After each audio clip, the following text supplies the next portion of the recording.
the book of 1 Samuel 17. We shall also refer to Genesis 22. We shall refer to Daniel 6. We shall also make reference to Acts chapter 4 and chapter 5. So I'm making this so that I know we may not have adequate time for us to read all that, but I want to say what we are learning about this morning, what we are sharing this morning, what we are encouraging one another this morning will come from those four texts. The first text is 1 Samuel 17. 1 Samuel 17 is a whole chapter, is a whole story. And then we have Genesis 22. Genesis 22. Then we have Daniel 6. And then finally we shall be talking about Acts chapter 4 and chapter 5. Today, we share the word based on the title, The Same God, Different Seasons. The same God, different seasons. I want to bring to our attention that life does not move on in a straight line. It moves in seasons.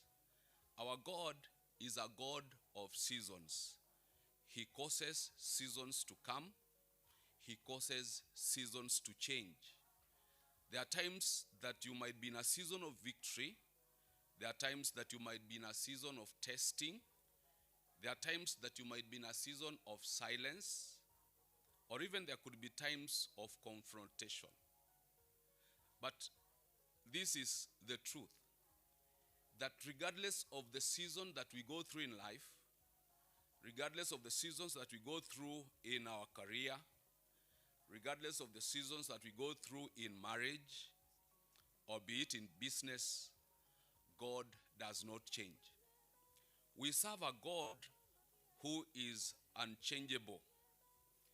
There are places in the Bible that the Bible puts it this way: the one who was, the one who is, and the one who is to come. When he was introducing himself to Moses, he said, I am that I am. The concept of God not changing is so evident in the Bible. Now, this is what happens. That sometimes we can misinterpret a season of change in God. Sometimes we might even think that God is not there. God is very far from us. God is not listening. And when we get to that point where we are not able to see God who does not change, but seasons that change, then there are things that get to our way. The same God who blesses is the same God who puts people to test. The same God who speaks loudly is the same God who can seem silent. The same God in our breakthrough is the same God even in our battles. Now, in 1 Samuel 17, we look at a story of a young man called David.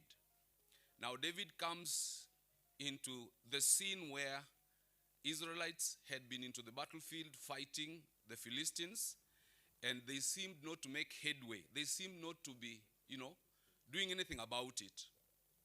So David steps into this battlefield where trained soldiers had been paralyzed by fear. And Goliath is not just a physical giant. He represents intimidation, impossibility, and prolonged opposition. Of course, you know very well that by the then king Saul was just there, not knowing what to do. But David introduces a perspective of who God was to him. David tells us about how he has walked with God. He gives us the history that he has known God to be. And he says, I was tendering the sheep of my father in the field. A lion came. God helped me conquer the lion. A bear came. God helped me conquer the bear. And so he comes and says, the same God who helped me conquer the bear, the same God who helped me conquer the lion, is the same God who will help me conquer this giant. David did not see anything different between the lion, the bear, and the giant.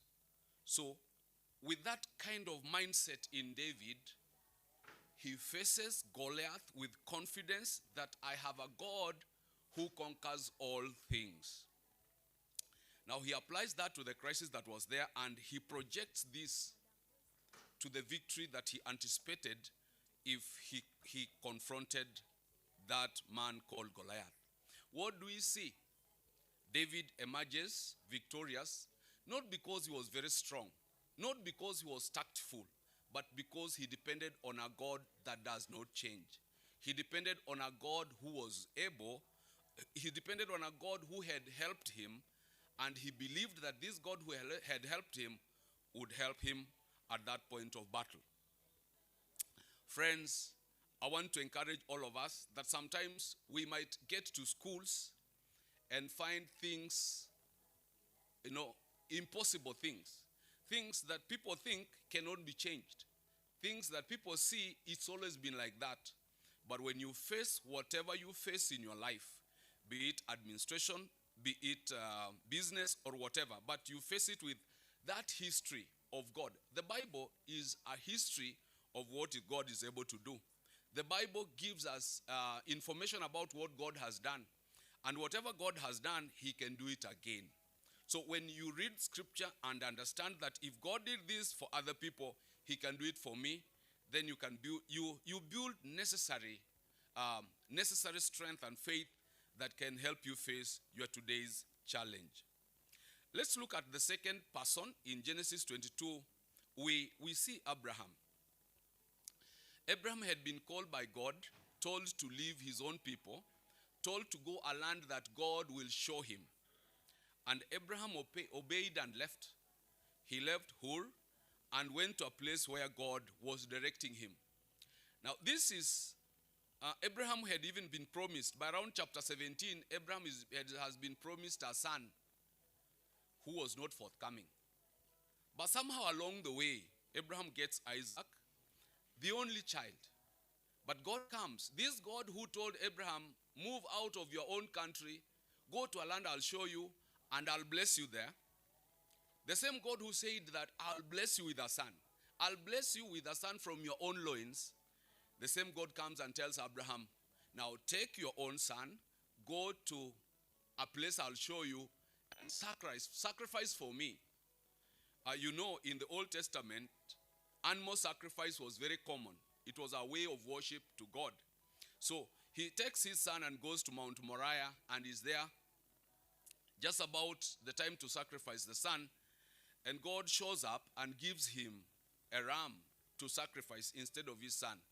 Now the concept is, Abraham believed that this God who had told him to leave his own son, his own land, this same God who had told him, I will bless you with a son, is the same God saying, now I take this son from you.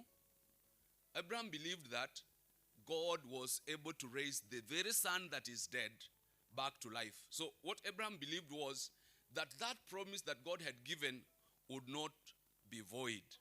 And that is something that sometimes letting go, believing that God is Jehovah Jireh, the provider. As administrators, we get to some situations where we don't know where to get what from to meet the needs of our school. But this is one thing. If God is the Lord who led you to that school, he's also the same God who is able to save you in that school. He's the same God who can provide for you in that school.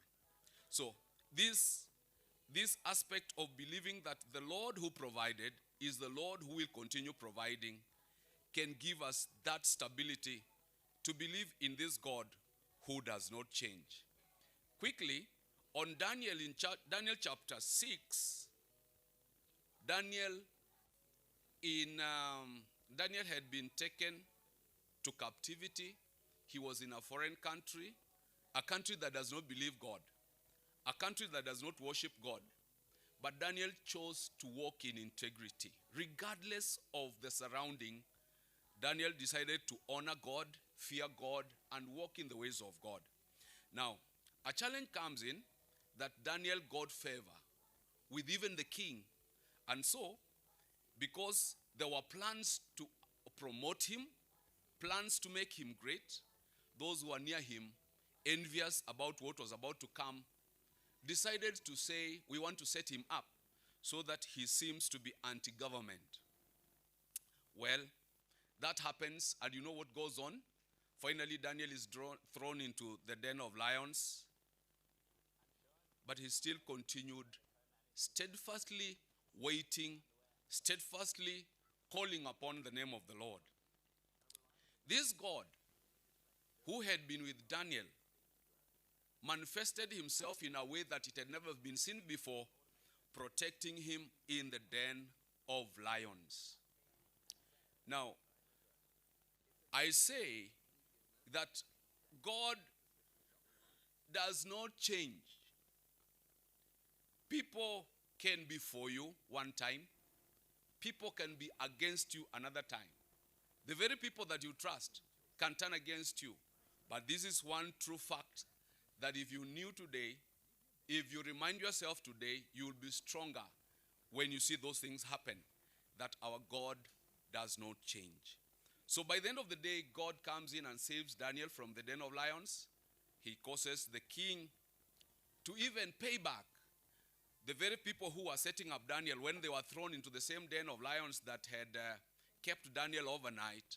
The Bible says that those fellows didn't touch the ground, because God is a God who does not let anything pass without him paying back.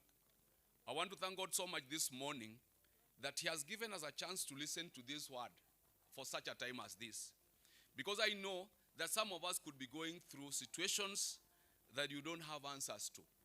Some of us could be, we are all aware about what happens in second term, could be preparing us for such a time where we know that when seasons change, we can rely on a God who does not change. The last but not least, I want to bring to your attention this morning, it is the season of persecution that happened to the apostles who had been with Jesus for 3.5 years. They walked with him, they learned from him, they were sent, they went and came back happy, saying even demons were obeying us in your name. Jesus told them, don't be happy because demons are obeying you, but be happy because your names are written in the book of life. As he lives, Jesus reminds them that all power and authority has been given to me, and now I send you out there. Go and be my witnesses. In Acts 1 verse 8, Jesus tells them, you shall receive power, and once you receive power, you shall be my witnesses wherever you go. And this power included the power to persevere, the power to endure, the power to withstand all difficulties, persecutions, and challenges that were coming their way. It didn't take long before they were imprisoned, before they were beaten, before they were even sent packing from Jerusalem.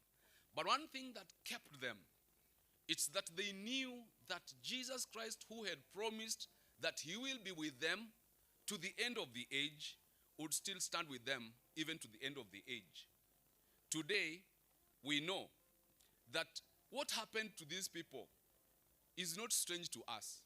We have seen persecution, we have seen uncertainty, we have seen seasons change. We are not new, even into the way we listen to the news today. Things are changing, alignments are changing. But this is one thing that I want to confirm to you this morning, friends, that our God does not change. As people, as leaders in schools, we can rely on this God that does not change. As family men and women, raising young men and women, we can rely on God to educate our children, to make them responsible citizens, and so forth. I want to encourage all of us today, regardless of which church you go to worship, whether you worship or not, but there is this one thing that we can always turn to and rely on, that our God does not change. So let us take time to understand our God. Let us take time to study this God, So that by understanding the nature of God, then we can have the confidence to face every day as it comes with the words of promise that are in Scripture. That I am the Lord who will save you. I'm the Lord who will deliver you. I'm the Lord your help. And I believe that we can be stronger by the knowledge of our God. I want us to pray this morning. And I want you to believe God to intervene in your situations, to intervene in your season, to intervene in your circumstances. Just in honor of God, let's stand so that we can pray.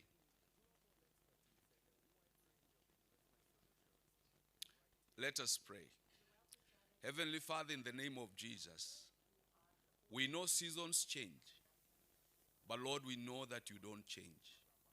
You are the same yesterday. You are the same today. You will be the same tomorrow. King of glory, when things are changing, we can hang on your truth. We can hang on your promises. And Lord, we know that indeed we shall see the goodness of the Lord in the land of the living. Father, this day we commit it unto your hands. We pray for your goodness, Lord. We pray for your provision. We pray for your protection. We pray for your wisdom. We pray for your guidance. We want to pray for your intervention, O God. King of glory, have your way in our lives. There are times that, O King of glory, we may have reached a dead end. But this morning we pray, you who makes a way where there is no way, that you may make a way for someone this morning, that you may bless someone this morning, that you may provide for someone this morning, and that, King of glory, even where there may seem to be death, God of glory, may you bring life. We want to thank you, King of glory, because you are a God of restoration. You are a God of good things. You are a God who blesses people. And Father God, we trust you that as you blessed people, as you provided for people, you will even do it for us today. In Jesus' mighty name, we pray and believe. Amen. God bless you.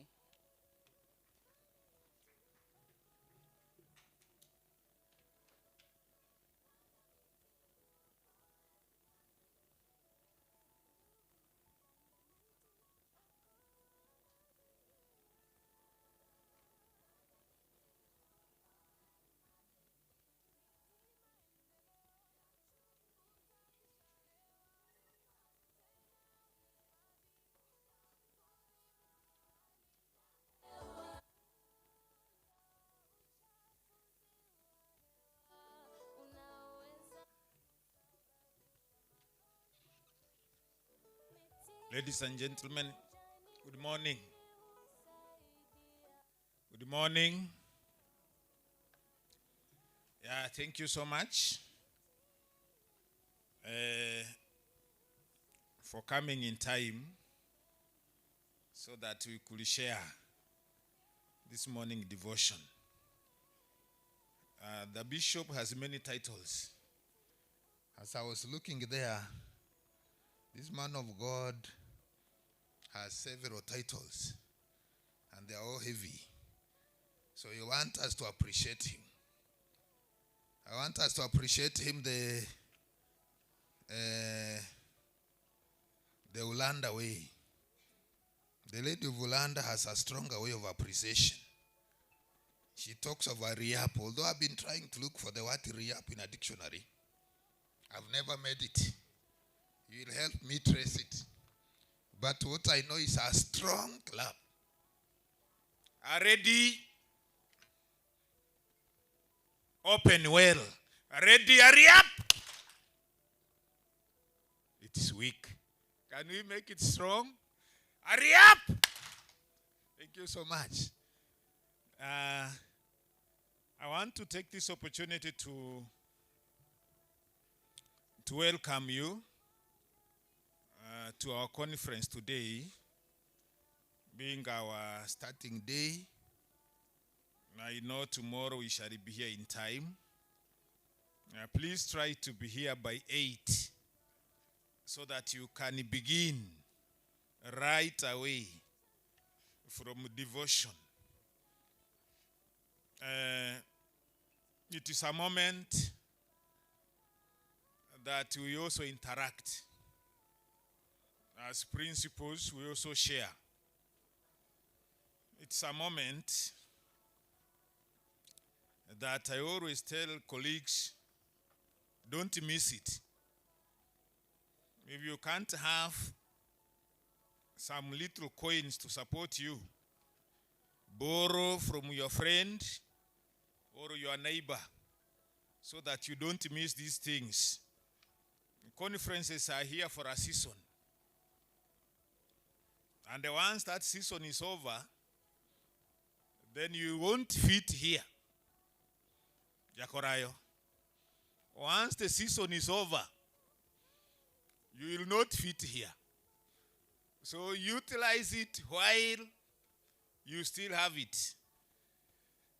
Before we go on,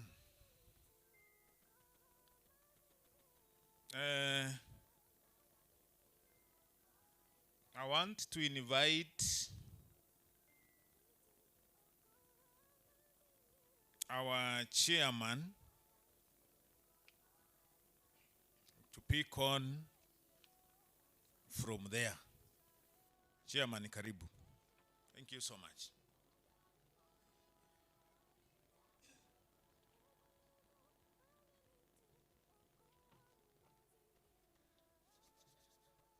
Thank you very much.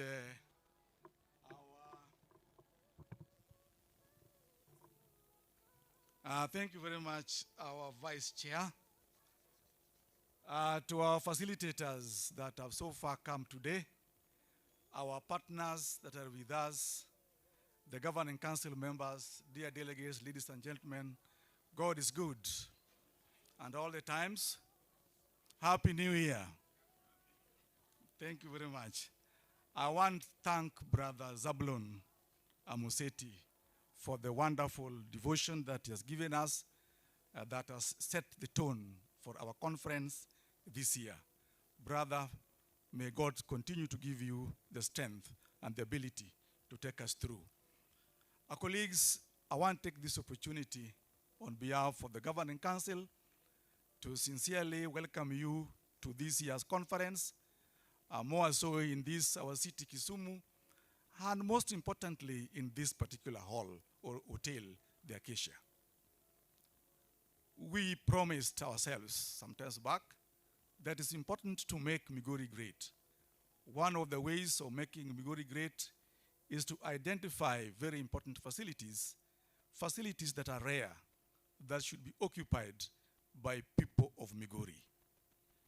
Last year, we made an attempt, and one or two people challenged me that, Chair, is it possible you can make a repeat, or it was just welcoming us? We have done it. We are the people. Can we clap for ourselves? We have done it in Kessha. And those of us who know the Kessha hotels, you know where you belong. And our Governing Council, when we are having a meeting, we ask ourselves, if we had been to Kessha last year, where else can we go in Kisumu? And we looked around and we found again coming here was very important.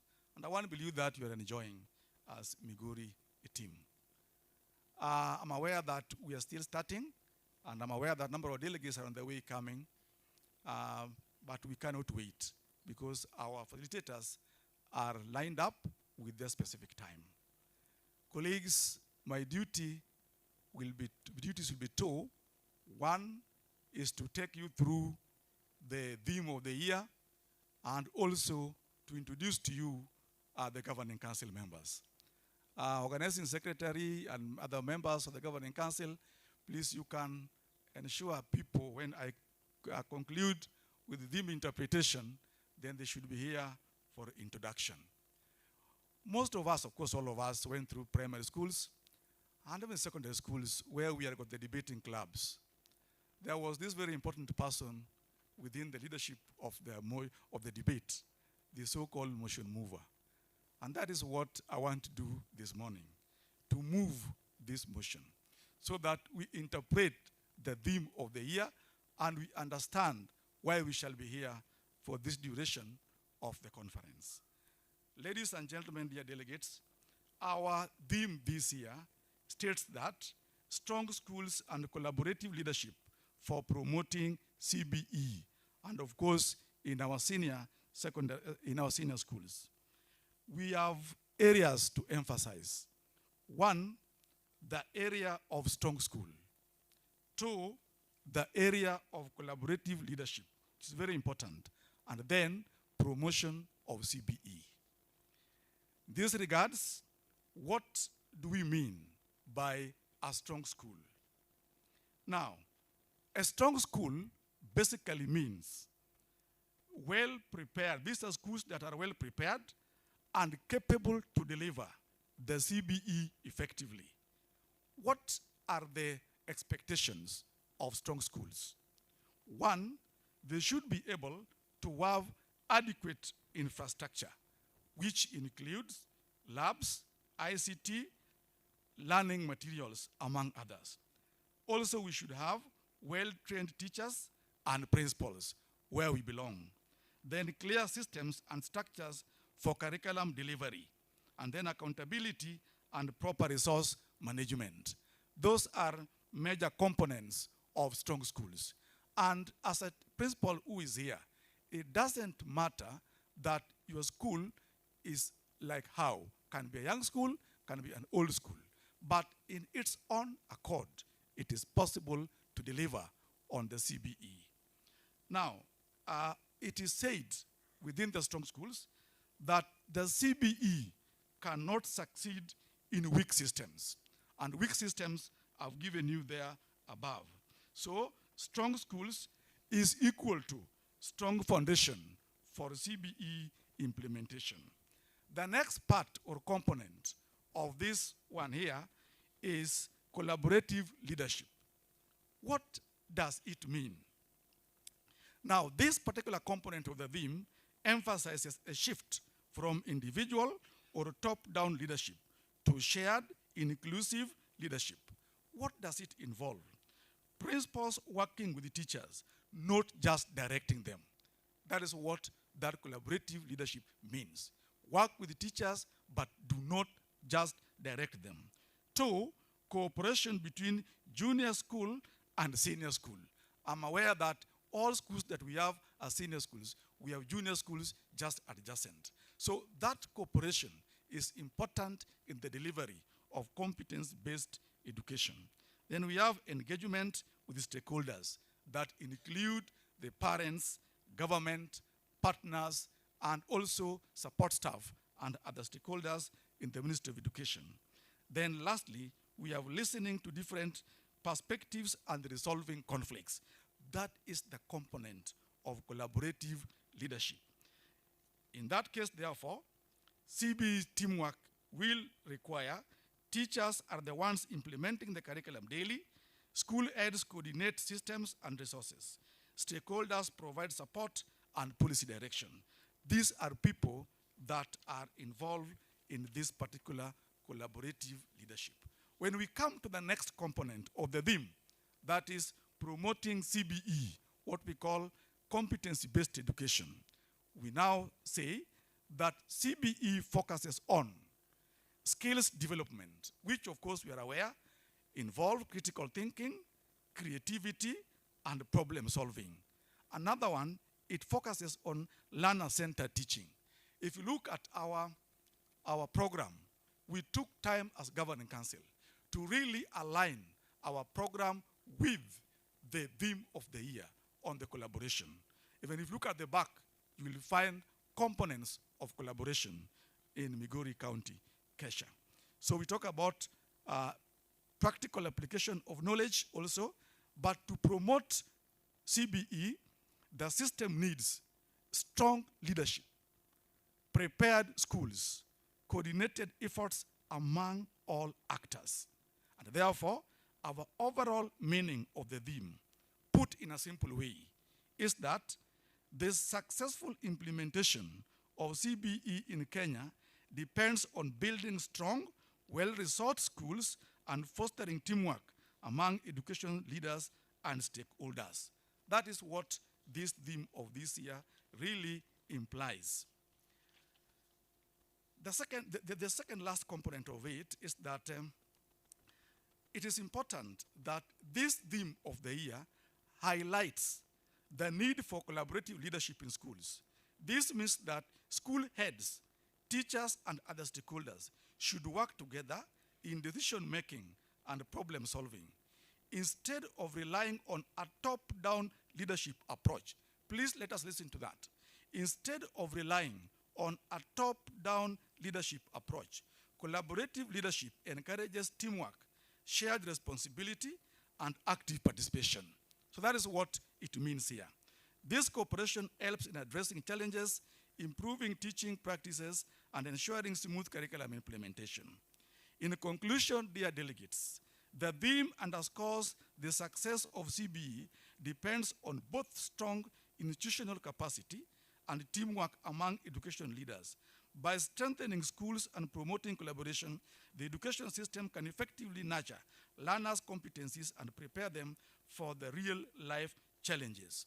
It is against this background, ladies and gentlemen, dear delegates, that the Governing Council has lined up competent and seasoned speakers with relevant topics in line with the theme of this year.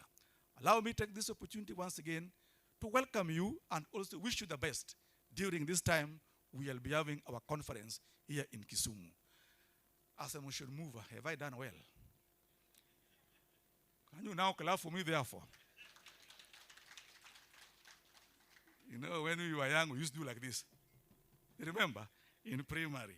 So that was my role this time as the chair of Migori. I also want to really feel proud that a number of us have so far come. At this particular juncture, ladies and gentlemen, allow me to invite Governing Council members who are here. I know some of them could be held up somewhere to come forward for introduction. Members of the Governing Council.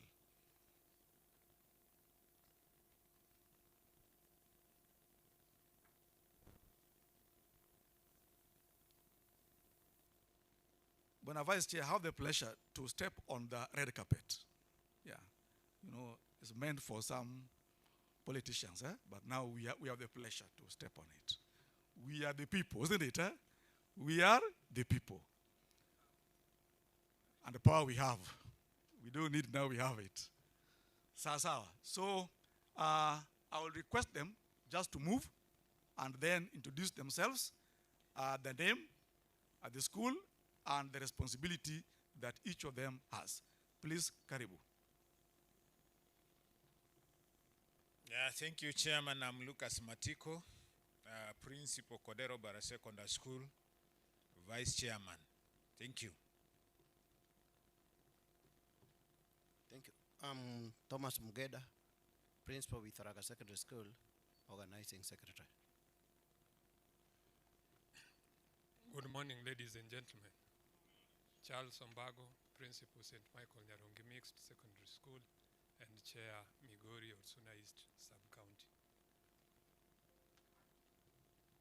Asanteni sana Ayatoro Petero.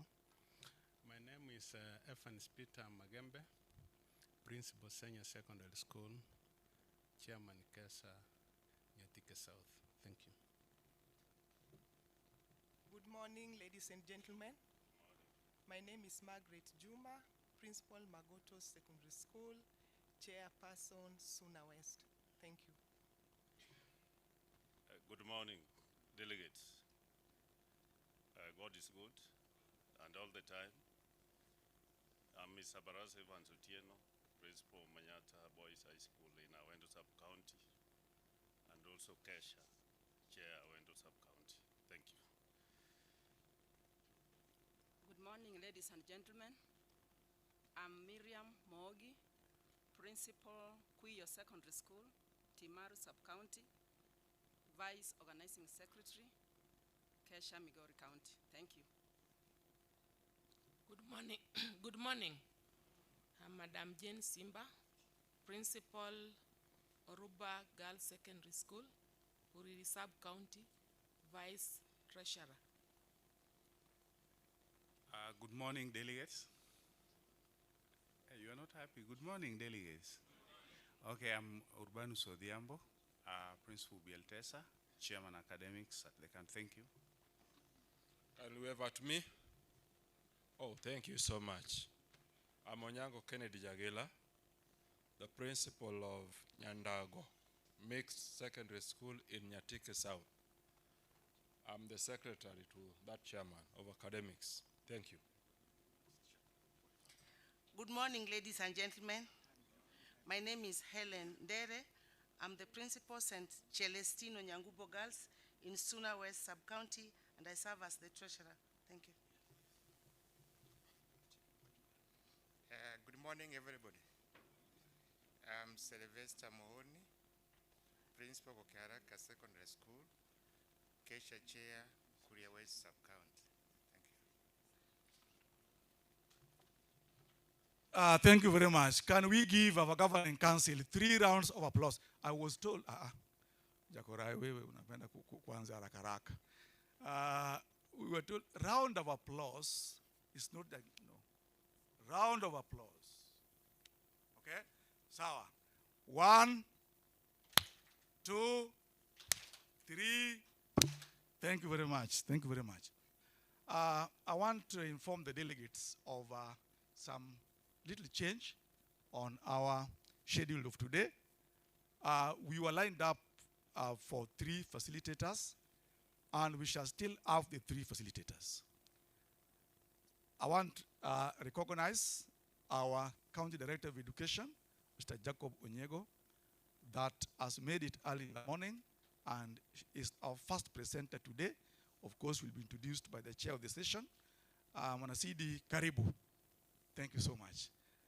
Then we shall also have our Regional Director of Education, Mr. Karuntimi Lawrence, who will follow shortly after the CDE. Of course, he has confirmed coming by 10. We are supposed to have...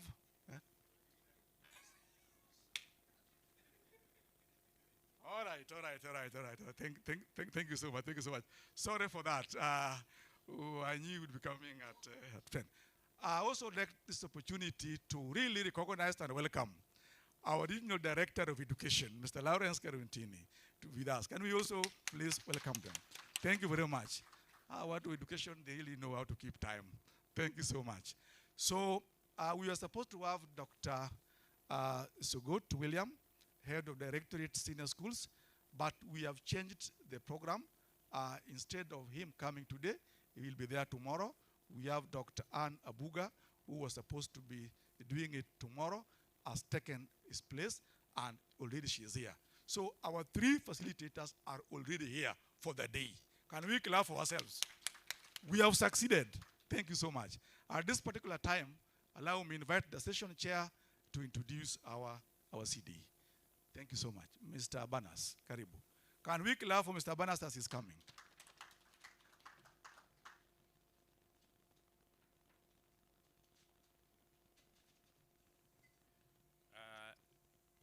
Our learned delegates, good morning once more. Allow me to take this opportunity to welcome you to this session and also to the conference of this year. We have our CD going to present to us this morning, and I would wish to introduce him. Our CD, you know him, is called Jacob Onyego. He's married to 1 wife. He's a father of many. I'm told in Africa we don't count the number of children. Mr. Onyego attained Bachelor of Education at Egerton University. Interestingly, he's a teacher, qualified as a teacher of Kiswahili. He also attained Masters in Business Administration, specifically Human Resource Management at the prestigious University of Kenyatta University. Mr. Onyego has worked and progressed from being education officer to where he is today. He has worked in various stations, and he has worked tirelessly, and currently is the County Director of Education, Migori County. I would wish that we welcome Mr. Onyego, Jacob Onyego, to present to us the topic that actually he was supposed to do. Otherwise, karibu wana CD, please. One hearty clap. Thank you.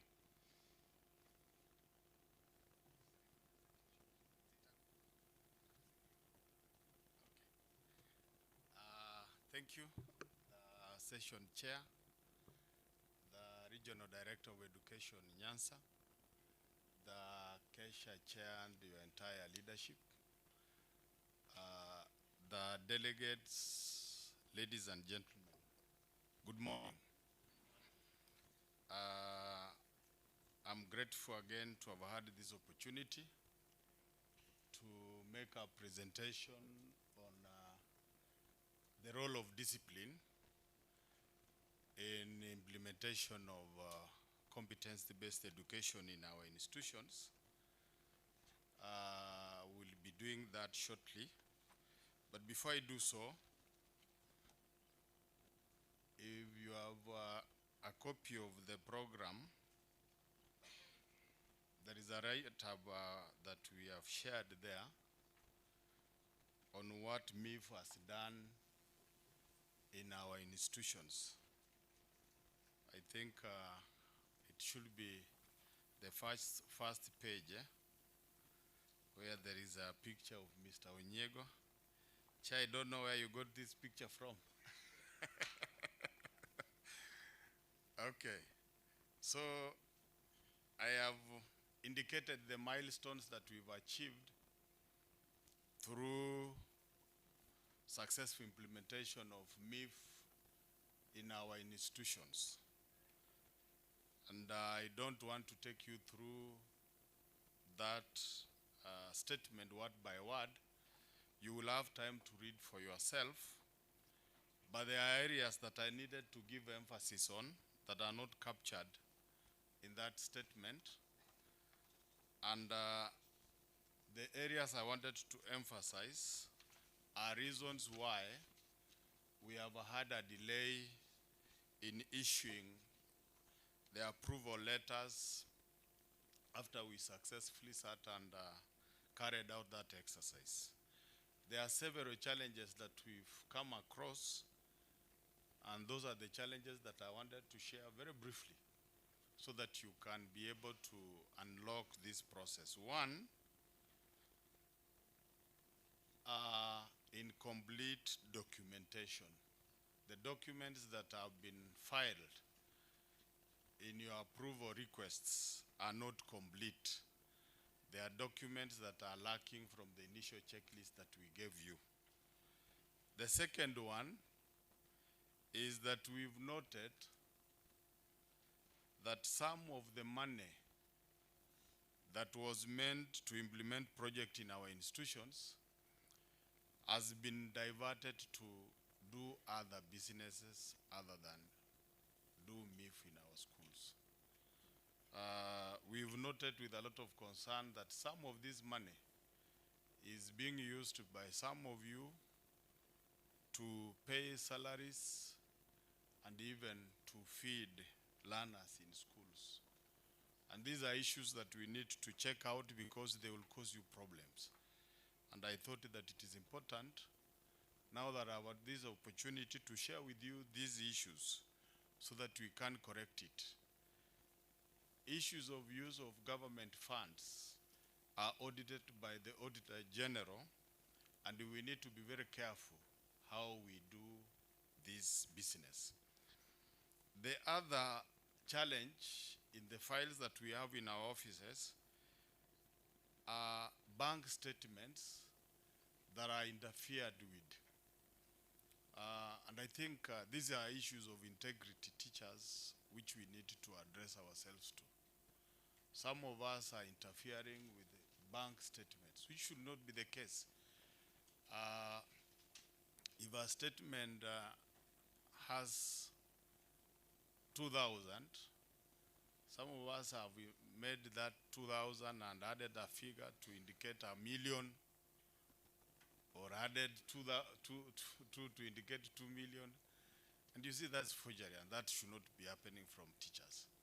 So those are issues that we need to look at and ensure that we correct it.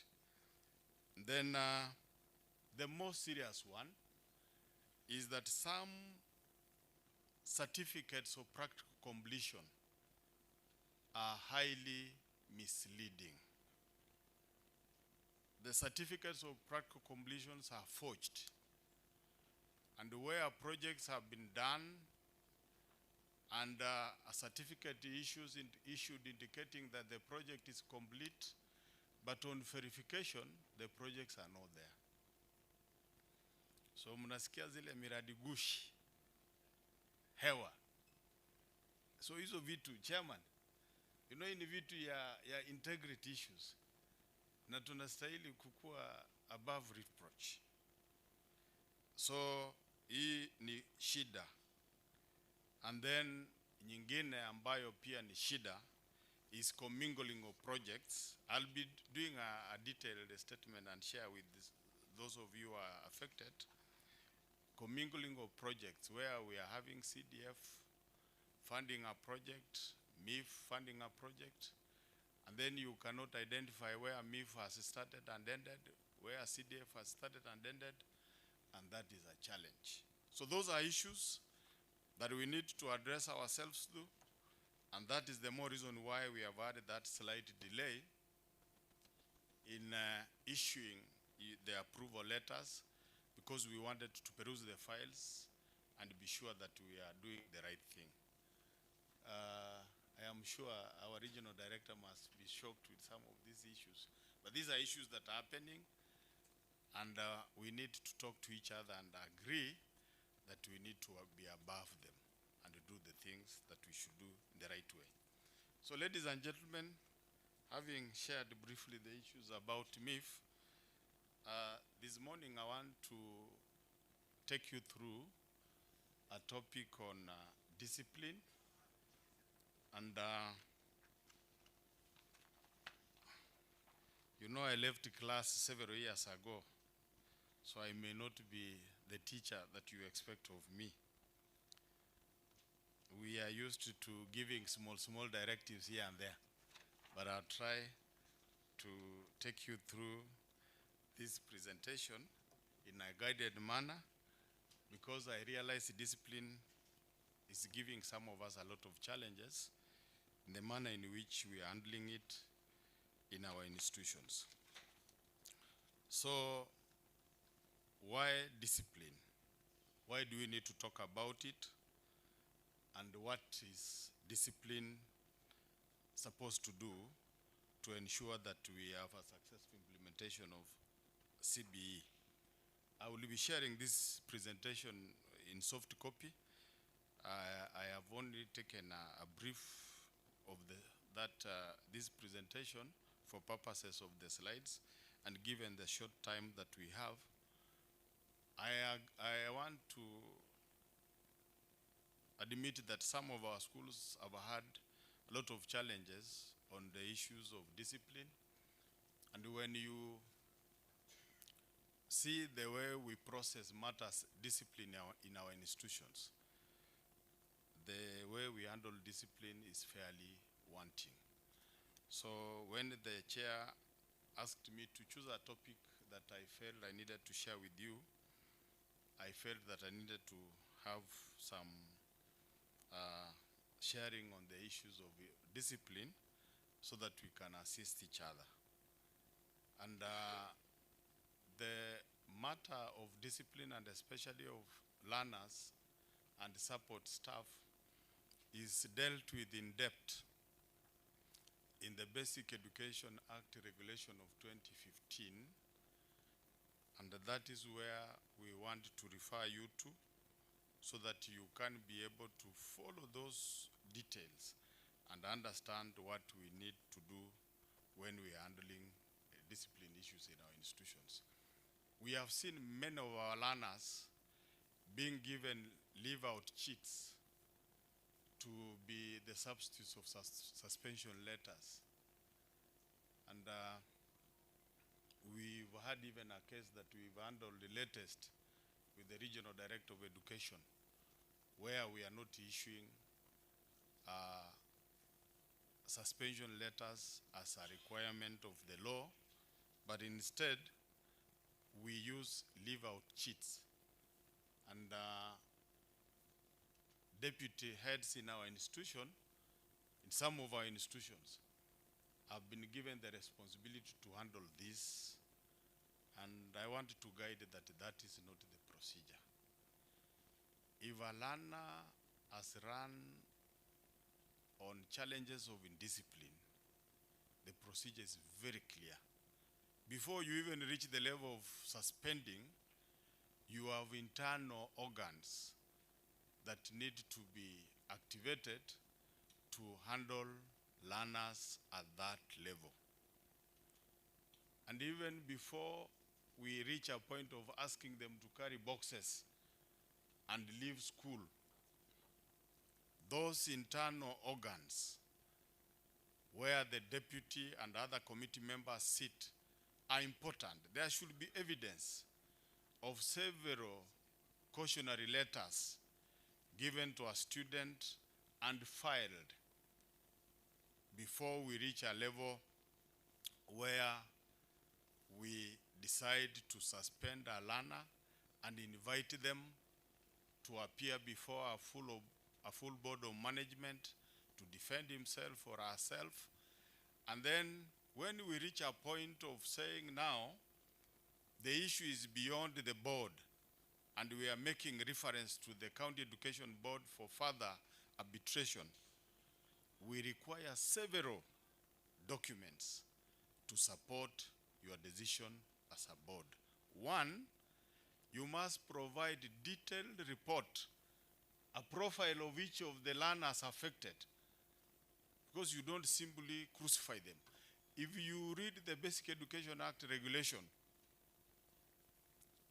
it is a very simple statement, but it's very weighty, that you must form a case against a learner, and therefore there should be foolproof evidence that this learner is deserving to be suspended, this learner is deserving to be placed before the County Education Board for further arbitration.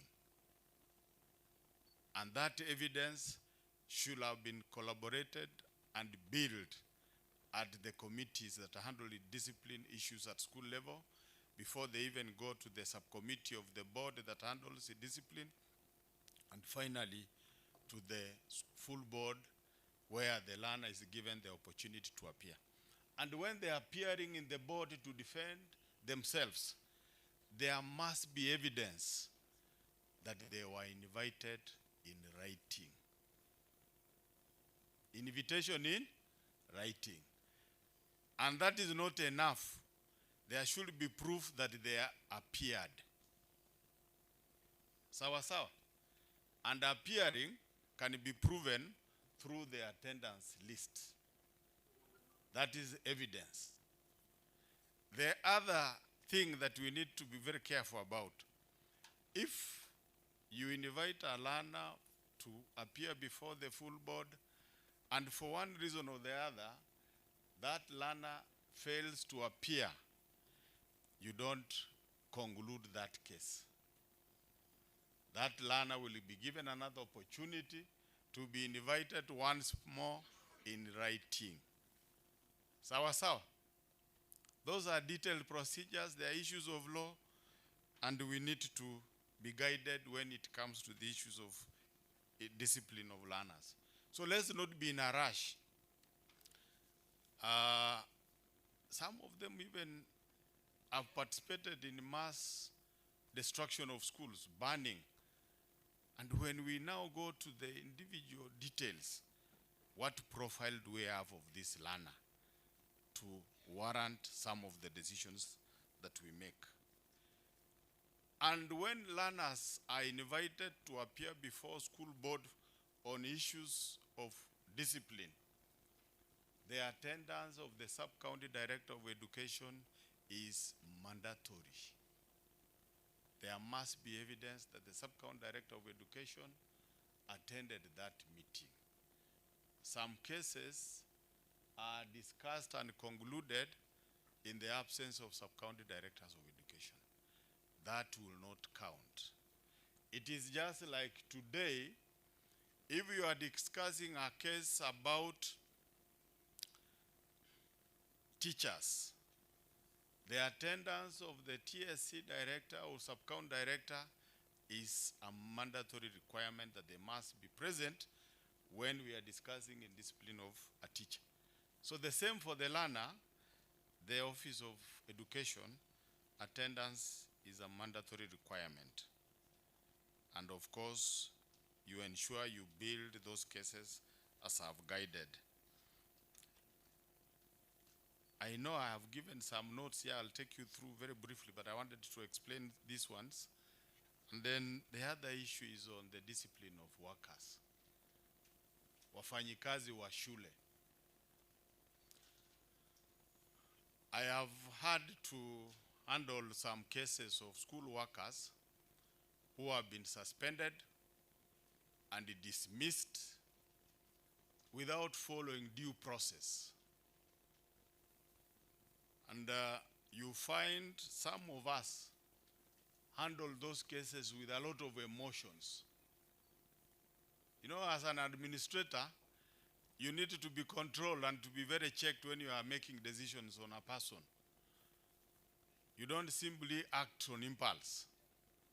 So, and I want to give 1-2 cases, examples of the way I've seen some cases that have been processed and we have had to reverse them because they are handled with a lot of emotions. One, a school worker who, for reasons that we don't know, either you don't like their appearance, you don't like the way they talk, you look for small mistakes here and there, and you decide to now say your salary has been reduced from this figure to this figure. That is discipline 1. So the next discipline, you have been dismissed. And when you are dismissing these workers in that manner, the workers are never served any letter anywhere. And this letter is served much later when a decision has been made. And some workers are highly clever. They will record every move. And they will look for redress in other offices and say what has happened. And when we look at some of these cases, on a fair judgment, we arrive at the most unfortunate decision of reversing the decision of our principal of our school. So unaona hiyo ni aibu sana. Sasa wewe kama mtu mkubwa principal, mfanyakazi wa shule umemdhulumu, alafu ameenda ametafuta ushauri, amesikizwa, because you are not final in making these decisions. Na akirudi shuleni, unaambiwa arudi kwa mshahara wake na arudi kwa kazi yake. Si niyo ni aibu? You are not advising the board as it should. You know, the person who is critical in advising the boards on mambo ya discipline ya wafanyikazi wa shule, mambo ya discipline ya watoto wa shule, ni head of institution, the CEO. You are the person who is supposed to build a case. And just as I've said, we build a case for learners, we must build a case for these school workers. There must be a file, there must be warnings, there must be indication that you have had even meetings to discuss issues with this worker.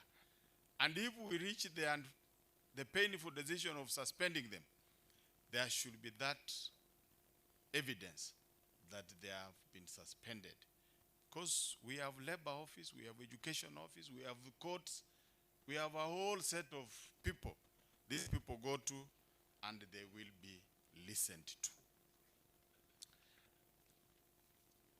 One more area that I wanted to share on the issues of school workers is on some of these staff members known as bursars and accounts clerk.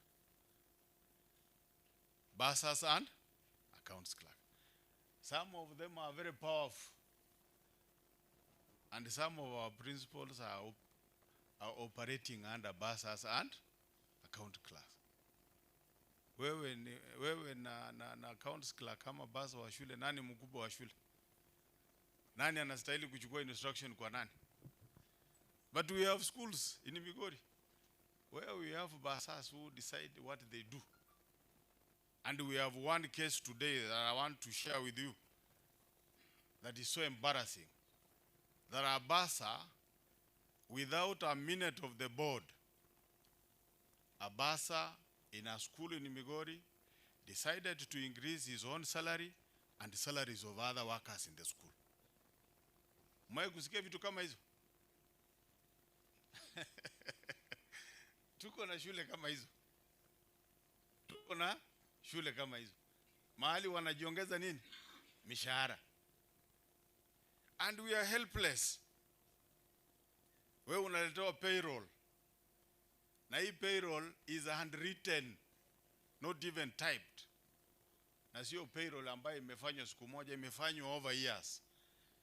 Umeona payroll ambayo iko handwritten? Mahali mfanyikazi wa shule hii pesa ya SHA na hizo levies zinakuwa deducted na serikali. Unaona wana deduct lakini wanajiongezea mahali. Ukianalyze hii payroll wamejiongezea hii na wana deduct hapa. So at the end of the day they are not paying these levies. Tunaelewana? So we need to be bold and we need to be guided by the law so that we do the right thing. So these are some of the institutions that we have in Migori, and we must ensure that we operate above these challenges and do what is expected of us. So don't go to school and fear that basa and allow the basa to do certain things that are not allowed. I've actually talked to our audit team, and I'm wondering, when we come to audit schools, we don't even take time to check the payrolls, because how do you have a payroll that is handwritten? Miandiko kwa mkono. Na sio payroll ya siku moja, several years. Alafu kama principal payroll kama hiyo unaletewa, una-endorse, inaenda bank, watu wana-draw nini? Mishahara. When we now analyze these documents, responsibility ya kulipa hii pesa inakuwa ya nani? Si ni principal? Si ndiye CEO? Because basa hajulikani kwa hii structure. Mwenye anajulikana na nani? Ni CEO. So those are some of the issues of indiscipline that I wanted to take you through, as I also share with you very briefly the benefits of having, I don't know, we don't have a mic that is where we can move. This is fixing us so much. Iko moja ya kutembea. Thank you. Aya. Because I wanted to see what we have written here. So we can now go through this presentation very briefly. So discipline is important in the sense that it will help us in promoting learner responsibility and independence. And the competence-based education requires learners to be active participants rather than passive recipients. This shift demands a high level of self-discipline, and therefore learners must manage their time effectively, complete tasks independently, and remain focused even in a less structured learning environment. This is the environment of CBE, where you are not supposed to police learners so much. We need to give them room to be independent to the level that they can be able to take charge of themselves and be able to do activities without being directed. So without discipline, the learner-centered approach risks becoming ineffective. Naweza kumove haraka kwa sababu ya muda. The other benefit of discipline is that it will enhance classroom engagement and participation. A disciplined classroom fosters meaningful engagement, When learners respect classroom norms, listen actively and collaborate respectively, teachers are better able to facilitate activities such as discussions, projects, and group work. Discipline creates an environment where every learner can. Next. Discipline supports continuous assessment, and competency-based education is all about assessment. So unlike traditional systems that rely heavily on summative exams, like what we do today, and we wait until the last minute and we do all funny things, CBE emphasizes continuous assessment. This requires consistency, honesty, and commitment from both learners and teachers. Discipline ensures that assessment are taken seriously and that learners remain accountable for their progress. The other benefit of discipline is that it helps in strengthening teacher effectiveness. Thank you. Teachers, as facilitators of learning, must also demonstrate,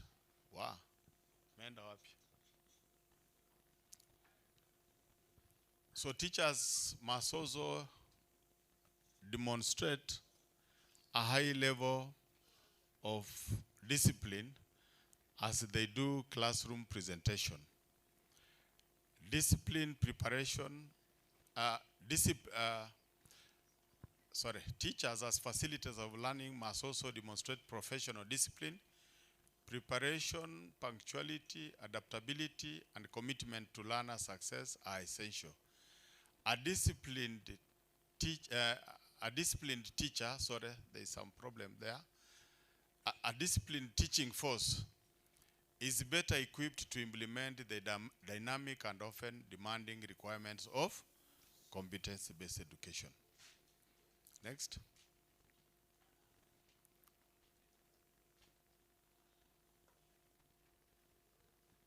Okay.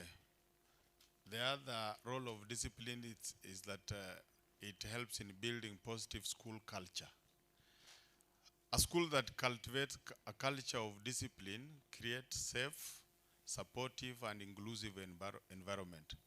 Such environments are essential for nurturing competencies like collaboration, communication, and critical thinking.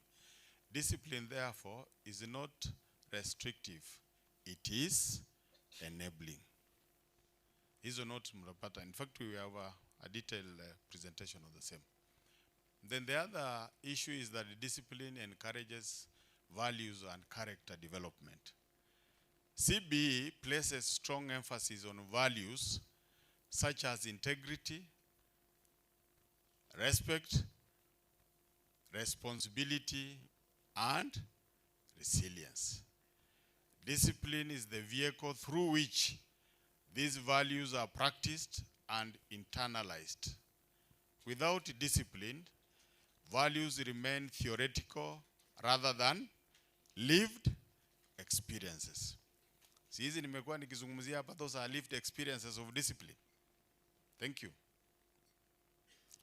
And those are some of the benefits that we wanted to share about discipline. I will be sharing a detailed brief for the chair to share with you. But ladies and gentlemen, I want to conclude my presentation by urging all of us that our schools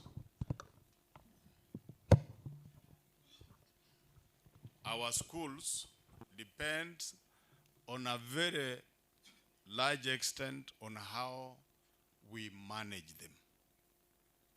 We've been given the opportunity to lead these schools, and let us not do it as if we are sitting on borrowed time.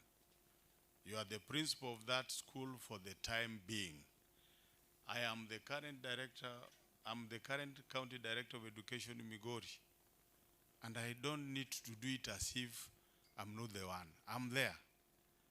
And don't wait to be given an extra responsibility to show leadership. Leadership should be seen from you in the position, in the space you occupy in that school.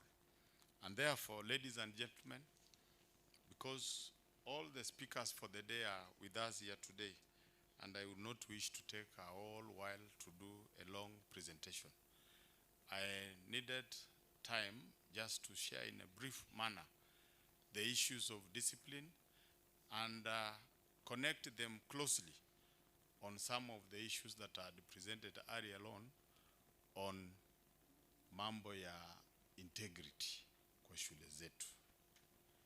Integrity is the hallmark of who you are. And therefore, discipline goes hand in hand of the person I see before me. And I want to encourage you that if you have a challenge, you don't have to look for shortcuts to do it. I think the office of the county director is more than open. I don't require an appointment for you to come and share with me your challenge. So don't go and look for shortcuts. The shortcuts will not be useful. We only need to sit down, share, and agree on how best we can be able to do take certain decisions that can be able to move our institutions forward. And last, ladies and gentlemen, as I sit, let us be all-encompassing. Let us involve the other players as we manage our institutions. We are not the only people. Don't carry the weight of that school. You are the CEO, you are the secretary of the board, and whatever decisions you make, let them be made lighter as you carry them when you have involved the board of management. Si kweli? So that you do not struggle alone. And as you do this, involve your local officers, the county director of education, the sub-county directors of education, and all of us. We are there to ensure that we make your school better and to make you succeed. So with those many remarks, ladies and gentlemen, I want to wish you well, and I want to wish you a fruitful conference as you begin today until you conclude on Friday. Asante sana, and God bless us.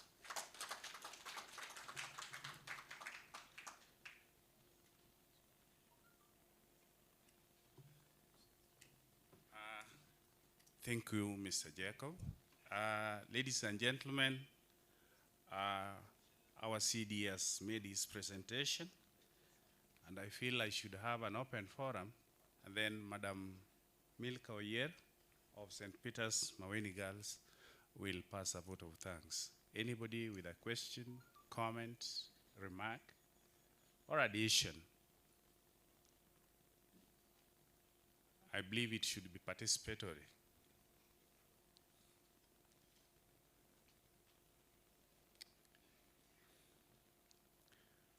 Silence means concurrence. We have concurred with what the CD has presented. Allow me at this juncture to invite Madam Milka to pass a vote of thanks and present our award to the County Director of Education.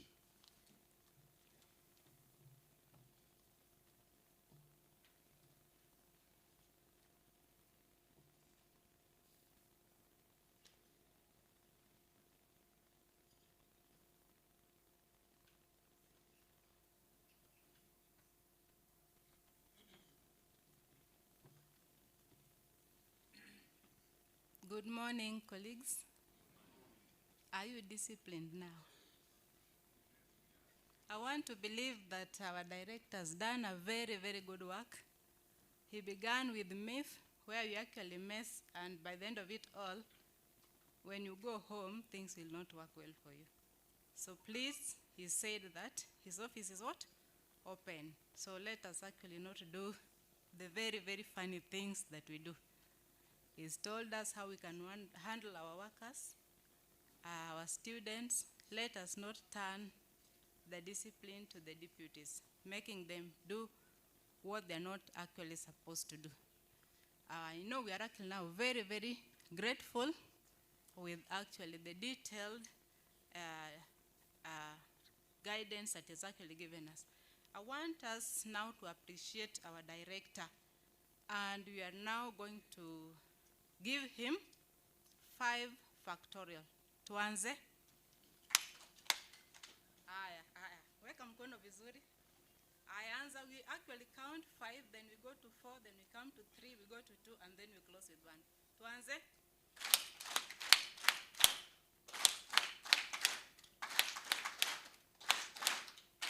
Thank you very much.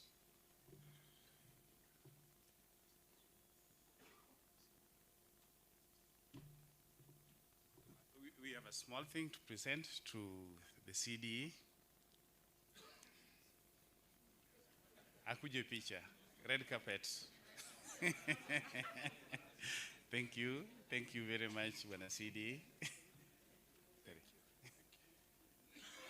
Thank you. Si unajua niliacha a lot of time because my boss is sitting here. Na zimona CD pia kuna wale wanamshinda. So when you are speaking and your boss is listening, you make sure unakuwa brief so that si namna hiyo. Asante sana. Thank you, delegates, for that session. We are moving to the next session, and I would wish to invite the Vice Chair of Migori County, Principal Kodero Bara. Thank you. Yeah, thank you. Ladies and gentlemen, we are moving on well. I want us to move to our pana la Nyanza. Ule ulikuwa mkoa wa Nyanza, siku zile tulikuwa na utawala wa mikoa. Yeye ni mume wa mke mmoja na ana watoto kadhaa. Wanasema Kiafrika hatuhesabu watoto. Na tunajua ni kwa nini hatuhesabu watoto, kwa sababu watoto, idadi kamili ya watoto hujulikana siku ya mazishi. Kwa hivyo hatutasema kwamba ana watoto wangapi. Ni mwalimu mwenye tajriba ya muda mrefu. Alianza na shahada ya elimu, ingawa hakutaja chuo kikuu, lakini alianza na shahada ya elimu, na kufikia sasa amefanya shahada ya pili ambao ni uzamifu katika usimamizi na uongozi katika sekta ya elimu. Amekuwa mwalimu darasani kuanzia kule Isiolo, akaja kuwa afisa wa tathmini ya ubora wa elimu kule Kitui, akawa mkuu wa elimu katika, wakati huu ilikuwa inaitwa wilaya ya Nyeri, mwaka 2013. Halafu kuanzia hapo akapandishwa cheo kuwa mkurugenzi wa elimu gatuzi la Murang'a mwaka 2015, Nandi 2017, Tana River 2018, Nakuru 2018 hiyo. Halafu akaenda katika makao makuu ya Wizara ya Elimu mwaka 2020, ambapo baadaye alikuja Nyanza kama mkurugenzi wa elimu katika eneo pana la Nyanza mwaka 2024. Ningependa kuongeza tu kwamba Bwana RD usikomee katika shahada hiyo ya pili ya uzamifu, lakini uendelee mpaka upate uzamili, na baadaye tuanze kukuita Ustadh Lawrence Karantini, kwa sababu sasa utakuwa umefikia kilele cha elimu katika kitengo hicho, na utakuwa unaweza kuzalisha ujuzi mpya. Kwa hivyo tutakuita Ustadh. Kwa maelezo hayo marefu, ningependa kumkaribisha RDE Bwana Lawrence Karantini. Karibu.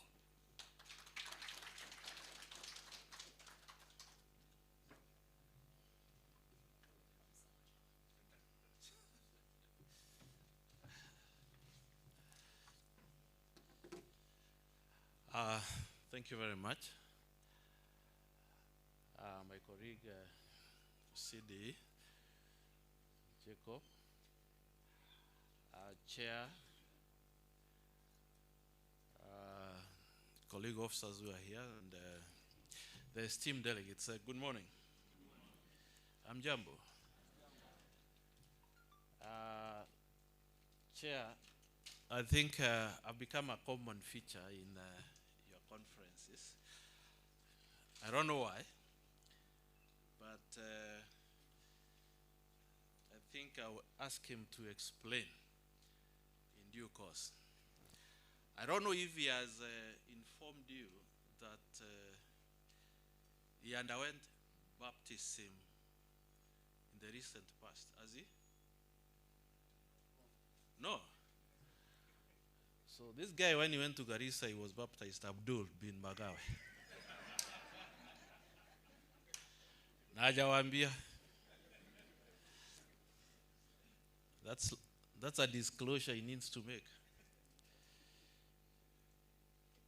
So I am happy to join you this morning in this forum, whereas the leadership of our institutions of senior schools and secondary schools, you have come together to discuss.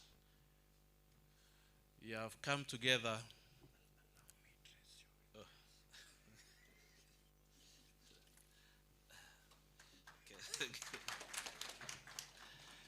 It's like I wasn't properly dressed, so I'm okay now. We discuss, we compare notes, share experiences, and at the end of the day, we become better education leaders in our various institutions. I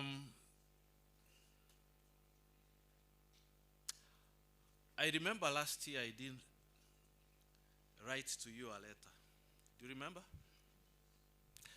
You forgot. There was a love letter that I sent to you. Huh? Where's Chair? Mesau? You remember? And I want to thank you because I think you managed the transition process. And I didn't say that I was confident that you're going to do it. I think the challenge we had then is that we were hearing about the CBC in the other levels, and you are yet to experience. Lakini sasa tumefikiwa, sio? Tunasema ayawi, uwa. Now that is where we are. And I think this is why we have this theme this time, that is the strong schools and collaborative leadership for promoting competence-based education in our institutions. I don't know, but I'm sure through the various snippets of presentation, we are going to build quite in terms of experiences and guidance to enable us promote the competence-based education that we have. I don't know, but just a quick check. How many of us know the 7 core competencies of CBE? The 7 core competencies. 7. Nani anajua 6? 5. 4.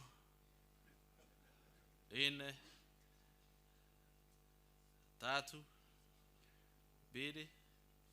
1 tu. Amna. Yeah, these are things we need to have. Okay, let me say this. We need to understand the environment in which we are working. And if you want to get quite a lot in terms of the thinking about the competence-based education, including the principles, the theoretical underpinnings and so on, please look for something that we call the Basic Education Curriculum Framework of 2019. It's available.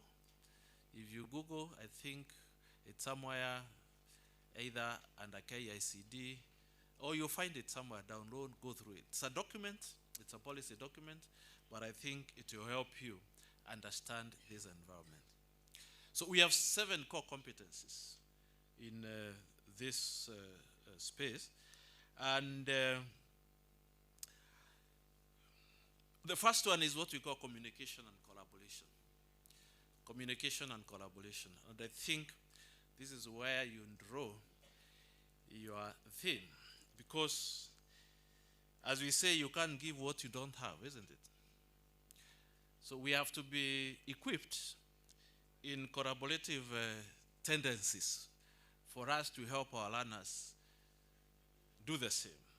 2, there is also what we refer to as self-efficacy. Self-efficacy. And this is the area in which I warned you against last year. I don't know what your experience is. Are these the normal form ones? They are not. There's a principal who told me the other day that the grade 10, when teachers interacted with them, they raised their hands and said respectively that, Mwalim, in CBC, this is not how we do it. This is not how we sit in classrooms. We have an arrangement where we sit facing one another so that we can communicate and collaborate. Okay? These are guys who can stand up, tell you, guide you. So we need to be accustomed now to exchange of ideas because we are now facilitators. We are not repositories of knowledge. Let us now accept to learn. And I will say this because the other core competence that we should have or we intend to cultivate in CMBE is the learning to learn. So that's a third one. The fourth one is critical thinking and problem solving. Critical thinking and problem solving. So I think the CDA has talked about a number of things. Do we think through our processes? Do we look for solutions? Or we just throw our hands up and give up? These are competencies that we need to develop, even within ourselves. Then there's the issue of citizenship. And citizenship basically is about living among ourselves, appreciating that we have diverse cultures, people think differently, they dress differently, they eat different things, but we need to exist as a nation. So that those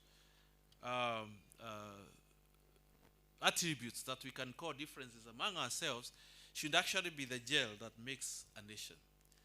And then the other one is digital literacy. Digital literacy. So I would like to walk you in the thoughts that I have when it comes to the theme that I was given, or the topic that I was given. That is collaborative leadership approaches for senior school principals. So I have decided very deliberately not to do a PowerPoint presentation. Not because I have any challenges with ICT, but because I want us to discuss. I don't want you to be distracted by the screen, but I will later share this presentation or my thoughts with you. So in the space that we are talking about collaboration, and here now we are talking about collaborative leadership, because you are the leaders in our institutions in different ways. But what we should remember that is extremely critical when we are leaders in an institution of learning is that we have to be the leaders in instruction, instructional leaders. in our institutions. And I want to throw a challenge to you, and especially those of us, and I'm sure these are not in Migori, but they're in other areas, who immediately they are sent to the position of the principal. They now possess a license to be away from their institutions. Okay? And they go sit somewhere, and all they do is make calls to receive what? Reports. And they'll be found in school when capitation lands in their accounts, do the documentation,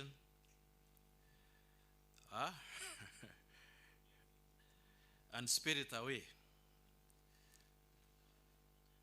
So when you are an instructional leader, then you need to lead from the front.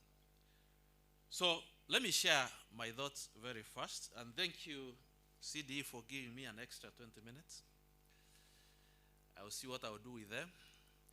But if I'm not able to utilize them, I'll donate to the next speaker.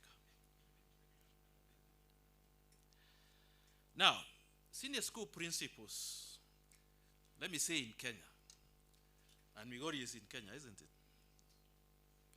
So I didn't want to restrict ourselves, because tomorrow you'll be in another part of this country. Sio Migori peke yake, si ndio?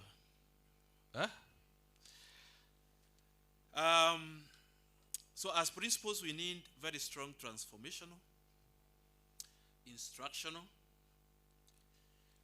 and what we call distributed leadership skills. Transformational. You need to be disruptive. Not in the negative sense of it, but we can't afford to be usual. We need to be disruptive in the way we look at things, in the way we do things in our institutions. We have also said we need to have strong instructional leadership skills. So we have to partake of what we prescribe on the others. So if we are telling our teachers to teach, then we should also teach. We should lead from the front. There is also something else we call distributed leadership. You can't afford to concentrate everything either on your desks or clasp them under your arms or your hands. We have to make sure that we distribute laws in such a way that it becomes easy for you to provide leadership, to provide effect and impact in the institution where you are. So that's why we are talking about distributed leadership. And then, with these three, we combine with what we call practical managerial competencies.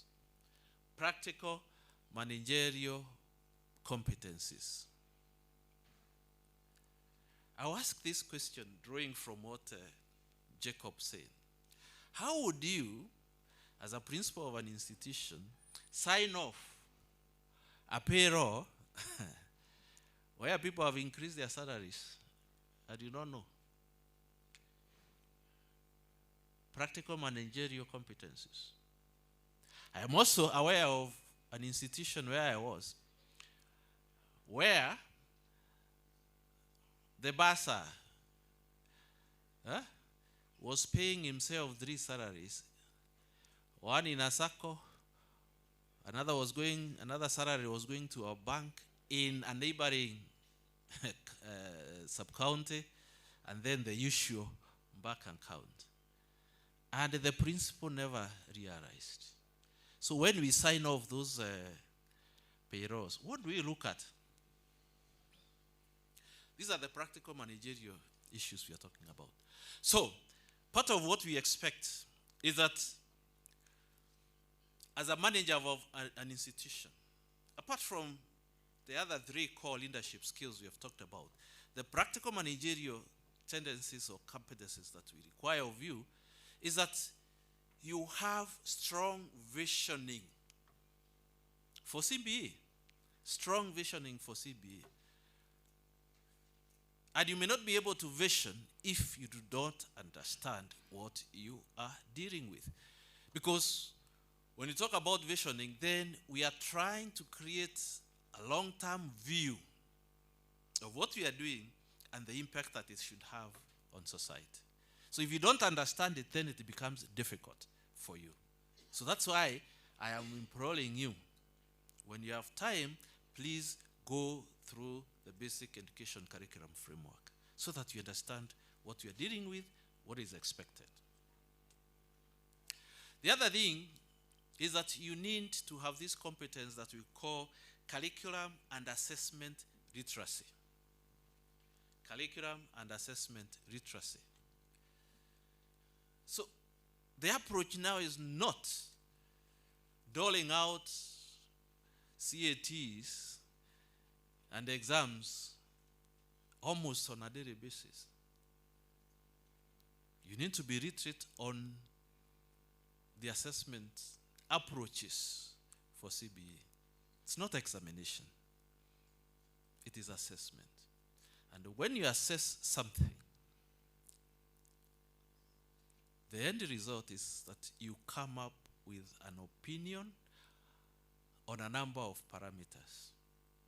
And that is why in this dispensation now, we are talking about growing the learner's potential. So you have to assess and know the strengths of these learners so that you grow them.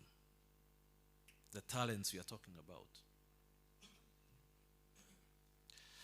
Then there's the issue of the teacher professional development. So as a end of an institution, as a principal of the school, how do you support the teachers to continuously improve on their professional underpinnings? We are talking about, in CBC, nurturing every learner's potential. Who is nurturing? It is us as teachers. So as a lead teacher, we need to put in place programs, strategies that are going to grow our colleagues in the institution. That is what we call the CPD, Continuous Professional Development. As an institution, forget about what your employer is doing. That is okay.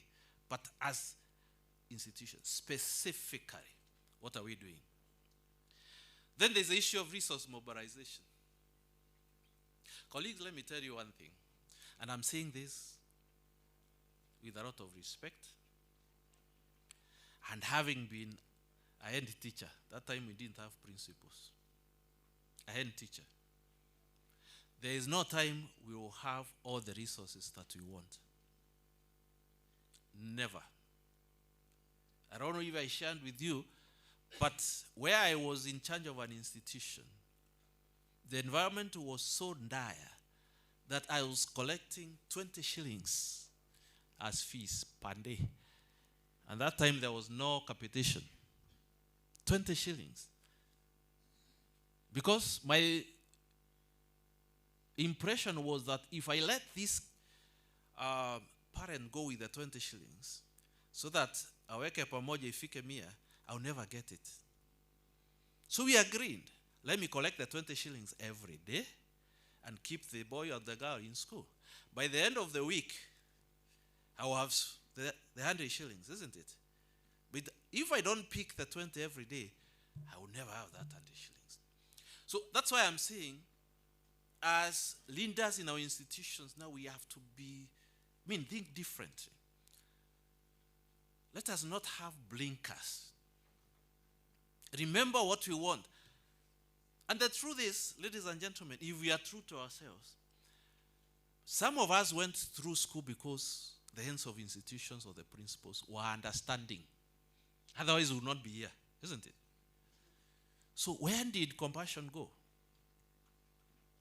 Where did compassion go? Why should we have a kid out of school for 1 month because we want the full fees? Why don't you make it easy for the parent to pay in bits and in small lumps that And at the end of the day, cumulatively, you have what you require. Then, look for partnerships, if possible. Let us use even the internal opportunities that we have to get resources. There are those of you who run farms in form of what we call what do you call it? Income generating, isn't it? So, every opportunity that is possible, let us use it to mobilize resources for the benefit of the kings that we have. The other key competency that is required of you is stakeholder engagement. And you need, as an institution, to map who your stakeholders are. You have the parents, you have the community that is around the school. You have the politicians that we can't run away from. You have the churches. You have the suppliers who serve the school. You have the banks where you put your money. So many. So if we map all these stakeholders, we are able to engage them for the benefit of the institution. And what is extremely important for you, as I call you now a manager, there is a competency that you need to embrace very fast. Data-driven monitoring. Data-driven monitoring. Evidence-based. So that what we are talking about is there's something you're implementing and you check it against what we call the key performance indicators. So data should drive the decisions that you make. In many instances, some of us make very arbitrary decisions. You ask this person, what backs? What is the justification for the decision that you have taken? That person goes blank. You walk through, he tells you, or she tells you, I think I was mistaken. So please, let us embrace data-driven monitoring so that this helps us make cogent decisions. So, what are then the key leadership competencies that are required of you? Now, there are a number of them. I'll go through a few of them. Of course, this list is not exhaustive. You're also leaders. You can research, you can think, and come up with more. But one of them is what we call strategic vision and change management. That is a competency that you require. Strategic vision and change management. Note the word strategic. It's not arbitrary. You don't just wake up. So, in our institutions now, we need to embrace strategic planning. And in strategic planning, this is where the organ that you are the chief executive officer comes in, the board of management. So they're supposed to provide strategic direction and monitor. So let us try to win them of this notion that they are actually the implementers. Because I think in some of our institutions, there is a lot of interference. There is a raw mix-up between you as the chief executive and the manager. The manager is supposed to vision, okay, and monitor. You implement. So how do they monitor? It is you give reports that are backed by evidence. That is why we are talking about data-driven monitoring. So in this case, we are saying that the school should set clear vision aligned to competency-based education goals, and this should lead to phased change. Phase. P-H-S-E. Phase, isn't it? So we don't expect that things will change tomorrow. It is gradual. And by the way, if we introduce change in such a manner that it is unable to manage, then it chokes the system, and we have challenges. So in strategic visioning and the strategic planning, you break down what you want to do in phases, and then you monitor.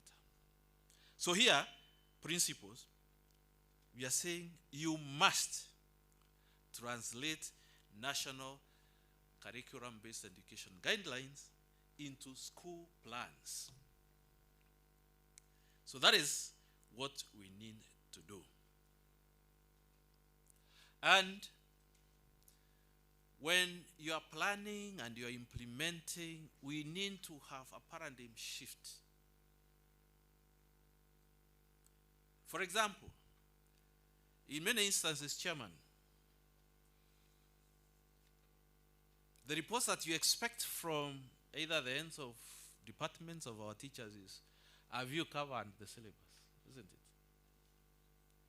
Have you covered? But what we forget is one very key element. Yes, you may have covered, but how? How effective was it? So please, let us forget about the emotions, but look at the effectiveness of what we do. So we need to have that paradigm shift.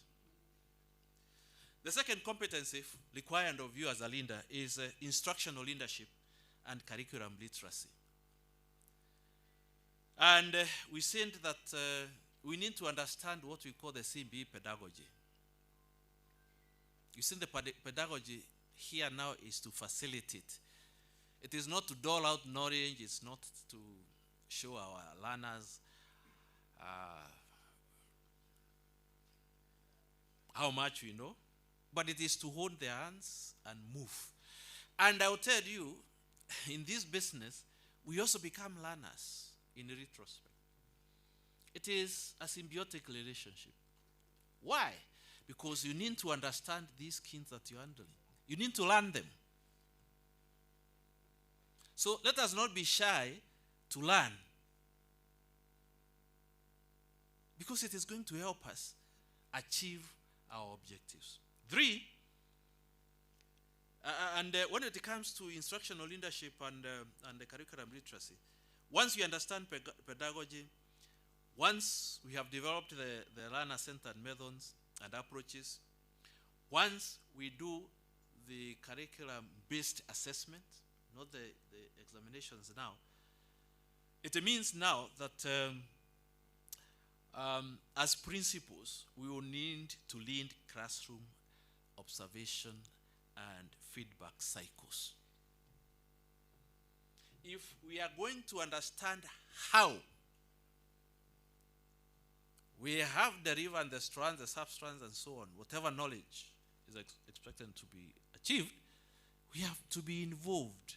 So go to class, observe, feedback, discuss, help this teacher improve. So what does that mean? You have to go out of our way and learn. As we said, you cannot give what you don't have. So for you to perceive, for you to be analytical, for you to give feedback that is going to help our colleagues, then you must know what you're doing. That's why I'm saying now, we can't afford to be away from our institutions. We talked about transformational leadership, and we said this is now disruptive, but in a good way. In a good way. So you have to inspire and motivate your staff. And the motivation here is not the one that, in Kenya we have an operational definition of motivation, isn't it? What is staff motivation according to you?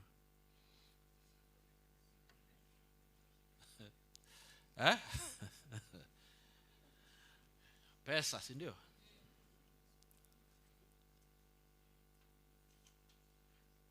I think we will need to convince our colleagues that whereas there could be money, yes, but that should not be the ultimate. There should be a flute, if there is. So let us make sure that we motivate our colleagues. We need to also model innovation. Innovation. We need to be problem solvers. That is what we have said. We need for answers. We don't have the resources that we would dream of. And this is a reality. But how do we deliver even with the constraints that we have? We have to be innovative. And then,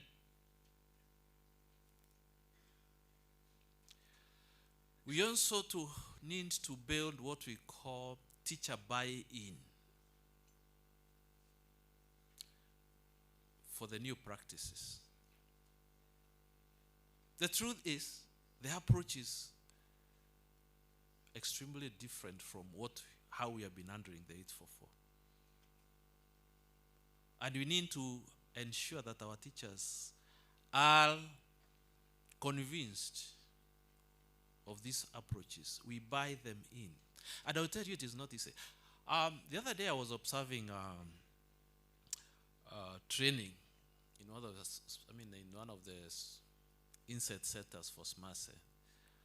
Last week we were doing HOD training, isn't it? Huh? Well, we were discussing change management. And my observation from the interaction is that, in the hierarchy of the school, the HOD sits in a position that it should influence things in terms of pedagogy, isn't it? And instruction. But if it's the same person who is lamenting, then I fear for that school. An example of, and this is something that happened, is that these teachers told us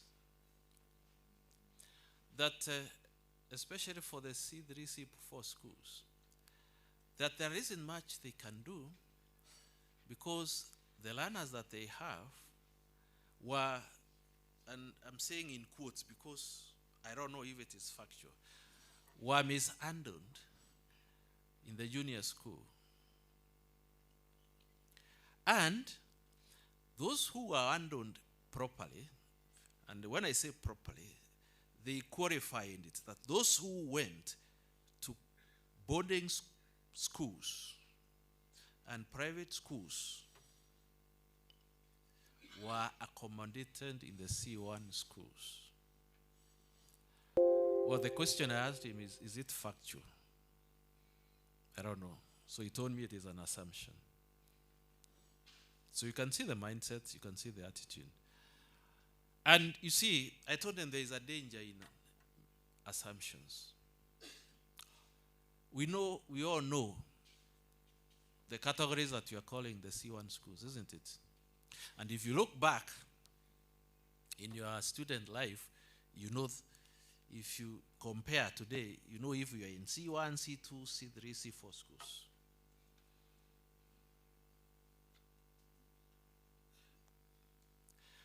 And I told them, because I told them by a show of hands, show me how many were in C1 schools. There was none in that room. When they were in school, I asked them who attended a C1 school. There was none. So the question was, does it mean now that you did not go to a C1 school, you are a worse off end of department than those who came from C1 schools? They say no. So we have these challenges in terms of how we perceive. And one of the issues we need to face and confront, ladies and gentlemen, as leaders in our institutions, is these stereotypes. These stereotypes. And these escapist excuses. Because I'll tell you for a fact, if you wanted an excuse for everything, you get it. It is the easiest route. But colleagues, we need to make sure that we put in place systems, approaches that are going to help those kids that are in our institutions. And I know,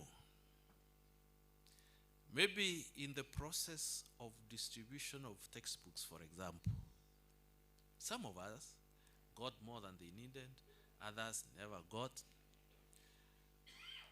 But you see, some of us have refused to take initiative, because if you go to the sub-county director in Timaru and tell him that you don't have enough textbooks, he is aware where there is excess, and we balance them out. It's a simple solution. But you sit in our institution saying we don't have what? Textbooks. And I'll tell you, the textbooks were distributed on projections that never happened, isn't it? We messed up the system. So the reality is, we need to settle that issue by coming together, see where we have challenges, look for solutions. Now, there's the issue of distributed leadership, and this is key. So in this, we have distributed leadership and team building. You build a team and you also distribute leadership. So what do we mean here? You delegate curriculum, you delegate assessment, and professional development roles to deputy principals, to heads of department, to teacher leaders like classroom teachers or class teachers, whatever you call them. These days there are so many terms that have come up. I hear you have form principles, isn't it? So you could form principles. Yeah. So all those leadership positions that we have created, let's distribute the leadership. So that as the CEO, you are not overburdened. Distribute leadership and then monitor what is happening. So in this case, therefore, what we are saying is, when we have shared leadership, this one increases sustainability. It increases sustainability. We don't want these changes to end tomorrow. We don't want the impact to end tomorrow. We should think beyond our existence in that particular institution. So as the duty bearers today, let us make sure that we share these responsibilities so that we sustain the kind of changes and actions that we are having. So, because when you leave, there are others. You have very many disciples with you. Jesus and disciples, sindio? Alipoenda, who continued with the evangelization. So create your disciples. Usiwe alpha and omega in our institution. So, yes. Then there is the issue of managerial and also resource mobilization skills. You plan budgets, you secure learning materials, manage timetables for CBA activities, and also adapt physical spaces for active learning. And in this case, this is basically what we call operational competence. So when we have operational competence, by the way we harness and deploy the resources, the little resources that we have, we prevent implementation gaps. We prevent implementation gaps. So colleagues, I need to reiterate this. We will never have enough resources because enough is extremely relative. let us look for the basic that we require to carry it out our instructional activities. And let me say this. The other day I was discussing with a certain principal. And I think the CD alluded to this. The issue of integrity and accountability in our institutions is wanting. It is wanting. Okay, let me not say all of them, but quite a good majority.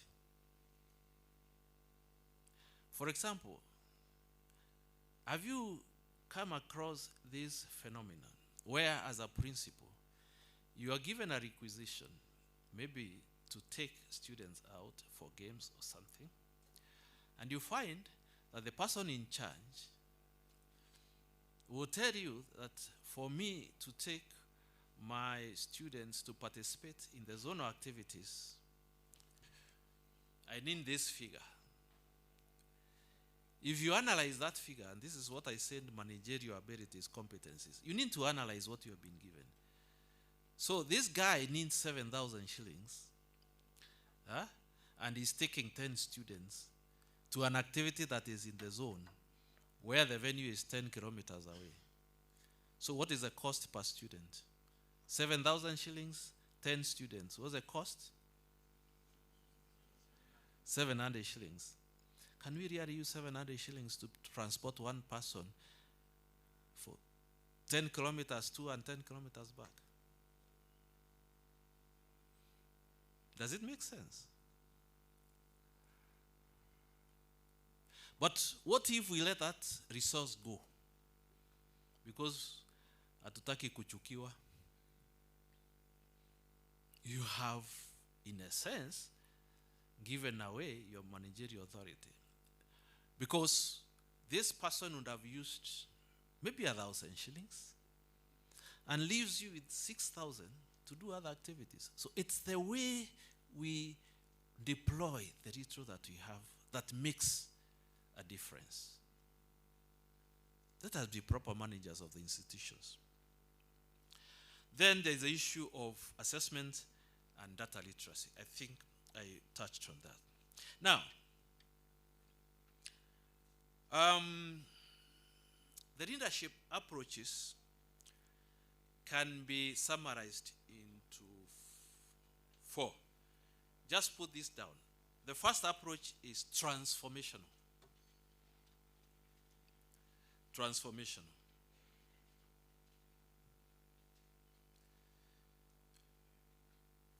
And where we have transformational approach, then what is our focus?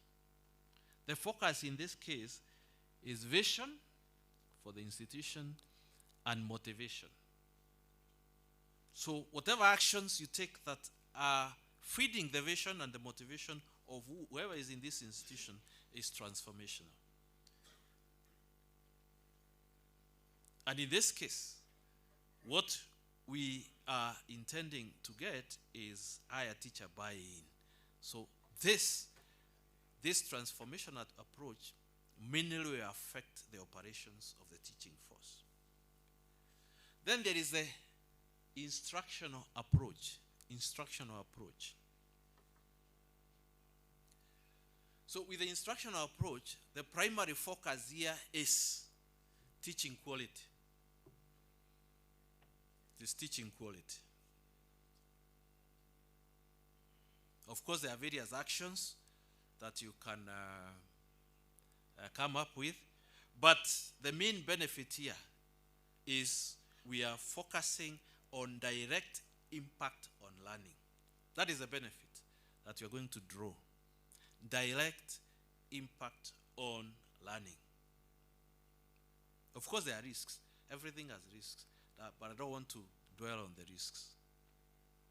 Then the third is what we call the distributed leadership approach.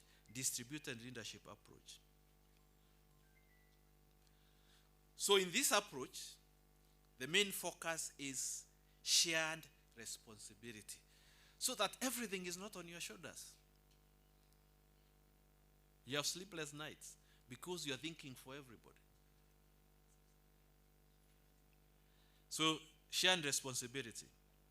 And in this case, the benefit here is that this approach scales implementation. Scale, like in graduate, isn't it? When I talk about scale, is facing. You remember we talked about facing? So you face implementation. But at the end of the day, you achieve your objective. So this one scales it, or you can say faces implementation. And the other, or the fourth approach, is managerial. So the primary focus here is what? Systems and resources. Systems and resources. And of course here you have procurement, you have timetabling, you have compliance with policies, with the statutes, all these, the actions that feed into the managerial one. The main benefit here is smooth operations. So if we can focus on that, that is why I don't want to even go into the risks that we should mitigate. But since we are in a new era, let us focus on the benefit, let us remember what we are focusing on, and let us remember the focus. Now,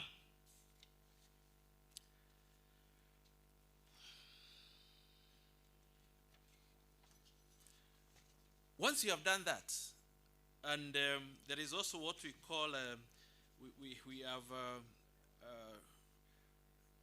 we can come up with practical actions that are going to fit into this. How do we know? How do we know that we are successful? What are the indicators? What should we look for? What should we look for?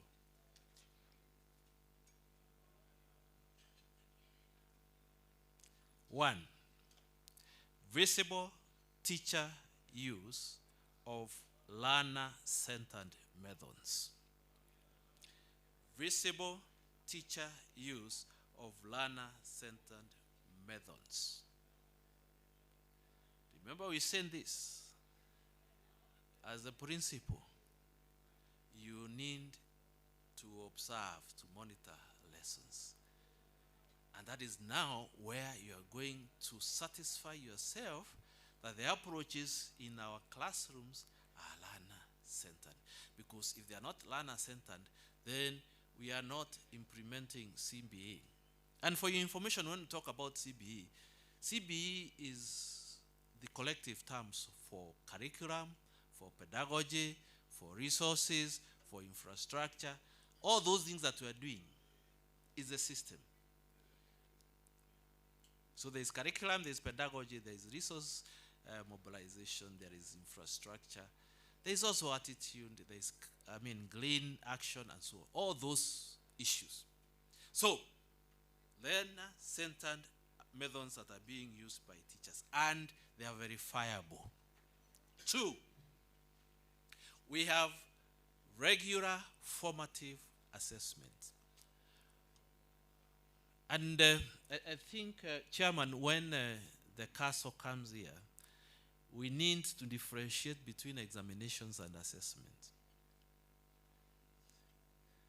And here we are talking about regular formative assessments, not summative, formative assessments, not examination. So we need to get to understand what it means. It's not necessarily a formal session that where you sit down and write. No. That's why we need, I'm saying, this is now disruptive. It is transformational. We need to know what actually to look for. The other indicator is improved competency tracking. Improved competency tracking. Sorry, my tongue is becoming heavy. I don't know why. Chairman, you have started casting spells on me.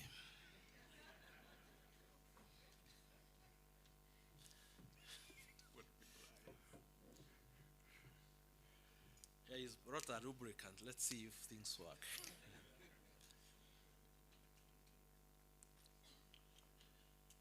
So, you're saying that we need improved competency tracking. Because, ladies and gentlemen, we said we need to help these kids develop what is within them. How do we track if we are doing the right things? So this is something that we need to come up with. We need modalities that are supposed to be developed at the planning stage. Then we have active teacher leadership teams. Remember we talked about what and team building? What did we call it?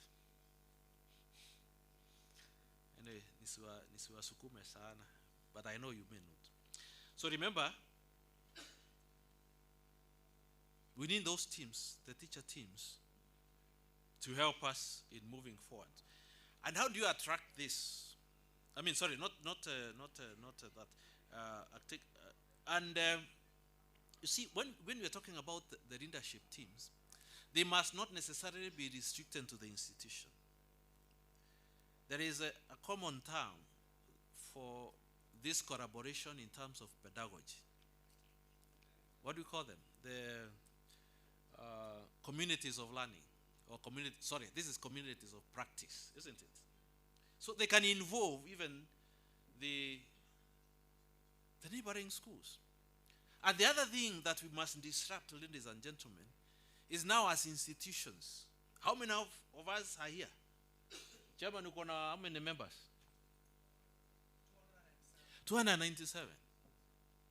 So we need to now start collaborating, not competing. We don't want this thing of now, what is your secret? There should be no secrets, because we are talking about helping our children, isn't it? So if something is working in Kondero Bara, please, my friend in Isebania should benefit, and we should not feel shy or restricted to share what is working. So let us move from being competitors to being collaborators. That's the only way we are going to help our kids.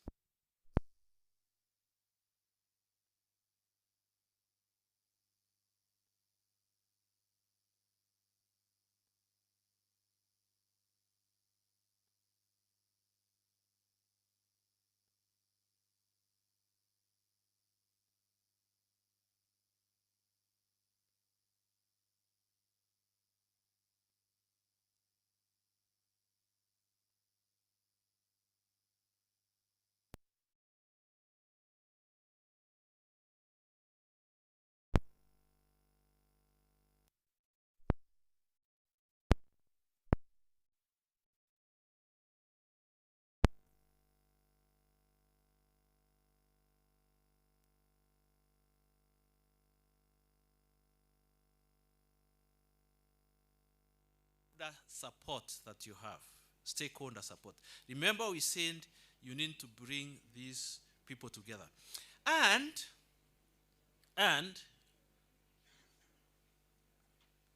you know, the answer to stakeholder support is to engage them, bring them to your institution, show them your achievements.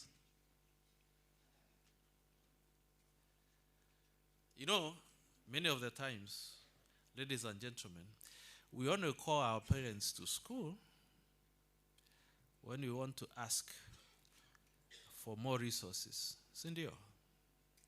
So wanajua mwalimu akituita anataka pesa. He needs more money. Let us flip this. I said we need to be disruptive. Call them one day and showcase the achievements in the CMB. Once they see that, they won't, they won't wait for you to ask for support. They will give it willingly.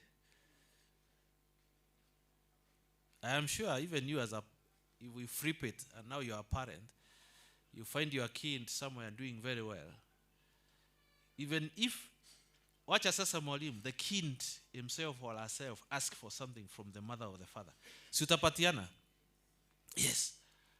That's why I'm saying we need to be transformation. We need to flip things so that we are disruptive. Now,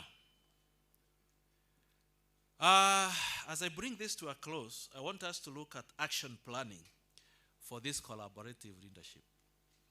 What do we need to do? What do we need to do? So very first, I want to go through a number of steps that can help you achieve this. I don't want to give any time frames. It may depend on where you are, on the kind of environment you're working in, but we need to do this. So, the first step, establish a shared vision. We say that. Establish a shared vision among all the stakeholders, from your board of management to the community, to your teachers, to your support staff. We need to know what your institution stands for. And I would like to advise, because I've gone to a number of institutions, and when you look at the visioning, okay, I think I don't have a problem with many of the missions, but the vision statement is wanting in many of our institutions. Because usually it is stated futuristically to be a center of excellence. To be a center of excellence. When will that be? Chairman, when will that be? We are existing today. We have stakeholders, we have learners. When are they going to benefit from this center of excellence? If we are still creating, and we don't have a time frame. So please, can we leave that today? Let us leave that vision today. So if your vision is to be a center of excellence or to be a center of whatever, there are all those things we come up with. Let us leave them today. So if it is a center of excellence, let me see the vision as center of excellence. And sometimes the challenge we have with this is that these are extremely academic. We don't leave them. Because when you go to the stakeholders within the institution and ask them what is your vision, even the principal himself doesn't know. But it is emblazoned there on the wall, very prominently. But it has never gone to the heart. So that has been disruptive.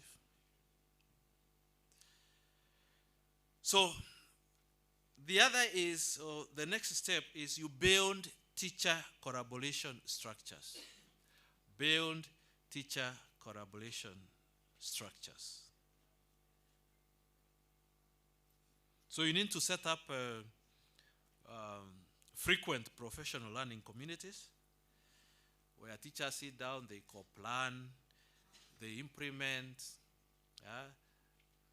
they peer teach, and build one another. Step number 3 is engage. Engage parents and community. I think we have seen this enough. Please let us engage the community, because this institution serves the community, the wider community. It could be that village, it could be that sub-county, it could be this country, it could be the global village. Step number 4. We also need collaborative resource mobilization. So it's about collaboration in all these aspects. Collaborative resource mobilization. So as a principal, what do? Sit down with your teachers and identify the resource gaps that are there. And when I was with the ends of departments, I said, they are the people to help the principals. Because the principal is not, yes, he's the overall, but he's not the person with the best competencies in the areas where they serve. So let us identify these resource gaps. And of course, there should be something that is reasonable. Also, we need to engage the parents and the community, as we have seen, and also work with the county or the sub-county or the regional, whichever, education offices to help you where you have challenges. Because as the CD said, we exist. I am in this office in Kisumu here so that I can support you. So why, I don't know if it is here or not, and I tell people, I'm just a call away. You don't even need to move from Kuria West to come and see me so that I help you. Just call. We discuss. That's why we exist. Step number 5. Co-design.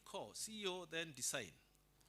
Collaborative. Co-design assessment practices. So as principals, you need to ensure that teachers design competency-based assessment rubrics, and then as a principal, please make sure you facilitate the moderation sessions. These should not necessarily be expensive ventures. And once we have these assessments, call the parents, share with them, or use digital platforms to share with them so that there is that constant communication between you and your stakeholders. Last but not least, as we have said, is monitor and reflect. So basically, this is at the end of the term. Monitor and reflect. So I don't know what time you're going to assign each of these steps, but the earlier they are in place, the better. So monitor and reflect on what you have done, okay? So you review progress. And then, once you have reviewed, you see where maybe there are gaps, where you need improvement, you adjust your plan, collaborate for the next term.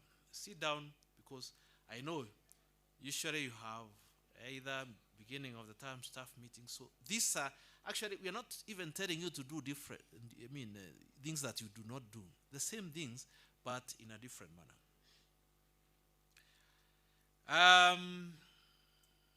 What do you do? What do you need to do regularly throughout the year as an institution where you're in charge? Let us have that open door leadership. Open door leadership. Tafadhali wenzangu.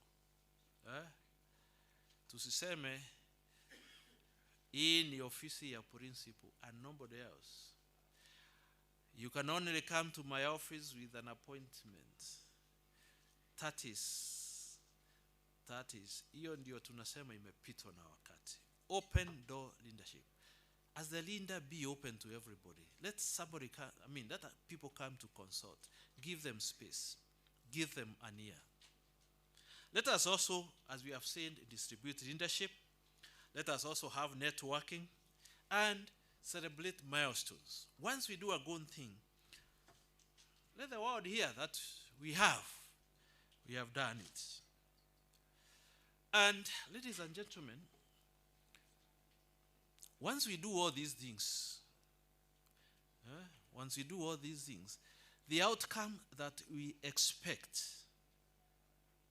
is that principals will foster a culture of collaboration, shared responsibility, innovation, and sustainability. And what is the intention?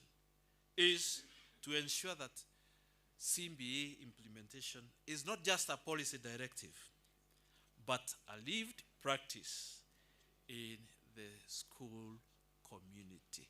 The school community. Thank you, and God bless you.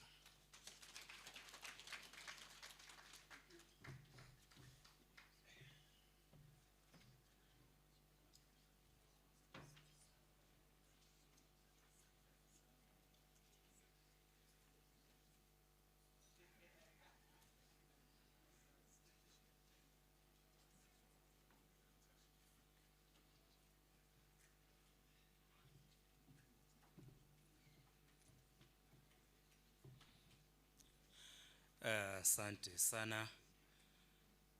Shukuru sana Ustadh Karuntini kwa mafunzo hayo ambayo tumepewa, hasa kutofautisha kati ya utahini na tathmini ya mtaala mpya, mtaala umilisi. Asante sana.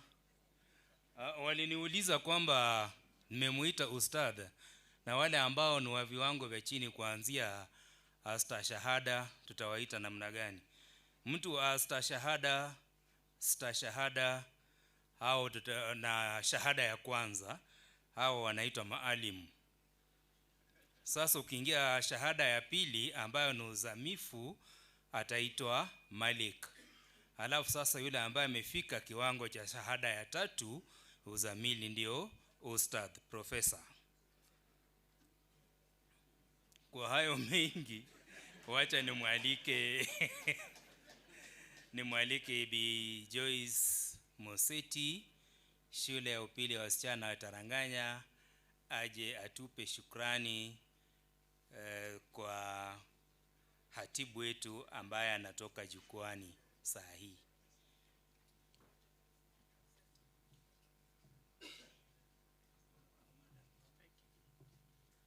Thank you very much, Mr. Matusi Mengi. On a light note, my name is Joyce Moseti, Taranganya Girls Principal. I really want to appreciate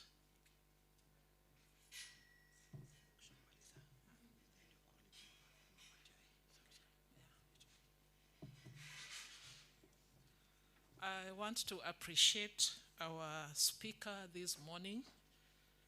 Ameitwa ustadha. Some Kiswahili, you don't even know whether it is Kiswahili or another language, but that is what it is. We want to appreciate our RDE for having taken us through the approaches that we need. We have been reminded of 4 approaches, that is transformational, instructional, distributed, and managerial. And then he has gone ahead to tell us about the indicators of the success, and one of them being visionary, visible, learner-centered methods. We know that we are used to being the leaders. We are the ones who give information most of the time. But in this case, we are expected to let our learners also teach us. In fact, I really got happy when I saw our learners in ourselves. When the RDE was asking us of the 7 competencies, how many knew of them, none of us lifted our hands up. And that is the way our learners behave. When we have taught them and then we come to class and ask them what we learned, they look like we never taught anything. And so we have been reminded that we will always be learners. With CBE, we have to be ready to learn. It is not all about what we know, but what we are yet to know. We should also expect to learn from our learners. He has also gone ahead to show us the steps that we should follow when we are planning for this, and finally what we should do. And he ended up saying that CBE should be a lived practice. Everywhere we go, it is no longer a story, it is a lived practice. We need to change our mindset. We need to be transformed. The Bible says that we need to transform our minds. So we have to be transformed right from the way we think, the way we used to do things, and do them the way we are expected to do them. Remember, we are supposed to be accountable for everything that we do. The Lord says we shall give an account of everything that we do. And in Luke 12:48, it says, to whom much is given, much is expected. So as principals, we have been reminded of our many roles. A lot has been given to us, and a lot is expected of us. Thank you, Bwana Ustadha, for reminding us of our roles and how we should go about them. May God bless you. We are now going to appreciate him the musical way. The musical way, those of us who have been to a music class have heard of things like tate, tafatefe. Have you ever heard of that? If you have never heard, then you're hearing it today. Tate, tafatefe. So you are going to clap like that. Tate, tafatefe, tate, tafatefe. So can we try? Tate, tafatefe, tate, tafatefe. Simameni tufanye hivyo kwa ajili ya ustadha. Okay, let us start. Tate, tafatefe, tate, tafatefe, tate, tafatefe. Thank you very much. God bless you. We are going to appreciate our ustadha with some reward. I want to call upon him. He's my senior, but today I'm instructing him to come so that I can give him a reward from Kessha Migori. Karibu sana, my senior.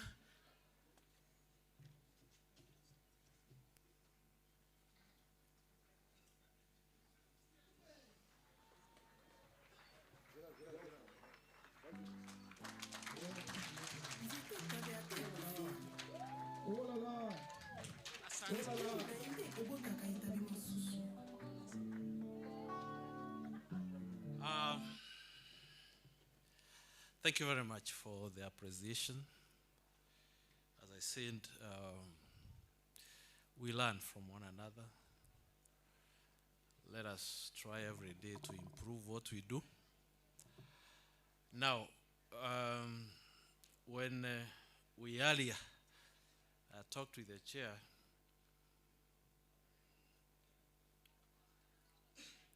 it was apparent that somebody else was supposed to do the official opening, but the chair has told me to utter the magical ones. And I'm humbled.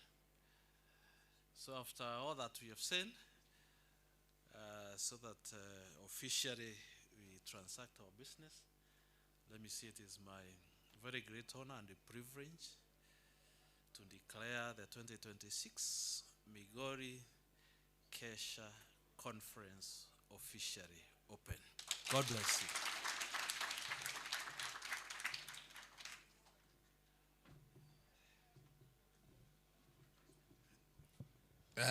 Ladies and gentlemen,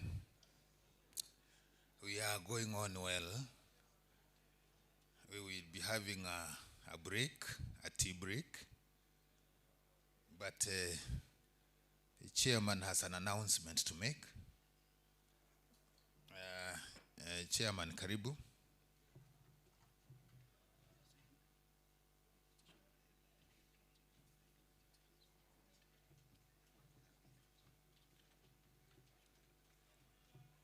Okay, thank you very much. Thank you very much, our Vice Chair. Once again, I keep on welcoming our members, the delegates that would have come a bit later. Can see the Chief Principal Zulanda Girls here. I know you've flown from very far. We welcome you among others. Please feel welcome. We are going to have a few minutes here. One, I'll invite the CD to officially also welcome our sub-county directors that are present here today. And also, I'll also invite one partner to share with us. Then we shall go for our tea break. After tea break immediately, we are going to have Optimum. I hope now you are okay. Optimum will be there, and Anita. And then we shall have the next facilitator. I would also request the chairperson, music, to have a report because we shall be doing them daily. Maybe today we have music. I know you have not done, but at least something you can tell us. Tomorrow we shall have two. But the director, after introduction, our sub-county directors, The DJ has also requested me that people are tired a bit, they can have a jig. Karibu. Thank you, Chair. For the interest of time, I want to invite all our sub-county directors and CASOs present in the room. Just come forward for introduction. Tupate hiyo mic nyingine hiyo ya Kiswahili inaitwaje? Hiyo mic inaitwaje ya kutembeza kwa room? Hiyo ya kutembeza niki? Aya. We can introduce ourselves haraka, wale wote tuko. Tufanye haraka. And as the introduction is being conducted for our officers, I request Oluoch from COOPS, please come forward if we are within. Bwana Oluoch. Aya, sawa sawa. Tuendelee. Thank you to our RD, our CD, Migori Kessha officials, colleague principals. Good morning. I'm Frederick Olo, Sub-County Director of Education, Suna East, or Migori Sub-County. Thank you to our Regional Director, County Director, colleagues, Sub-County Directors, CASOs, and principals. Good morning. Before you is Michael Dea, the Sub-County Director of Education, Mabera. Thank you, God bless. Thank you to our Regional Director, County Director of Education, my colleagues, Sub-County Director CASOs, and delegates present. Good morning. My name is Samuel Ondieki, Sub-County Director of Education, Timaru. Thank you. Thank you. To our LD Nyanza region, to our CD, colleagues, Sub-County Directors, and CASOs, our dear delegates, good morning. I'm David Sangaka, the Sub-County Director, Kuria East. Karibu nyote. Thank you. To our regional director, our county director, colleagues, sub-county directors, the CASOs, delegates, and all the invited guests, good morning. My name is Janet Ochindo. I am the Sub-County Director of Education, Nyatike West. Thank you. Good morning to our Regional Director, our County Director, to the Kessha County organizing team, and all the delegates. Jambo tena. Kwa majina naitwa Duncan Odhiambo Siwo, naibu mkurugenzi wa elimu Nyatike North. Good morning to our RD, CD, delegates, and any guest present. Good morning once more. I'm Onyango Joseph Onyango, the Sub-County Director of Education, Suna West. Thank you. Thank you. To our RD, Director Migori, Sub-County Directors, delegates, and all invited guests, good morning, good afternoon. It's morning. It's morning. Good morning. Oh, thank you. It seems that I'm the only CASO around. I'm Gladys Maranga, the Sub-County CASO, Nyatike South.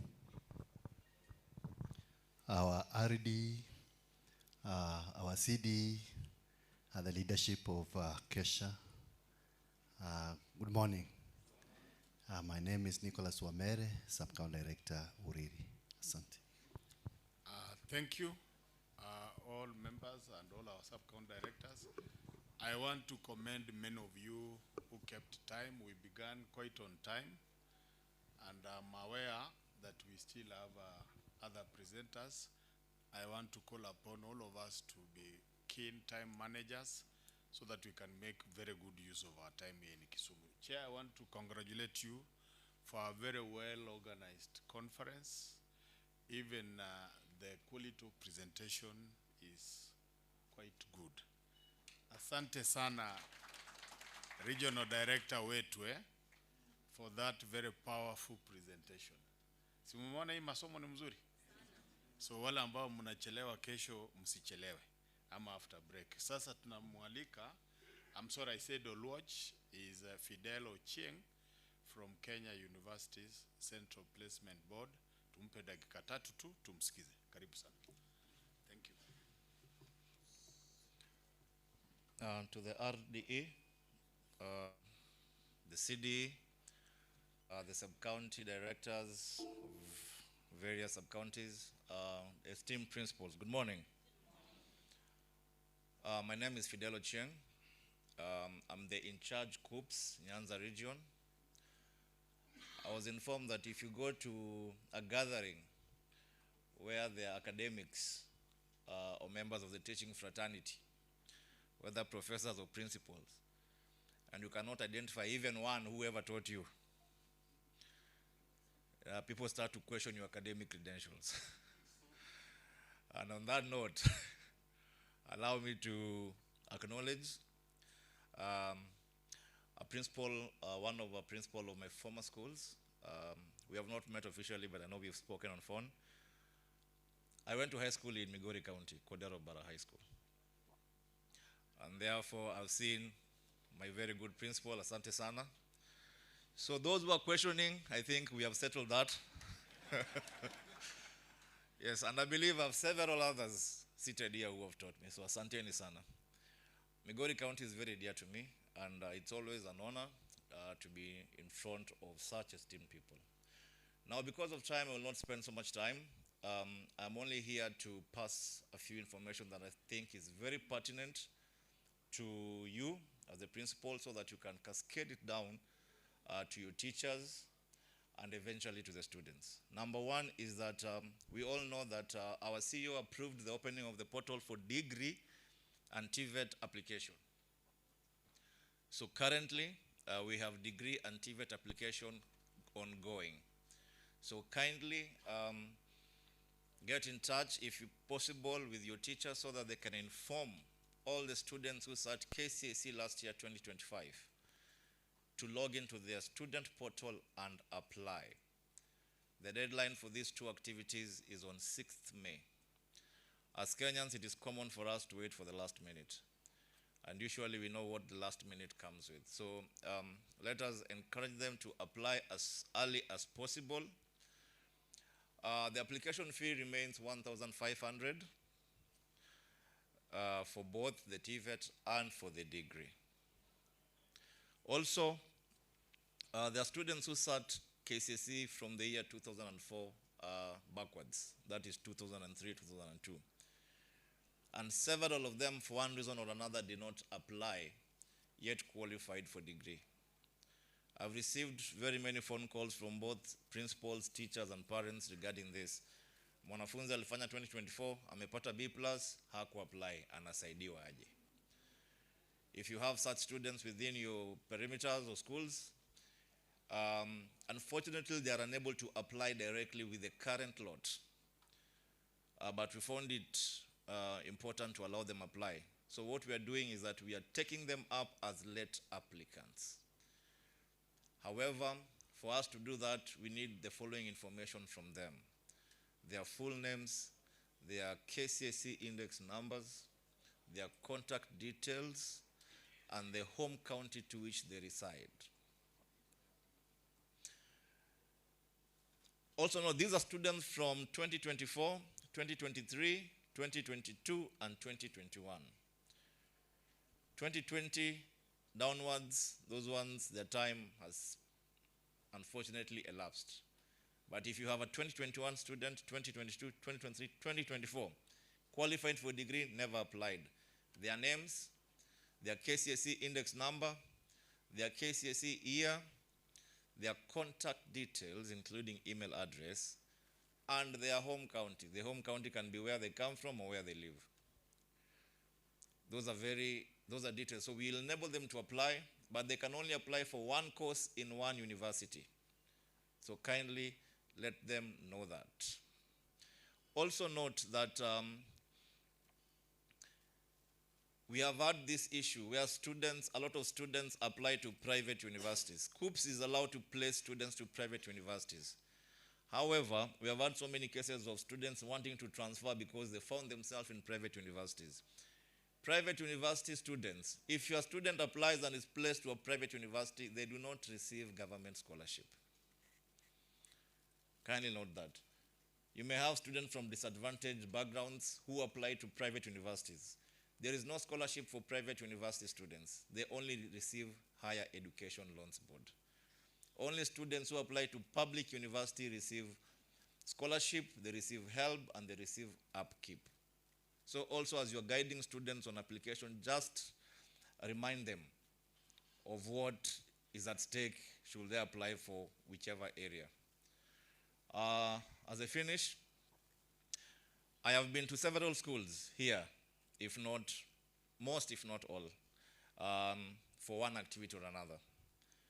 The reason why we have students not knowing what they want is because they have not received guidance early enough in their schools before they sit exams. We are trying to really shorten that gap by going to schools to give career guidance to students. I don't know why you people have not invited me to your schools.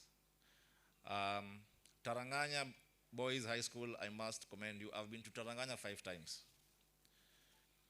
And a few other schools, Migori and the rest. Please invite us to your schools so that we talk to your students, we give them this knowledge early enough, so that we avoid the situation of students coming to our offices and telling me, sir, I have an A-, what can I do?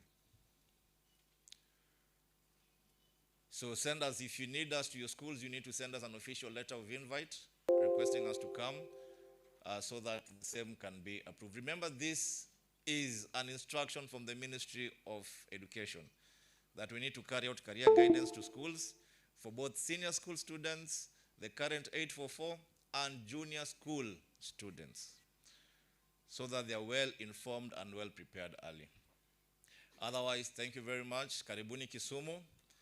And I hope to see us in the next term for most of this career guidance. Mwalimu Kodero Bara, you also need to invite me. I know you had launched a very serious alumni network, but I need to come there in person so that I can give back to the community. Otherwise, thank you very much. God bless you all. Enjoy the rest of your stay. Asante.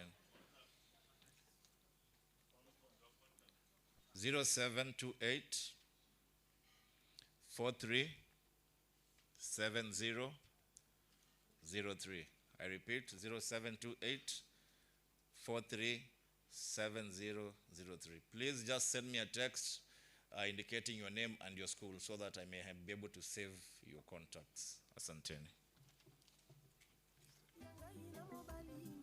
Can we give 2 rounds of applause to the Coops? 1, 2. Thank you so much. Thank you so much, Coops. Maybe we shall get time again with you. We normally have a meeting every term, and we can give you some 30 minutes when you come to share with us some information at the county level. I would want to remind our sub-county chairs that after tea break, it is important that all our delegates are badged. For purposes of security, we need to know that members who are here are members of Kessha, or partners, or guest speakers. We have different badges in terms of colors for purposes of conveniences. We have guest speakers and our bosses, the directors, they are in green.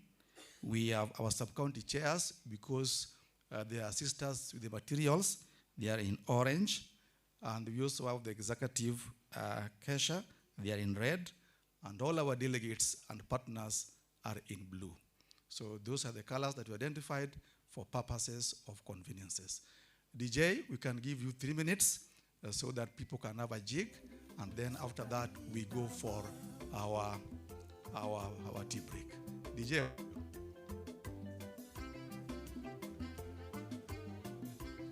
DJ, come over and please, can we rise and have that? It's important. Don't go. It's not for going. It's just for having a jig.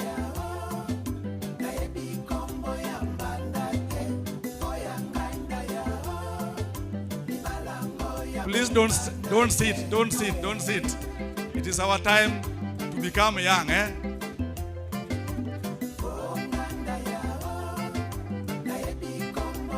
Sigira Principal, you are seated down. Sigira Principal, you are seated down. I'm seeing you.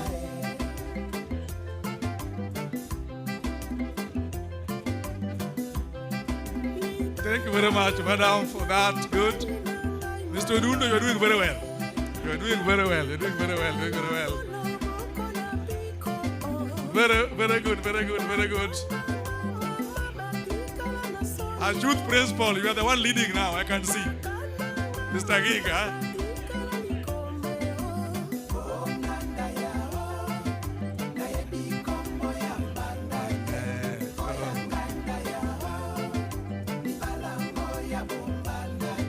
Mr. Rungu, you are doing very well. You're doing very well. You're doing very well.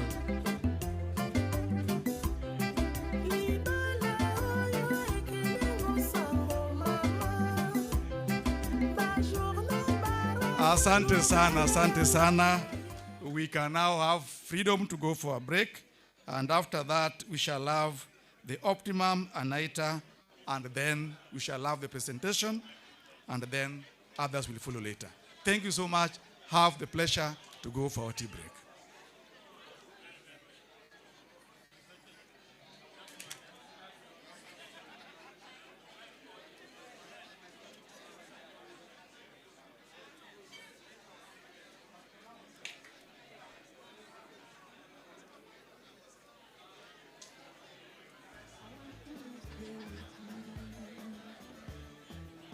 Every day you love someone, something you want to. I don't know what to do. My heart, I want cry for my lovely Elizabeth. Some people they want to ask me for you, my life.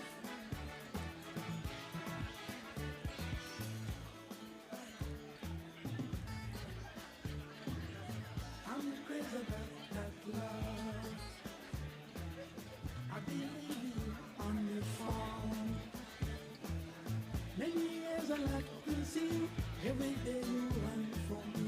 I don't know what I'm going to do. My head, I want to cry for my sweet Elizabeth.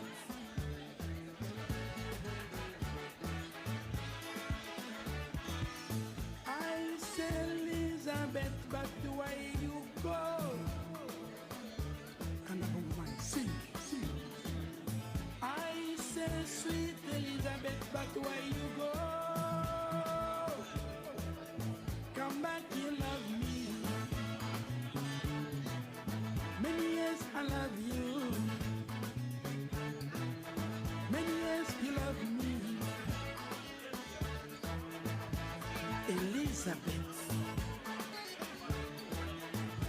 what happened?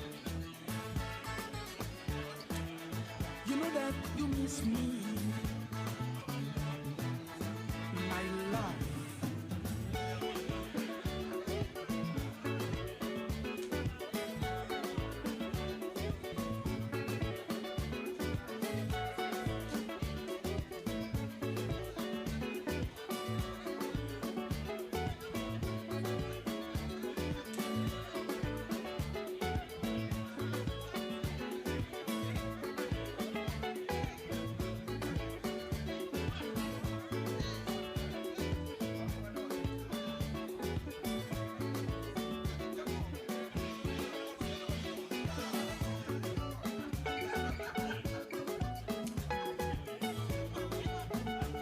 Abdul Adams.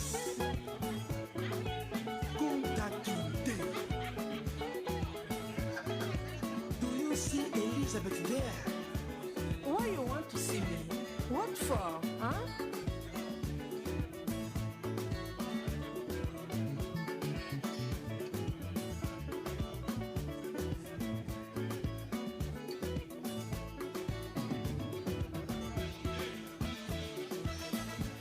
Elizabeth, we stayed more than 10 years together, you and me.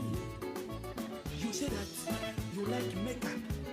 Then I bought a ticket for you to go to London just to buy makeup. But what happened?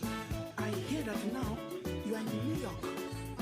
That neighbor who was with you on the plane, is the one who took you to New York. I came a drunkard. I started to drink whiskey. Johnny Walker. Now Johnny Walker walking now on my head, all my body. I love you, my baby. Please, come back, you love me. Leave me alone. Come back, you love me. This is just a waste of time. You know that I love you. I want to be free. You know that you love me. I come crazy because of you. My brother, leave that girl. You know that she loves you just because of your money. Shut up. I love her. It's not your problem. I say Elizabeth, but where you go?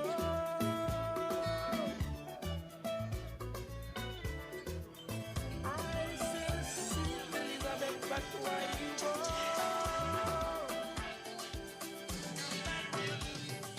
DJ Keldon.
DJ Kelden, the antidote.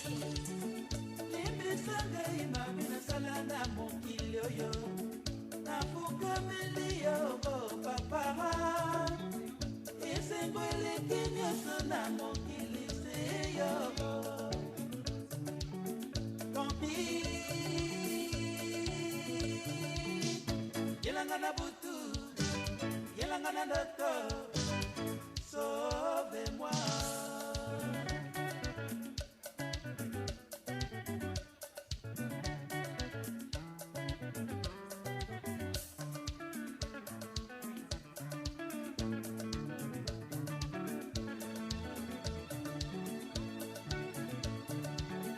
Libisaka imami na salana mokili oyo.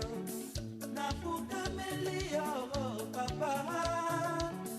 Esengweleki nyonso na mokili seyo. Kanti.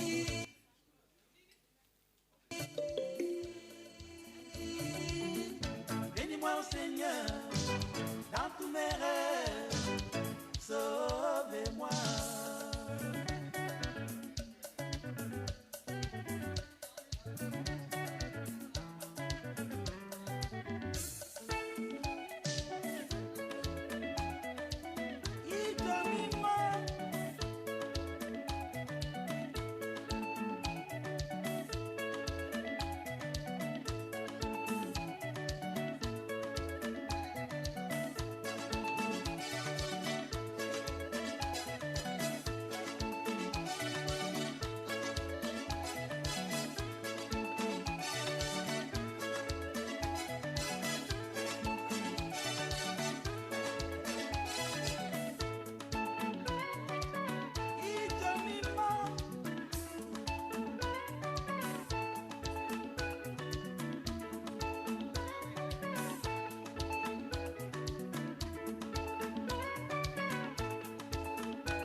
Forever and for always.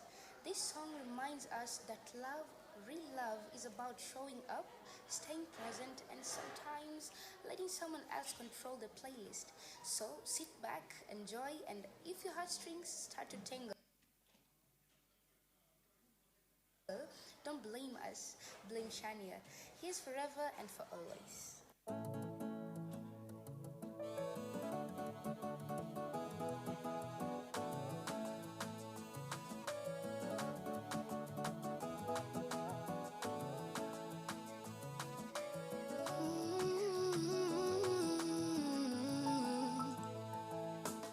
In your arms, I can still feel the way you want me when you hold me. I can still hear the words you whispered when you told me. I can stay right here forever in your arms. And there ain't no way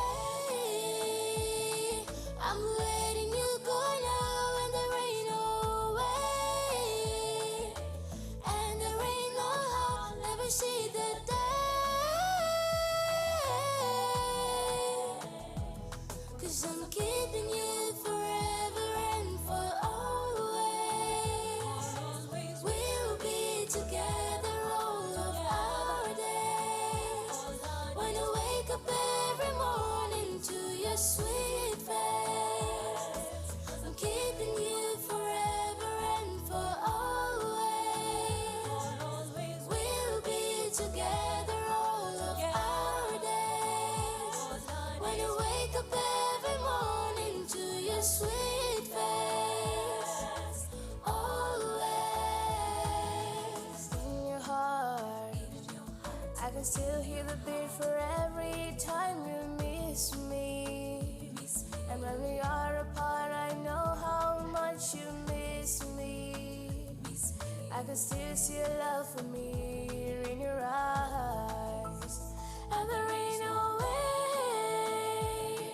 I'm letting you go now, and there ain't no way, and there ain't no how I'll never see the day. 'Cause I'm keeping you forever and for always.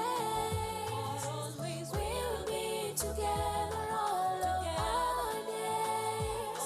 When I wake up every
kati nyalo nade maisha ya kwako, weka kwa Mungu we.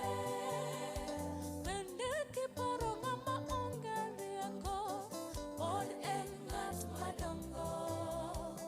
Gimani kati nyalo nade maisha ya kwako, weka kwa Mungu we. Kata podi kidwaro wuotho temi solruogi, mondo wuoth kodi.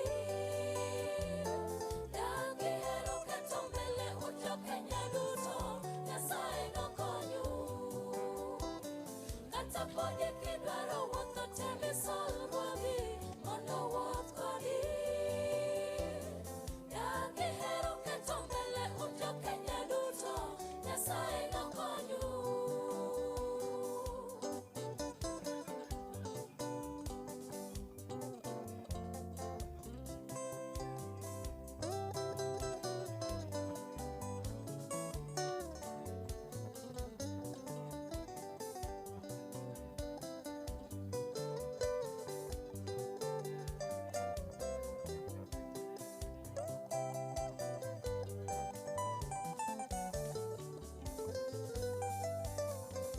Ang'o midwaro e maisha na wadu, gima Nyasaye ema pango.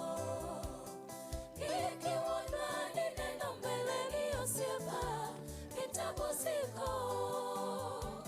Ang'o midwaro e maisha na wadu, gima Nyasaye ema pango. Kik iwuondra ni neno mbele ni osiepa, kitabu siko. Bende kiparo ng'ama onge rieko, pod en ng'at madongo. Gimani kati nyalo nade maisha ya kwako, weka kwa Mungu we. Bende kiparo ng'ama onge rieko, pod en ng'at madongo. Gimani kati nyalo nade maisha ya kwako, weka kwa Mungu we. Kata podi kidwaro wuotho temi solruogi, mondo wuoth kodi. Dagi hero keto mbele ujo Kenya duto, Nyasaye nokonyu. Kata podi kidwaro wuotho temi solruogi, mondo wuoth kodi. Dagi hero keto mbele ujo Kenya duto, Nyasaye nokonyu.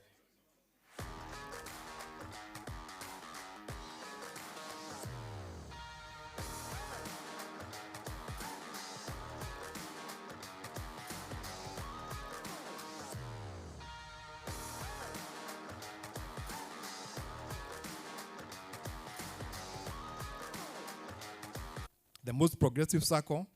Today, my CEO called me in the morning, akaniambia, as you speak to the teachers, tell them that Unitas has extended this period to 144 months.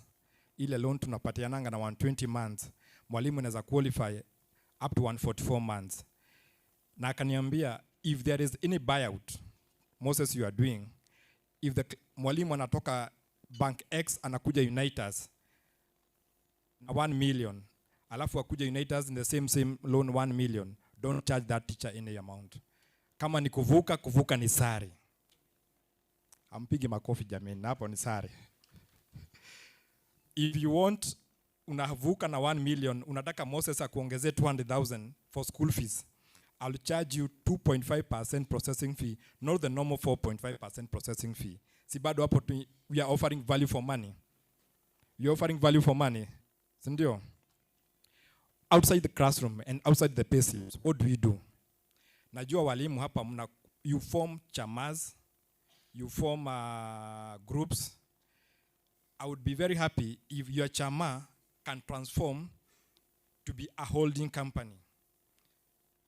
Mnunue shamba through Unitas, alafu hizo shamba mkatakate, muuze through Unitas. We are able to do that.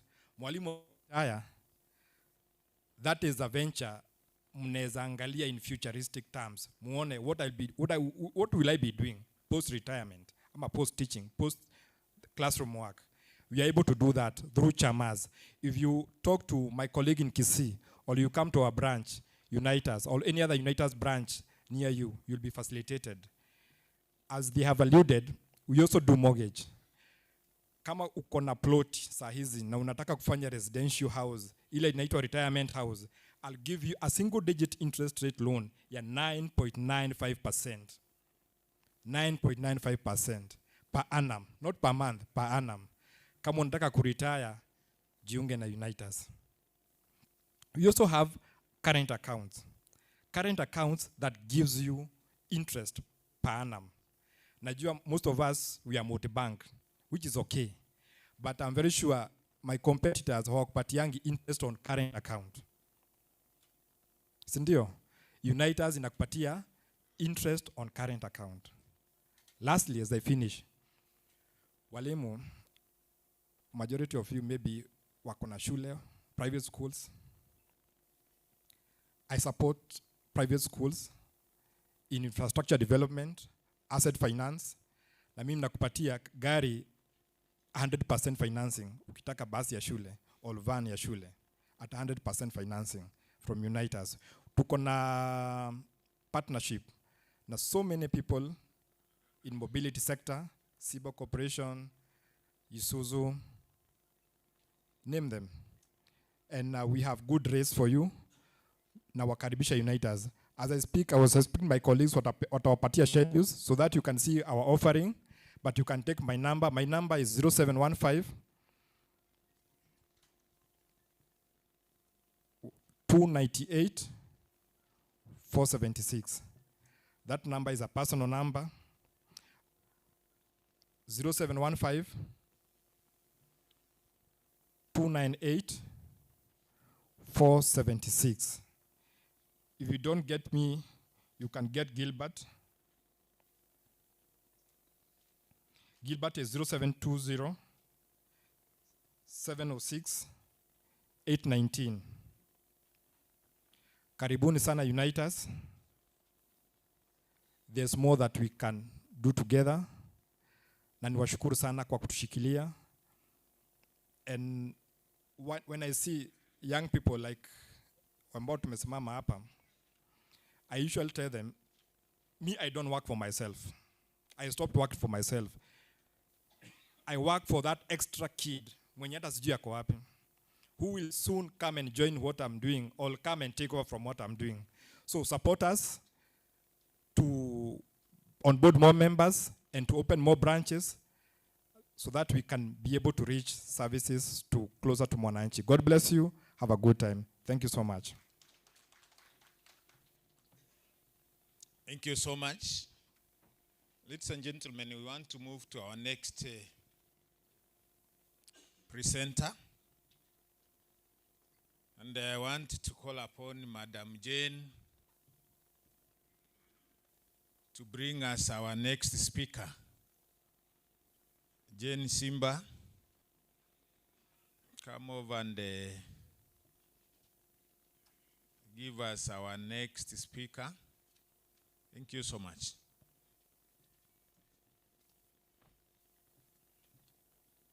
Good afternoon. Yes, I'm here to chair this session and to bring our next presenter. Our next presenter is Madam Anne Joyce Abuga. Madam Anne Joyce Abuga is a mother of one in grade 10, but she's still single and searching. Madam Anne, is an holder of Bachelor of Education, English Literature, which she did at Kessha University. She took a master's degree at Buxton College on curriculum development. She has another degree of master's that she did at Harvard University, where she did education, leadership, and policy. She has a third master's degree, which she undertook at Jomo Kenyatta University, where she did on strategic management Currently, she's undertaking her PhD, and it is ongoing. Soon, she will be called Dr. Anne Joyce Abuga. Her areas of interest: curriculum development, education, leadership and policy, school system leadership, education strategic partnership, and teacher education and development. Madam Anne, this afternoon, is going to take us through a topic that is a sustainable CBE in senior schools, harnessing community partnership and parental engagement for resource and strengthening. So I'm here to welcome Madam Anne to come and talk to us, so that at the end of the session, I believe as principals would be able to know how to manage the senior schools in terms of community partnership and parental engagement. Madam Anne, you can come and talk to our principals. Otherwise, thank you. Thank you so much. Because of technological challenges, I'll have to use this desk, okay? So my name is Anne Joyce Abuga, as you've heard. So when we talk about CBE resources, it's something I'm extremely passionate about. Not just as a curriculum specialist and someone who works at the policy, but because I'm also a grade 10 parent. And so I've walked the CBE journey from the point it started. And sometimes it's very interesting because at policy level, we sit in boardrooms, decisions are made. Then they end up in the classroom. So you are able to see how decisions impact classroom setups, okay? So I'm starting at 12:31, and I hope time will be on my side, because I have a lot to say that is very beautiful. Now, when you talk about resources in CBE, it's one of the headaches that I know you are facing at the moment, isn't it? You look at the curriculum designs, you look at the textbooks, and you wonder, what is happening in this country? You mean someone sat somewhere at KICD and decided that as a school, we are going to implement CBE, and these are the kind of resources they expect us to have. Those are the conversations we are having, right? Is it? For the first time in our country, we are looking at the gaps of resources, and they are glaring. You can look at a child in another school and you are wondering, when will we ever catch up? So those are the resource gaps we are going to talk about. How do we sustainably fill in these resource gaps? Now, resource mobilization is also one of the very tricky things that you have to do as a principal. I know many times when we want to talk about resource mobilization, the first place we usually go to all the time is Constitution of Kenya. Let me start from there. Constitution of Kenya says it envisions free and compulsory basic education. Sindio? Unaangalia hiyo jina free inakukasirisha kama principal, because you are looking at the resources that you need. You are being told it's free. MOE, when they write their circular, they say, do not charge extra levy. Sindio? Mkifika mahali mnaambiwa, look for resources. You wonder, is something wrong somewhere? There's nothing wrong. Let me tell you where the secret is hidden. Now, after Constitution of Kenya that said, let education be free, we went forward with the Basic Education Act, and it introduced someone very critical to our schools. In 844, a parent's role was, alete mtoto akupe, alipe Kenya ameambiwa na aenda akuachie, atarudi baadaye. But Basic Education Act, when you look at the third schedule, it talks about the Parents Association. So the only person who has the powers to raise resources for you in the school is the parents, through the Parents Association. And I'm very happy because I'm talking to the secretary of that team. Cindy, so you sit close with them, right? But there is a learning gap that needs to happen for these parents to see why these resources are needed. Let us go to the 6 levels of resources. You know, many times when people are talking about CBE resources, what is not usually in the room is that there are 6 levels of those resources. Some we have, some we don't have. Some are beyond us as a school, some it's the Ministry of Education that you'll be doing. Now, the 6 levels, the first one, now a strong CBE school system that supports learning relies fully on the following 6 levels. So we have the national level CBE resources, we have school level CBE resources, we have classroom level CBE resources, subject level CBE resources, we have household level CBE resources, then we have community level CBE resources. But why is this resource matrix really elaborate? It's because of the curriculum that we are handling. It's different, it's extremely elaborate, and it says this. Now, you know, when we went to school, I went to school down at Asumbi, and I remember we used to be told the people outside our school are villagers. Sindio? If you are seen talking to a villager, it's punishment. In CBE, they are no longer villagers. They are our learning partners. Because we have a subject called community service learning in senior school that keeps telling us to go to them, to learn from them, to work with them, to do activities with them, right?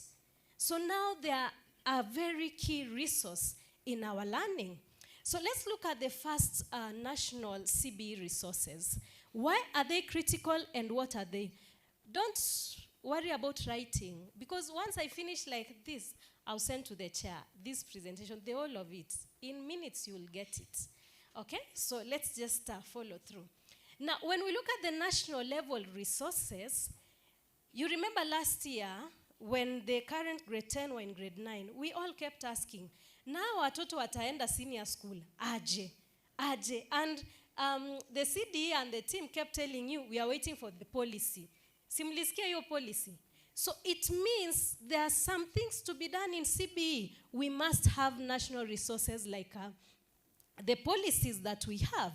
Then number 1 there, we have curriculum designs that have to be there.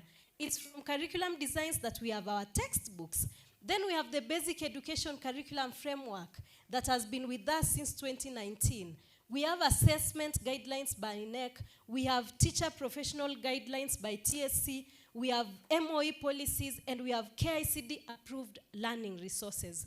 Why are these important in the entire country?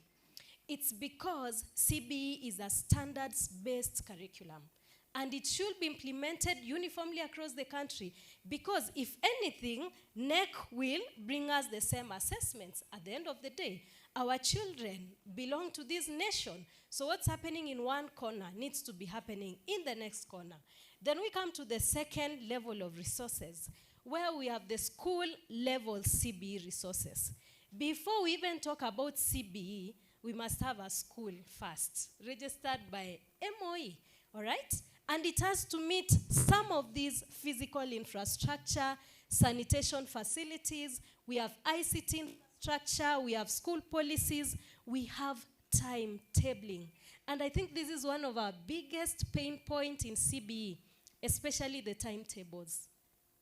How many people up to this point, how many schools can say, our timetable is perfect and it's working and we are good? How many of us? No one. Let me run very fast to timetabling, then come back to the other resources. Now, when we were looking at CBE and we were saying, this curriculum is very different. How then are we going to have a well-aligned timetable?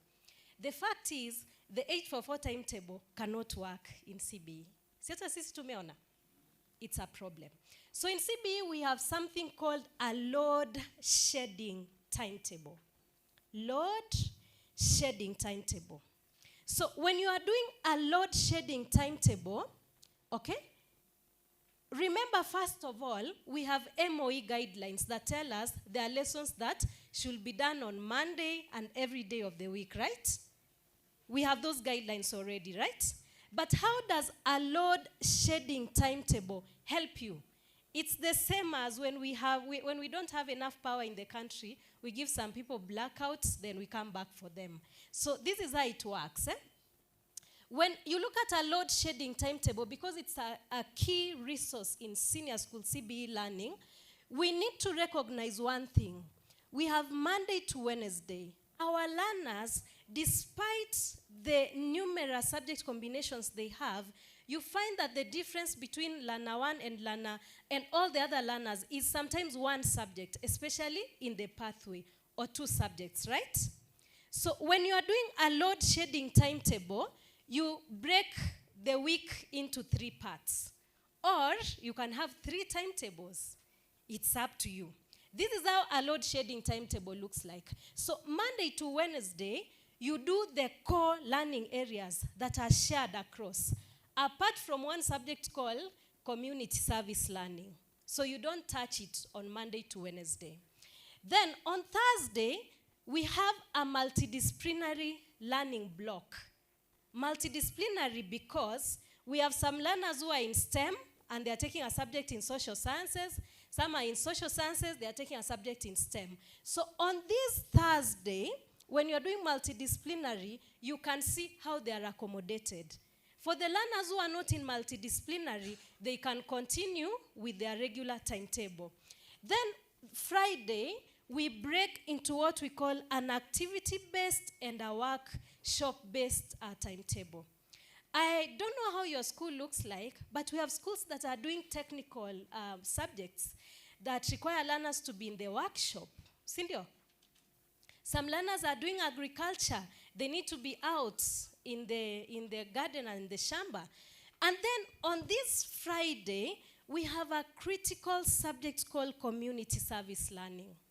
And if we do not handle these community service learning subjects very well, it might end up creating conflicts between us and the community. Unasikia community nasema, hatutaki hata kuona hawa watoto hapa, walikuja wakafanya activity hapa, hawakumaliza. Are we together? Si mtasikia hata wewe watoto wakikuja na wanaharakisha wanaenda, right? It's going to be a problem. Now, because we are learning with the community, most schools that are using the load shedding timetable are doing this subject for Friday afternoon. So that kama mnaenda to the community, it's a very easy walk to the community. You do the activity, you leave the community in peace, and you come back, right? Does it make sense? But as you do this, I said, you do it against the backdrop of policies that tell you these subjects must be done daily. So if on Friday you are doing activity-based timetable, morning hours can cater for the daily subjects so that we give our learners ample time. If there is one thing that CBE Senior School needs, it's time. Time, why? It's called the CBE Senior School Curriculum. It has another name. Others will call it a pre-career curriculum. Others will call it an incubation curriculum. The learners have come to senior school to bring all their ideas to life. As they come to senior school, it's not like 844 where you come, you finish academics, and then you go and figure out what to do. So by the time they are finishing senior school, mguu moja iko ndani ya career na ingine ilikuwa kwa academics. So that's why they need a lot of time to be able to implement. So I hope that counts for what we can look at when we talked about the school level CBE resources. And I said, because a timetable is very important, so that's the solution we have for a working timetable, all right? And then when you look at the school level resources, we also have the policies. How are things done in your school? Okay, schools do things differently. Those are school level resources. Now, we have the classroom level resources. Every learner in our school goes to a particular classroom. My son, who is in grade 10, is in grade 10S. So a child will actually in education policy we say learners don't go to a school, they go to a classroom. Because 80% of a child's time will be spent within a classroom, within just a particular peer group. That's where they will spend most of their time. So learners actually go to the classroom.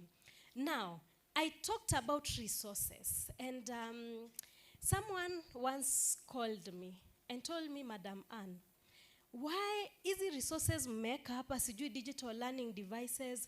Why do you know that some schools in this country are very poor, they cannot afford? Those are their words, not mine. Then, this is the very simple explanation my colleague teaches. Now, when we are designing a country's national curriculum, we cannot look at who is the, let me use their words, who is the poorest, who is the most resource-constrained school, and then design a curriculum from that level. That is not possible when you are designing a country's national curriculum. It's because we are developing an education system for the future of Kenya. So what do? We look at the most futuristic, the most optimistic point of view, the most resourced point of view. That's the point from which a curriculum in the 21st century is actually constructed. What does that tell us? If that community can only have one smartphone, so what the curriculum is telling you is, can we have that one smartphone in the classroom? If that community can never see Wi-Fi for the rest of their existence, can a child come to class and then be able to see, oh, this is actually Wi-Fi, oh, so this is a laptop? That is how you build a country's future. Because these children are going to go into, then how then do we get these resources? Now, when you are at a classroom level, we have these direct instructional resources such as teachers, and they support daily learning activities. Of course, we have qualified and continuously trained teachers. We have approved learner textbooks. We have teaching aids, assessment tools such as rubrics and flexible seating arrangements and digital devices. Let's go to the fourth level. Now, the fourth level of resources is the subject level resources. And this one hits home hard because as schools, we know there are subjects we cannot touch.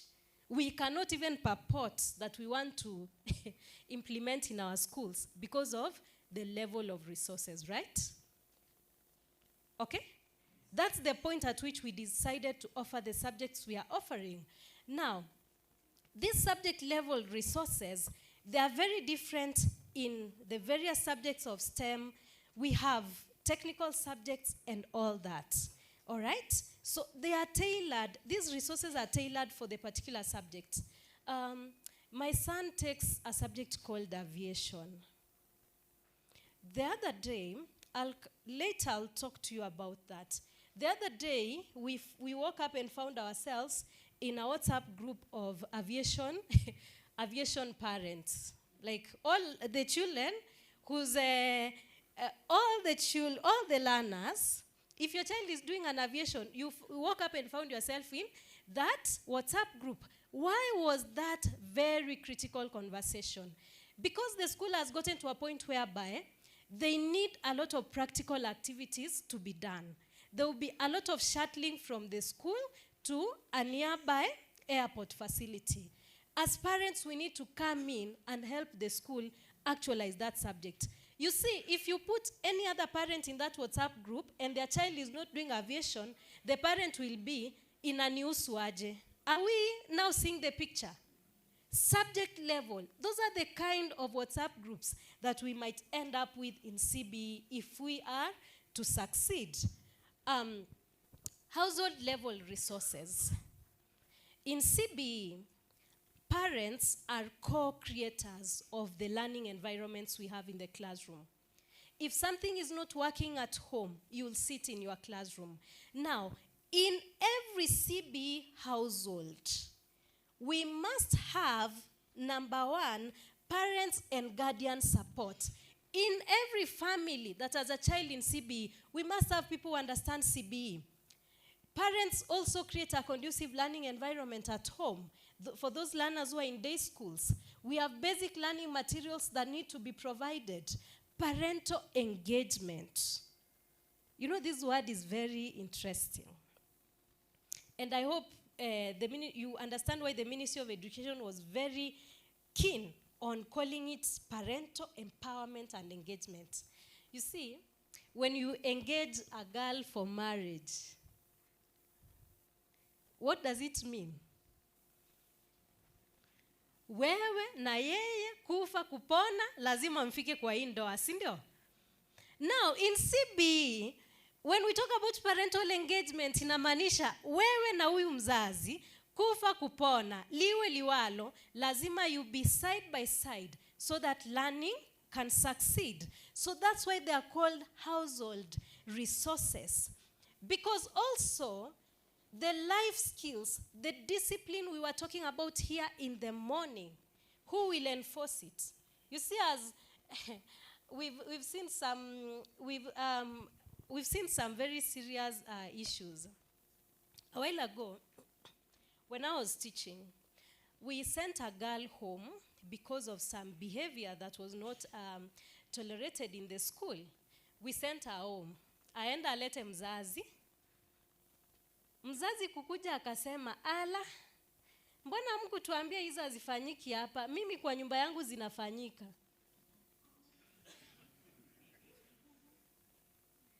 Okay? So you see, mtoto anaangalia walimu, ako like, but I told you, my parents will not be offended by what I've done. And the parent is here and saying, mimi kwangu inafanyika. Hapa mnamaanisha it's not tolerable. What are we saying? You have engaged this parent as part of your school. Sasa lazima mkue mnasoma from the same script. Otherwise, learners are looking at you and they are wondering, okay? Then now, the last level that is extremely critical is called the community level CBE resources. And the RD said something very important. Collaboration. Mtasema mnafanya CSL, if you don't talk to the schools near you, mnajipata mko in the same market ama in the same social amenity at the same time. Will learning go on? No. Even if you meet in that social amenity, 10 of you, and you've met there to do your lessons, but you've been talking to each other, everyone knows what is happening, right? Or even you're having a collaborative lesson across many schools at the same time. Now, community level CBE resources are very important because communities are now extensions of our classrooms. Okay? So, we need parents as community learning partners. We need TVETs in CBE senior school. You cannot implement CBE senior school, and that is within the guidelines for implementation of senior school. I hope you've read that document. It says senior schools should partner with TVET institutions. Okay? So in CBE senior school, we have no choice. The TVET institution near us, we have the local artisans, the health facilities, religious and civil society organizations, community, social and public amenities. We have community service learning projects. We have government agencies that we are also working with. So those are the 6 levels of these resources that we need. Let me go back to I talked about the load shedding timetable. The load shedding timetable is very critical because not just because of the number of subjects that we are implementing. I said it's because of the amount of time that is needed to implement these learning lessons. And then, if you are doing a load shedding timetable, by now, I think grade 10 are your biggest headache. I hear principals saying, naona tu wanatembea all over the school. You don't know whether they are learning. You don't know where they are going. They tell you we are going for an activity. You find the teacher, you ask the teacher, where are you going? Teacher says, I'm looking for grade 10. You find grade 10, they tell you we are looking for the teacher. So a lot of movements going up and down, right? Yeah? And let me tell you now, that's the future of education. Because by the time you contain them, you have the next batch of grade 10. That is how education will look like, an activity-based school. But now, how do you manage to ensure that these people are focused? The chair, I asked the chair to send you something. We have a learner portfolio you sent. Kindly open your WhatsApp. Let's look at how you can manage learning easily. Badala ya kuumwa na kichwa, unashindwa our grade 10. Wanafanya nini? And I remember the CDE saying in the morning that in CBE there's a lot of discipline needed. A lot of discipline. A lot of, self-focused learning. Now, you are looking at, I think, a learner assessment portfolio for grade 10, right? Are we there? Are we there? Kidogo hivi hata umejipata kwa digital learning devices in this class. Ni CBE. If you are there, clap your hands. Clap if you are there. Clap. We want to hear how many people are there before we continue. Are we ready to continue? It was sent. The chair, where is the chair?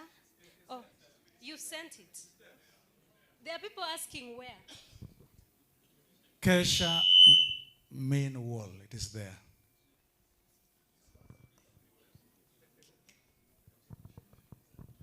The sub-county directors of education, it has also been sent to your wall. So everybody should be having it. If you don't have it, it means you are not in our wall. And that is an opportunity to be in our wall. You can check with your sub-county chair to add you immediately. Thank you. Thank you. So we are all there. This is, no. Okay, let me give you 2 minutes to get there. Once you're there, just look through the document. It's a very simple document. Today you are going to see how it's very easy to do these things. They keep telling you rubrics. I don't know, organization of learning. I don't know, learner portfolio. Unasikia hizo vitu, unasikia kama kichwa itakuuma, unashangaa.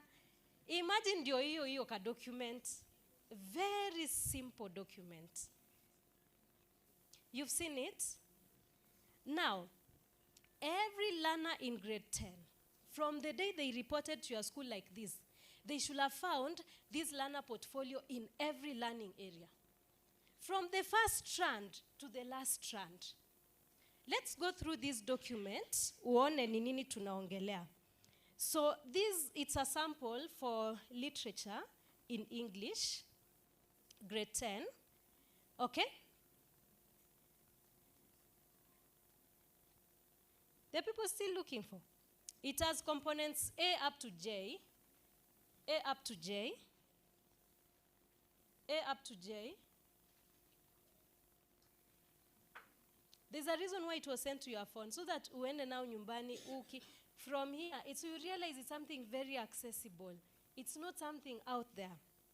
Now, when you are developing a learner portfolio, like I said, you want to, as the manager of the school, your biggest headache now at the end of every week is that the director of studies and the subject area teachers have actually given you back this document so that you know the learning that was supposed to take this week has taken place. So that as the week comes to an end, you are at peace with grade 10. Even when you see them moving up and down, but the assessment portfolios can show that they have already learned. Let's look through what this assessment portfolio is. Where does it even come from? It comes from the curriculum designs. I hope you already know the KICD website where we get the curriculum designs. Tuko huko kwa KICD website? Tuko huko? We all know. And there is a very good reason. Are we there ama tuende kwa website kidogo? Tuende kwa website? Just Google. Enda to Google is your friend. Just go to Google and type KICD websites. Just Google grade 10 curriculum designs. Grade 10 curriculum designs.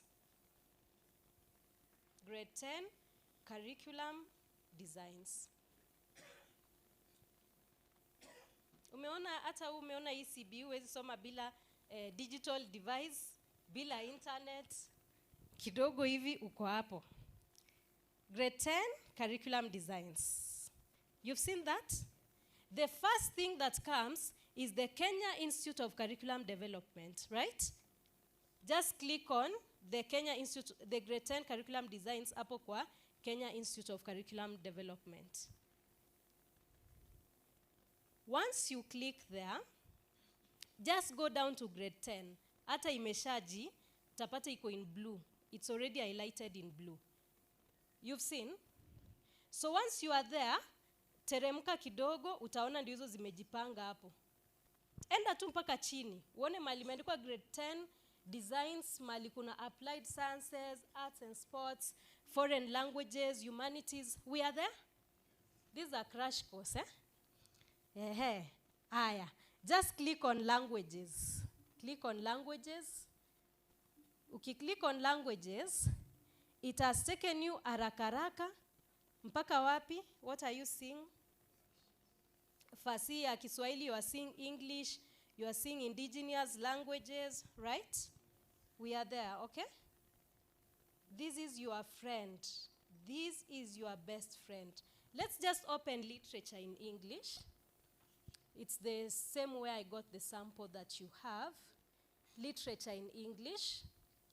Now, colleague teachers, tumefika nyumbani.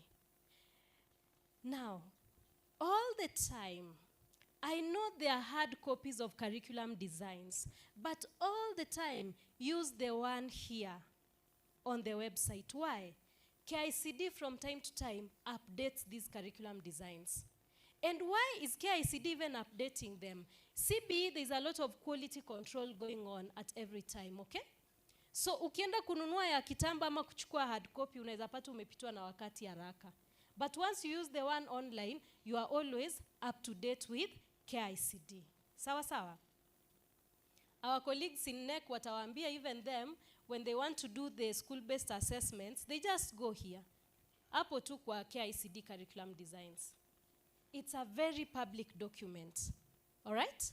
So once you are there, let's scroll the documents that you have, and let's go down to page 5 of the same document. Page 5 of the document.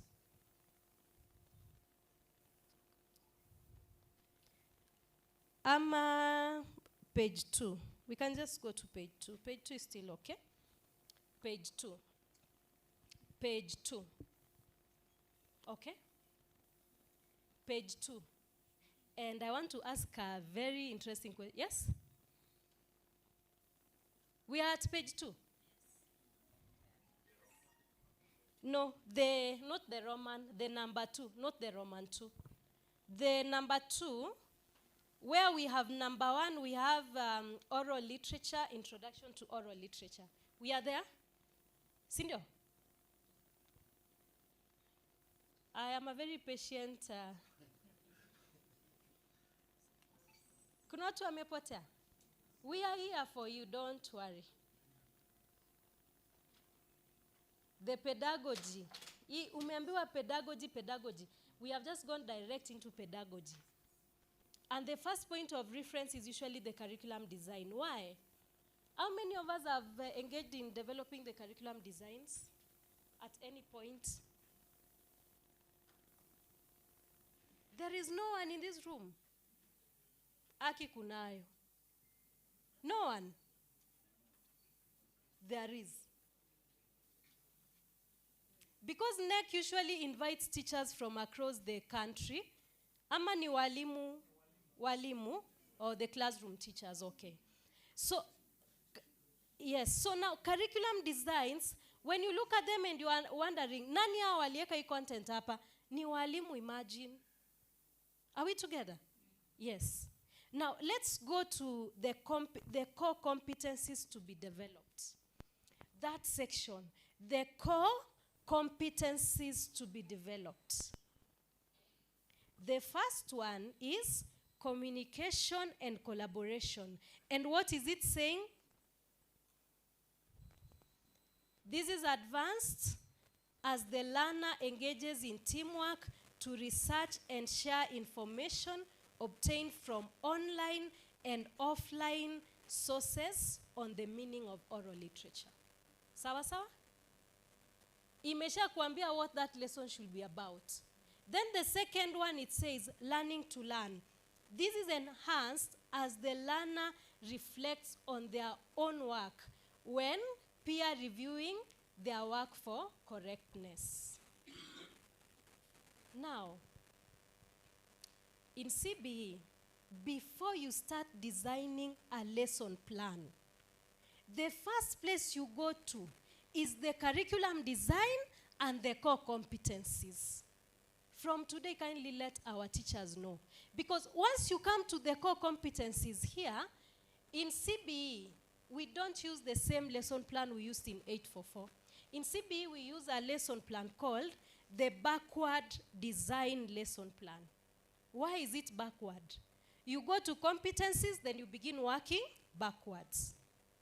Tumelewa? Tumelewa kwa nini ito backward? Because once you have been told come to the competencies, already it has told you these learners will be working in groups, they are going to be researching, they are going to be sharing information, they are going to use online and offline sources, and they are also going to peer review the work the other person has done. So your lesson should only be undertaking these activities. See, mwalimu ana ignore all this, then you find teachers standing in front of the class like 844, busy saying, aha, tell me about oral literature, No. This is how learning should be organized. And that's why we call it the backward design. Once you know the core competencies for this lesson, then now all the learning occurs around that. Sawa sawa. Let me take you to some place. Let's go back. Let's go back to the document I shared with you because I removed that document from this document. Sawa sawa. Let's go back to the learner portfolio now. The learner portfolio. Ile ya kwanza yenye ilituchanganya. Turudi huko, turudi nyuma tena. You remember the document we were looking at? Now let's go back.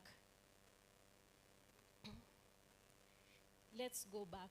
Bado tunaongelea mambo ya resources in CBE. I wanted to cover this so that now we go to one of the most critical sessions.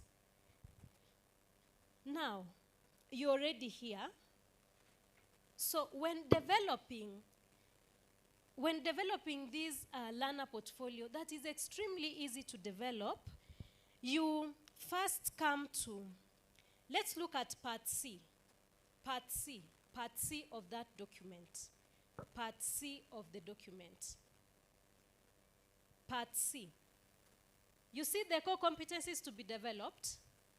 Tuko sawa? You see the key inquiry questions, the values, the specific learning outcomes, the pertinent and contemporary issues, suggested learning activities, and suggested learning resources. Hizo zote zimetoka kwa curriculum design. Hapo mali tulikuwa. Are we together? Now, as a teacher, you've been told to do group work and do activities. But how do you make sure your learners are going to understand what is happening in this lesson and what you expect from them? Let's look at D. At D, we have the general rubrics. Tukapo kwa D, because CBE says something very important. Kindly project that. The 8 theories. Now, colleague teachers, everything we do in CBE is represented by this tree here. This tree, all the questions you have in CBE are answered by this tree here. CBE says, number 2, visible learning theory. Learning in CBE should be visible. What a learner knows, they know, and you can see they know. What a learner doesn't know, they don't know, and you can see they don't know. But how do you make sure a learner clearly understands what exceed expectation looks like, what below expectation looks like, what approaching expectation looks like? Let's look at D, the part D. Umeona your part D? So, this one, part D, has also been gotten from the curriculum design. The rubrics. That's the first general rubric. But part E, where we have number 1 paka 10, those ones you develop as the teacher. But don't worry, I'm coming to tell you about AI. Mambo ya AI. Education has become very nice. Very good. Sawa sawa. Kidogo hivi umejipata kwa AI. Now, hapa kwa D, this entire strand, this learner, they should be able to demonstrate their ability to analyze features of different genres of oral literature. Sindio? Then, it's very clear, I've told you about visible learning theory, that if this learner is to exceed expectation, they should be able to analyze all the features. And then in bold, provide a variety of precise illustrations. Sindio? Alafu meeting expectation pia iko very clear on what they should be able to do. And approaching expectation is also very clear. Below expectation, if you don't analyze features, and if I have to continue assisting you, you are below expectation. That is the general rubric for the entire strand. Higher. Now let's come to the assessment criteria. Easy number 1 mpaka 10. Are we together? But as you look at number 1 up to 10, I want to take you back to number B, learning and assessment instructions. So curriculum specialists like myself, we are also teachers. We teach. The difference between me and many teachers, the actual teachers, is we teach different students at the same time. For instance, last term, I was teaching 30 schools at the same time. That means 30 classrooms. That's when I was developing this. Sawa sawa. So we developed this having made sure it's something that can work. Okay? Now, for my learners, I had to give them very clear instructions. So part B is the instructions I was giving the learners.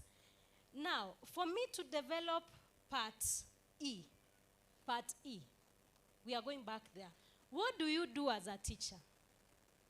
You copy. Have you heard of someone called ChatGPT?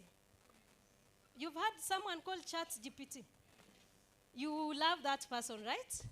That person is your ally and all the other AI tools that we use. So for you to develop assessment criteria, you just come, you copy from A, you come from B.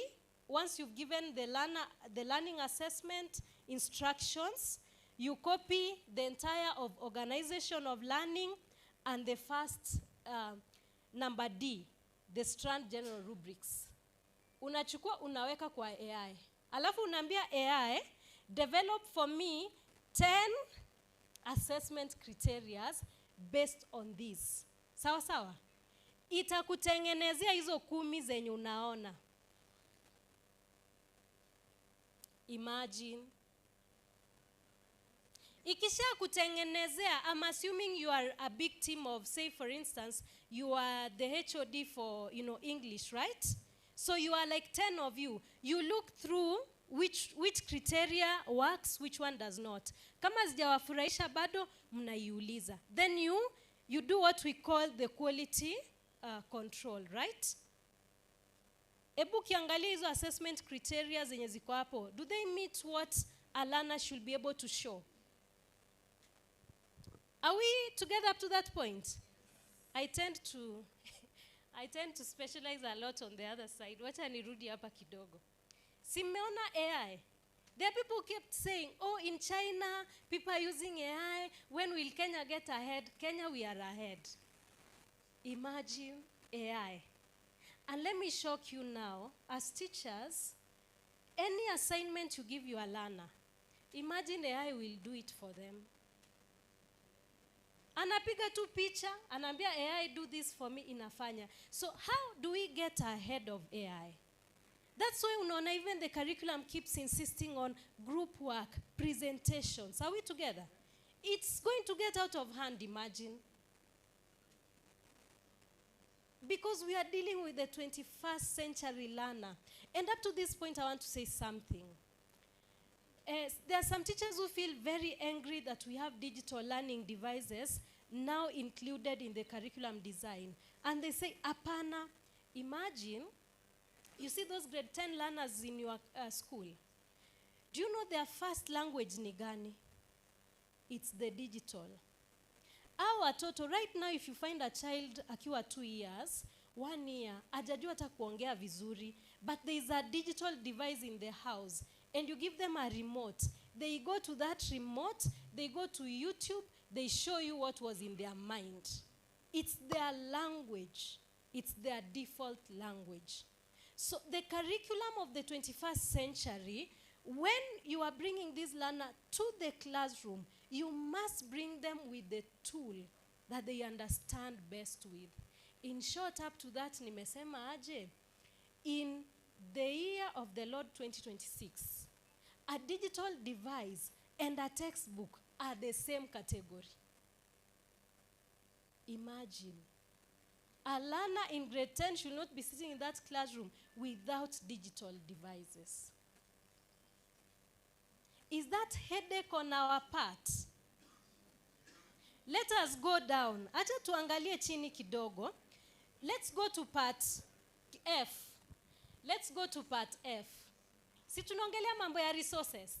Tutaongea vile tutafanya, si ndio? Okay. When you look at part F, before you begin instruction of a lesson, we should have a KWL chart. A KWL chart means what I already know. Remember, we are building on what a learner knows. And why must we always go back to what a learner knows? Kuna mtu anaitwa Brunner. Unaona huyu mtu anaitwa Brunner hapa? The second theory. Brunner says you can teach anything to a child at any age, provided you introduce that information in small doses, ukiendelea kuongezea. So that's why we have to keep going back to what this learner knows. Then, in F, the learner is now, remember, the KWL chart is very important because in CBE, a learner must set their own learning goals. They must set their own learning goals. So, what do I already know? What do I want to know? And then later, what have I learned? Let's go to part G. Part G. We started with discipline in the morning by the CDE. Let's continue to part G and let's see how that really helps us. In CBE, we need to have 4 levels of assessment. 4 levels of assessment. Because we said one thing. Tumeongelea mambo ya AI. Sindio? Tumeongelea how it's going to interfere with learning. Unafikiri watoto wanafanya assignment vizuri wanapita, you think they are learning. They are not. Okay? Now, The first level, G, when you use these rubrics, the rubrics that we have, 1 up to 10, you still ask AI to develop for you self-assessment checklist. It gives you. So this learner, as they are preparing during the lesson, they assess themselves. You can see they are looking at what am I able to do based on the rubrics, okay? Did they meet expectation? Are they below expectation? A learner gives a report of themselves. In CBE, we said, hakuna kuambia mtoto kuja hapa controlled learning environment. No, self-directed. Self-directed. Then, after that, remember they're in a group. Remember the core competencies, they were supposed to peer review. Here, the second level, still, you develop the peer assessment checklist, where in the same group, now they exchange, they assess each other. They assess each other. And in the peer assessment, I added another set of instructions on page 6. You have to tell the learners, I told them, your feedback must be honest, authentic, and based on observable evidence, because you have eyes, I have eyes. Visible learning, the second theory, you can see, I can see. So don't tell me what your peer cannot do. As teachers, we can always tell. Sindio? You can always tell even when you are facilitating the lesson, you can always tell. So you can always see, okay, yeah. Then you come to the third level of the teacher. Teacher assessment. Lesson imeisha. Leteni assessment script zenu. As the teacher, you go and assess this learner. Now, the last level, niyo ya parental engagement and feedback. If you give this learner portfolio, mtagombana wapi na mzazi akikuuliza ME ni nini, EE ni nini? Wakiwa hapo na mtoto unamwambia, can you kindly tell your parent why you are below expectation? What are you not able to do? The reason why we need to have this learner portfolio, colleague teachers, we went to school at a time where teachers would write on your script, pull up your socks. Sindio? You tell a grade 10 learner, like, do they understand that language? They don't.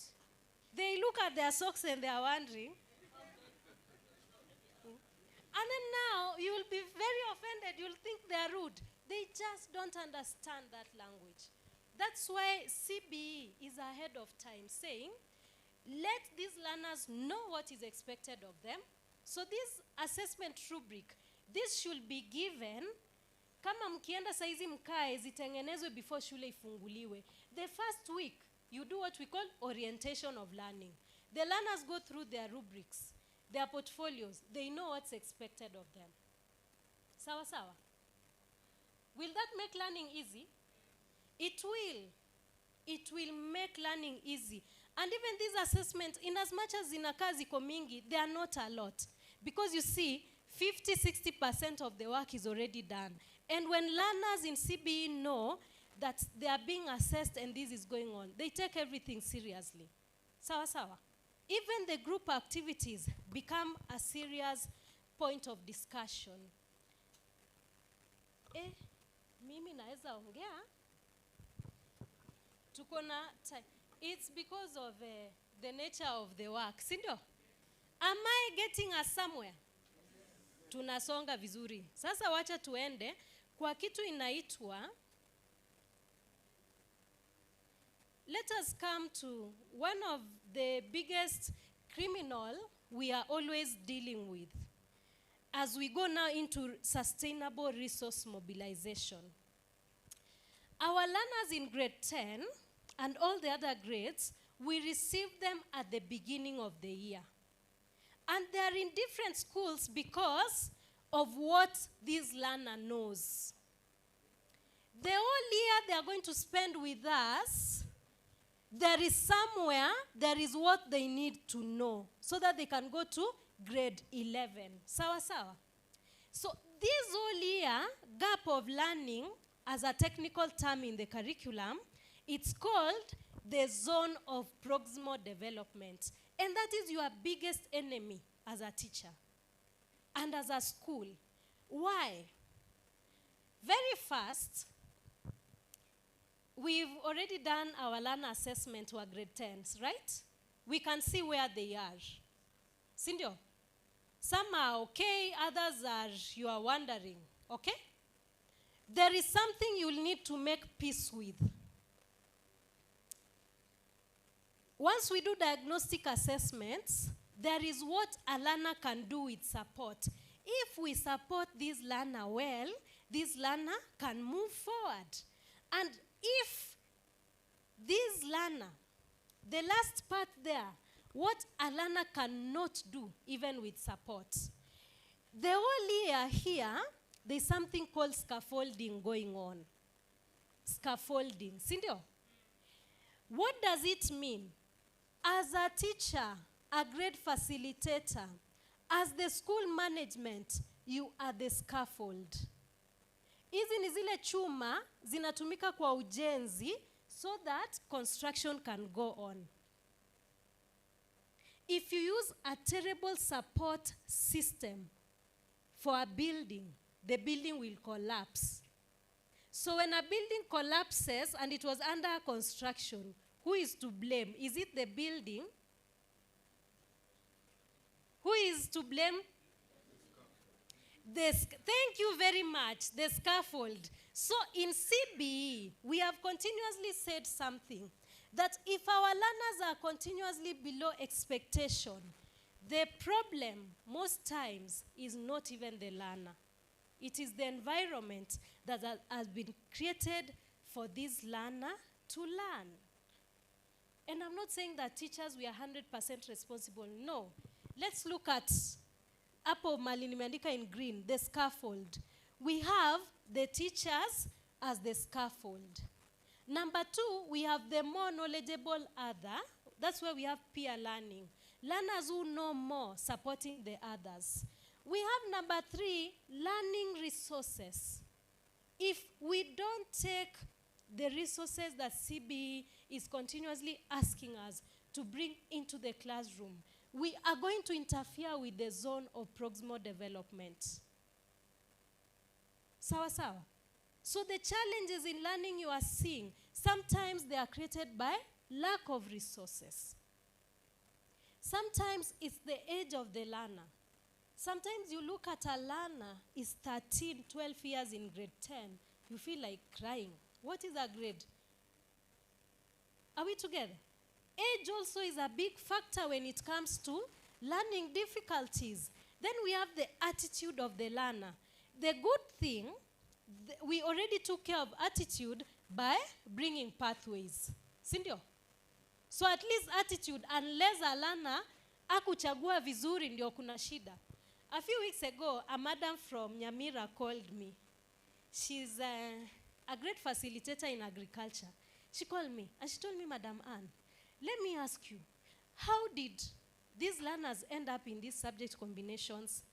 I asked her, kindly just go direct to the question. I know what you're asking. Then she tells me, I have a class of 46 learners. I have 10 girls. Wamekataa wafanyi agriculture activities and they're in grade 10. So she's wondering, how did they end up here? Now, if learners don't choose their pathway well, you end up with such scenarios of where the lack of interest is there. Let me come to parental engagement. Sometimes learners don't do well because parents are not engaged at all. Parents are not there to support. And lastly, we have social justice. I'm going into resources very fast. But when we are doing resource mobilization, we must understand one thing. Our school systems are the public education system. And as it is, our parents are not the same level. Sindio? Wengine wako nayo, wengine hawana. Lakini we are supposed to come together and raise resources for learning. That brings me to why resource mobilization is important. I'm looking for a slide I can't see. Now, for our schools to succeed, we need to support our parents to develop these 7 core competencies or skills. We cannot talk about learning resources if our parents don't have these 7 skills. Unfortunately, the lower levels of CBE could just keep pushing the learners. Si wamewaleta hadi kwenu. Suddenly, you are wondering, wazazi wangefaa wafike hapa kama wanaelewa CBE. Mbona tena mimi ndio niwaambie juu ya CBE na wametoka junior school? You ask that a lot, si ndio? It's because of this. Now, the first thing every parent of CBE should be able to do is to provide resources. And resources in CBE are not just about money. It's also being able to volunteer and link the school. Then, being able to participate in decision making. Then, being able to communicate and collaborate. Then we have learning and development process. Okay? Then we have digital literacy. Right now, everything about CBE is online. Barua zote zilikuja kwa shule yenu, si zilitoka online somewhere. So our parents need to be supported. Once they understand digital literacy, the same way I've taken you through today on the importance, then we need to ask another question. If we keep saying these learners have digital devices at home, mbona wasikuje nayo shuleni?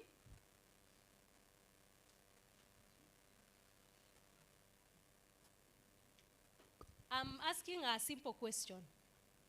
You see, there's a school, learners wanted to do computer studies. Around 286 boys wanted to do computer studies.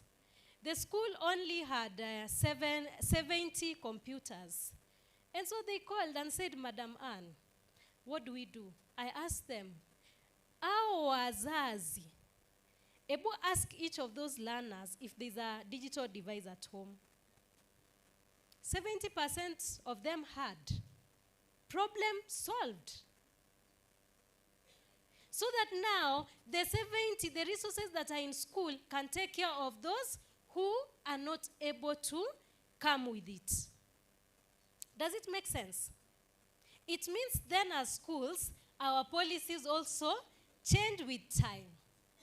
Now, I'm a parent in a school, and in that school, I also support them in CBE implementation. Let me tell you what we are doing in that school. So, my grade 10 son he goes to Alliance, and it goes without saying that I am their consultant as well. We had the same challenges, because remember, it's still a public school like all of us. Sindio? They are a public school. Now, what did we do? How are we mobilizing resources? This is the reality. Our children belong to a class. In that class, you have 60 students, you have 40 students. Who has 67 students? In short, I want to find out who has the biggest class sizes. Do we have 67 class size? 60 class sizes. Grade 50. You are so lucky. You have 50. Your learners are 50 per class, per grade. Some 50, some 45. Do you have a bigger number than that? Yes? Which is our biggest number? Some can be 60. In short, I have given you a team of people who can become your resource mobilizers. Now, what schools are doing, they are forming what we call a grade resource committee. A grade resource committee. In my son's class, we are 60. Now, the grade resource committee that we formed, the Parents Association representative of that class is our chair. The grade facilitator, the class teacher, is the secretary. One of the parents is the treasurer. Because we actually have a bank account. Tunafanyia nini bank account? Tuko karibu kufika hapo. Members of the class, okay? So all the parents, we are part of members of that committee. Sawa sawa. Now, all parents in that class, the 60 of us, we sat down and we were taken through the 6 levels of resources. And we were told, nyinyi vile mmekuja hapa, the free of 844 cannot surely be the free of CBE. It's not even possible. Even remotely possible is not. Now, let me tell you why you need to give parents that level of orientation. So, I know you have something called budget support when you have your parents for AGM, sindio? Kuna kitu inaitwa budget support, where you ask them, please, we have this deficit, kindly help us fill in the deficit, sindio? You don't. Extra levy. My time is up. My time is up. Can you give me only 10 minutes nimalize? Nimalize? Only 10 minutes. Now, let me tell you the difference between you and the other school. The best friend that you have in that school is someone called the Parents Association. Because, let me tell you something. Let me go back to what I said. Unaona, the Constitution says free education. Colleagues, let's understand each other. Colleagues, let's understand each other. The Constitution says free education, sindio? Circular ikitoka kwa Ministry of Education inakuambia no extra levy, sindio? Lakini ukirudi kwa basic education, the ministry is very clear in the Basic Education Act. Wacha niwaonyeshe tena, ni kama mmesahau. Inasema hivi, the functions of the Parents Association I've even highlighted there to discuss, explore, and advise the parents on ways to raise funds for physical development and maintenance. Hallelujah. Hallelujah. I know. Do you know how you can easily flatten that mountain in front of you? Let me tell you now, schools like the ones I've mentioned, we go there, we train teachers, they understand very well, they sit with parents. Uko tukienda, let me tell you, in my son's school, it was very clear. When parents come to this school, EC 844 mali watu wanakaa uko nje kwa tent. No. You come, unakaa kwa desk yenye mtoto wako anasomea. Kwa class yake. Tunakaa hivi kama wanafunzi. Mwalimu anachukua curriculum design. Anawaambia, digital device inahitajika. So it becomes extremely clear to parents that unless we chip in, it is our children who will suffer at the end of the day. Public schools,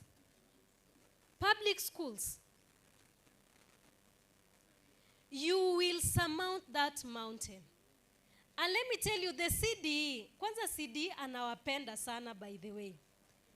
Let me tell you the conversation I had with the CDE before for me to even come here today. He told me, Anne, is there a formula you are using with other schools that are succeeding so that you bring to my people here? I told him the only formula need training so that people see. We are not training all the parents. We are training watu wanaitwa Parents Association representatives. Si unakanga nao kwa meeting? Na wewe ndio secretary wao. Shida ni hii mambo ya kucommunicate ni wao watacommunicate, not you.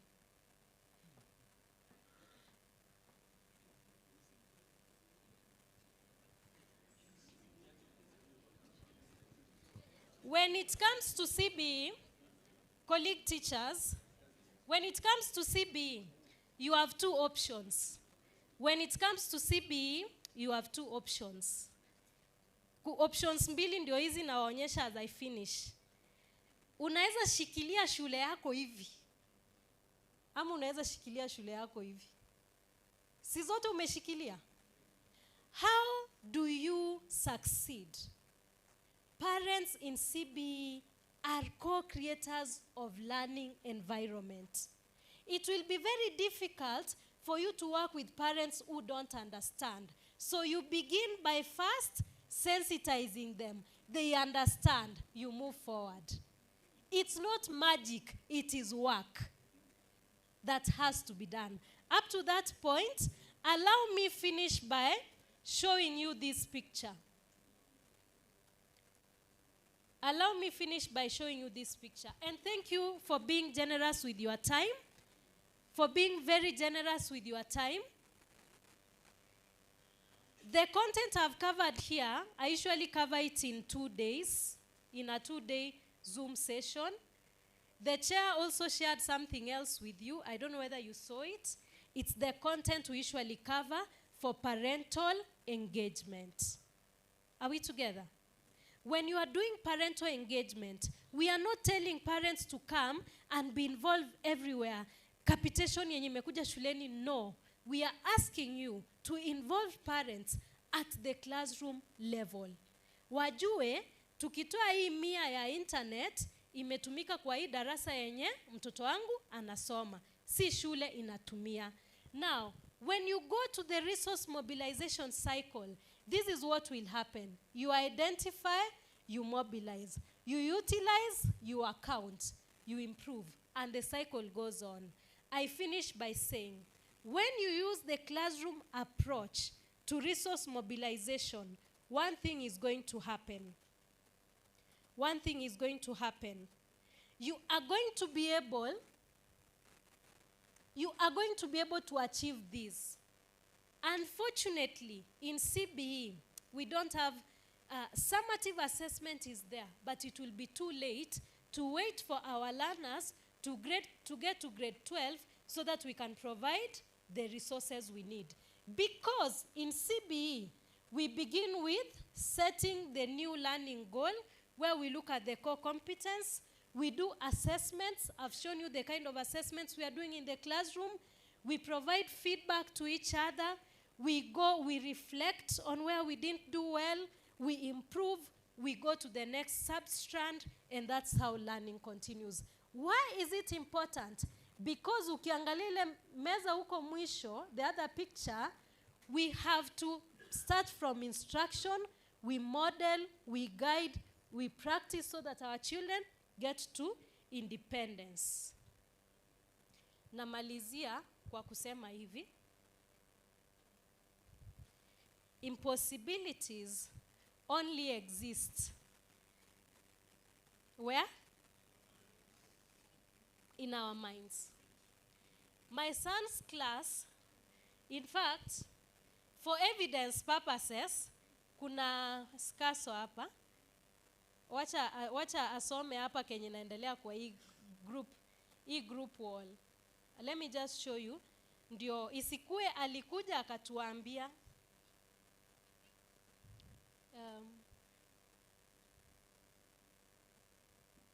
kidogo. What is this saying? Contribution. Yeah. It says contributions. Contributions. Scroll down to the budget. 452,500. Contributions 237,200. The balance. 215,300. And it's called grade 10S. Yeah. That's the budget of a class somewhere.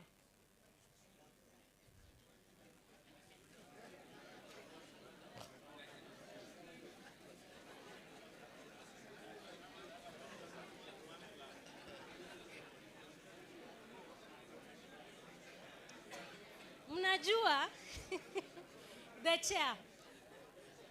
Maybe you can bear me witness ndio waambie. This is AHS grade 10, right? Here we have, Which one?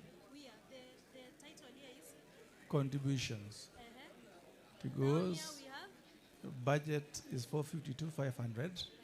Contributed 237, balance 215. na mmesikia wazazi wakipiga kelele online? No, I'm just asking you. Mmesikia wakipiga kelele online? Have you heard, I don't know, Alliance, people are being asked for additional levy? We did work. We did work. We did work. Imagine, in fact, in addition to that classroom contribution, we were told as a school, sisi wote, tunafaa kutoa 26,000, yeah, budget support. Hiyo hata haihusu ya class.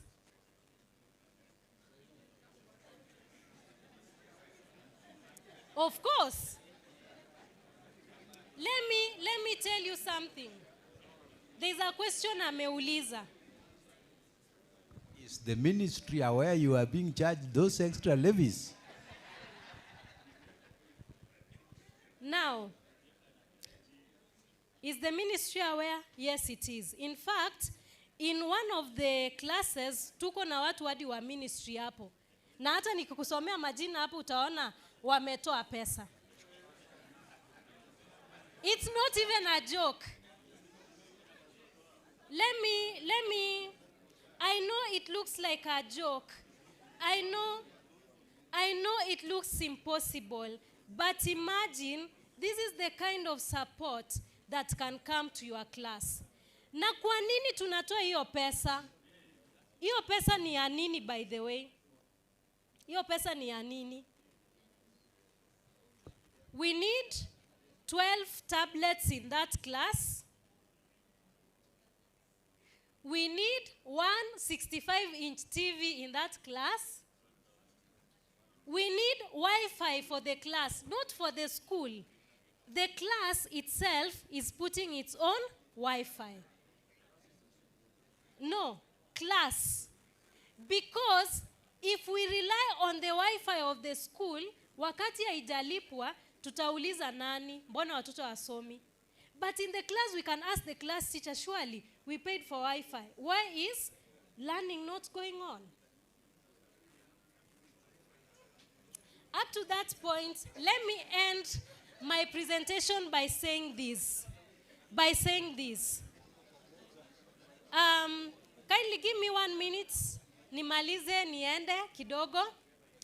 I sent the chair a schedule program of the trainings we usually do.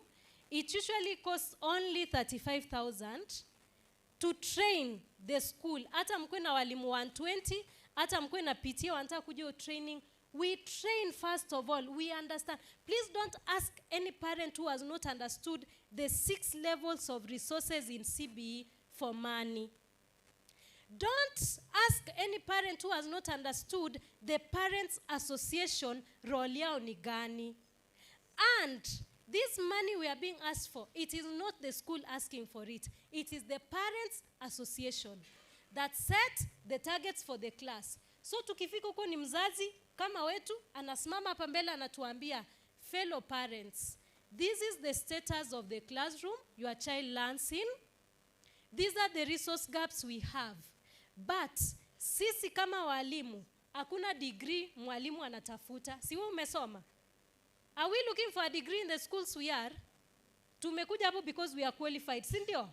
If we don't support, it's our children who will lag behind. So kindly, let us have this conversation forward. I look forward to when we flatten the mountain in Migori County. Thank you, Mr. Chair, for the opportunity to train. And I look forward to coming back again and again until we have very key examples in Migori County where schools say, my parents are supporting. Are we together? It will get there. It can get there. CBE parents are very different from 844 parents. I hope you've seen that. They are very different. Ukiwa train tu vizuri wa line vizuri, you'll get your goal. Thank you so much, and I really appreciate.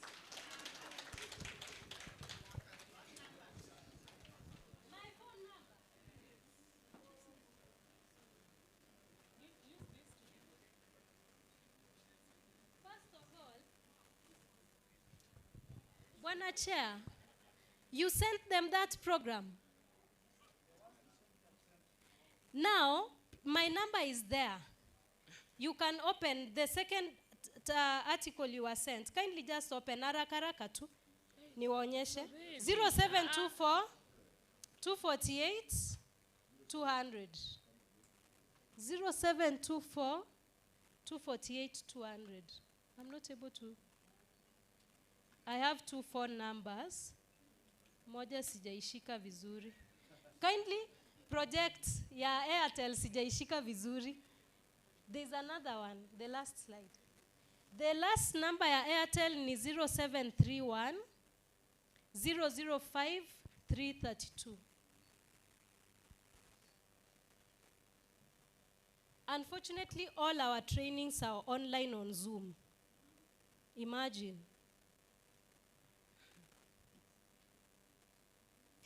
So you have the 2 numbers. The Airtel line is 0731 005 332. That's my Airtel line. The Safaricom line is 0724 248 200.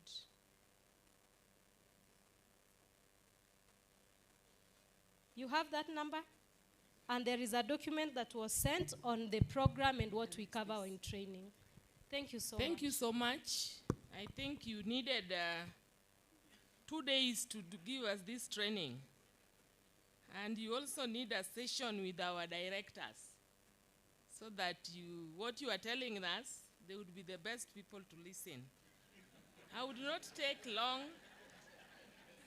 I want to invite one of us to come and give a vote of thanks. That is Mr. Elisha Akumu, Principal Ngume Secondary School. Otherwise, thank you so much. Thank you, Madam. Okay.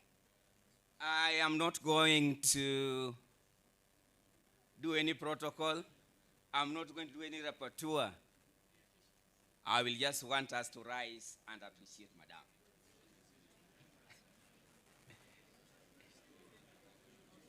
She has given us a mouthful. When I say Abuga, just say ah. Abuga, eh? Do the opposite. Abuga! Hey. Do the opposite. When I say eh, you do ah. When I say ah, you do Abuga, eh? Abuga! Eh? Loading. Please let her come another time. It was a mouthful. All is done. Get seated.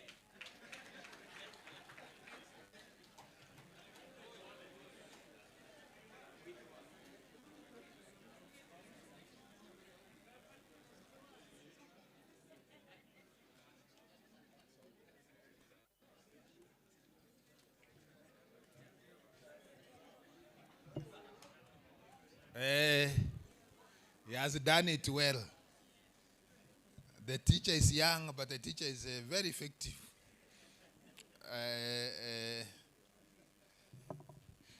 Briefly, ladies and gentlemen, be patient. We will only take 10 minutes. Then we can call it a day. Mount Kenya, are you there? Mount Kenya University.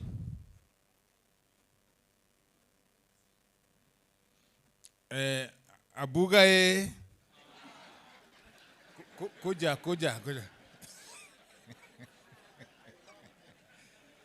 Abuga Abuga! Amen. And she's missing. But searching. That is the year of the Lord, 2026. Is there Mount Kenya? Karibu.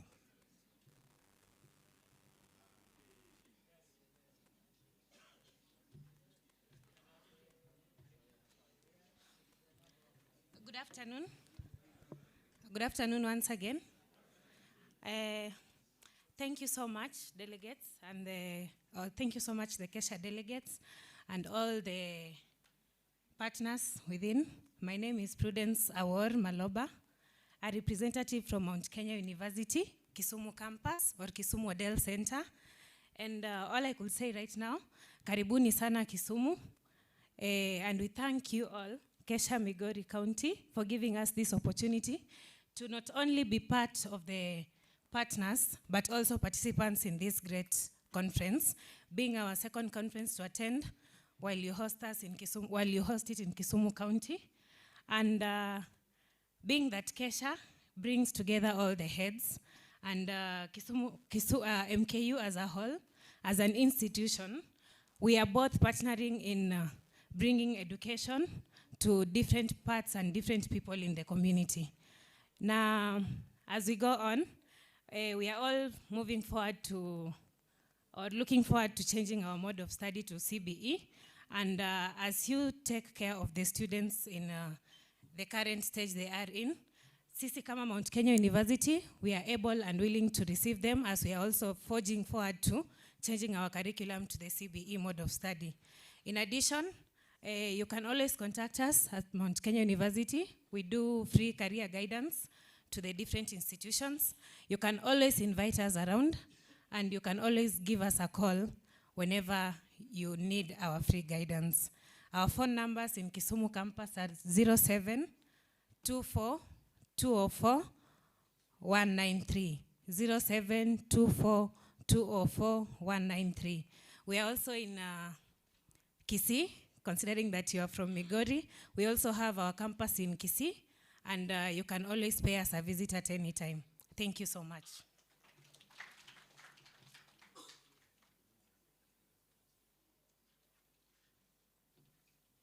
Yeah, thank you, Madam, for saving us time. CIC. Music report, we shall do it tomorrow because of time. CIC insurance, please come. And then Mwalimu prepare. Immediately after CIC, then Mwalimu, we close our day.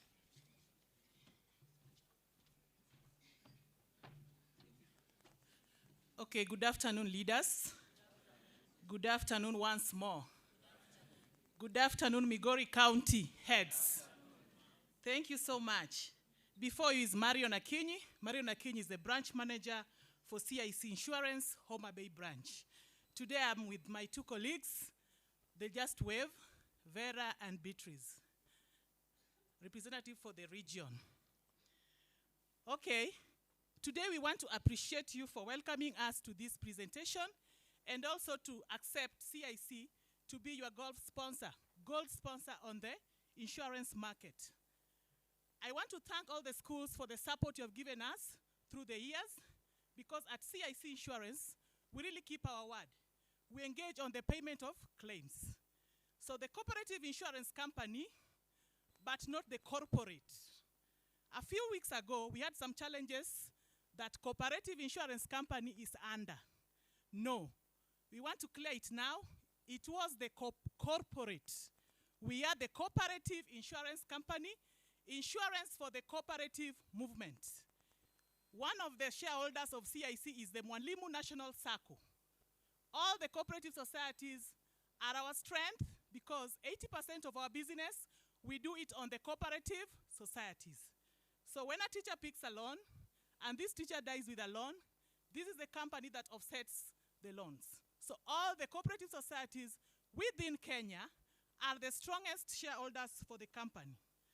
So today I want to really emphasize on the partnership and also talk a few of our products. We thank you for the business of the school bus insurance. School bus is the champion for the CIC in terms of the relationship with the Kessha. Asanteni sana walimu kwa kukubali kutupea biashara ya school bus yenyu. Basi, the most sensitive part on school bus is the hire and reward.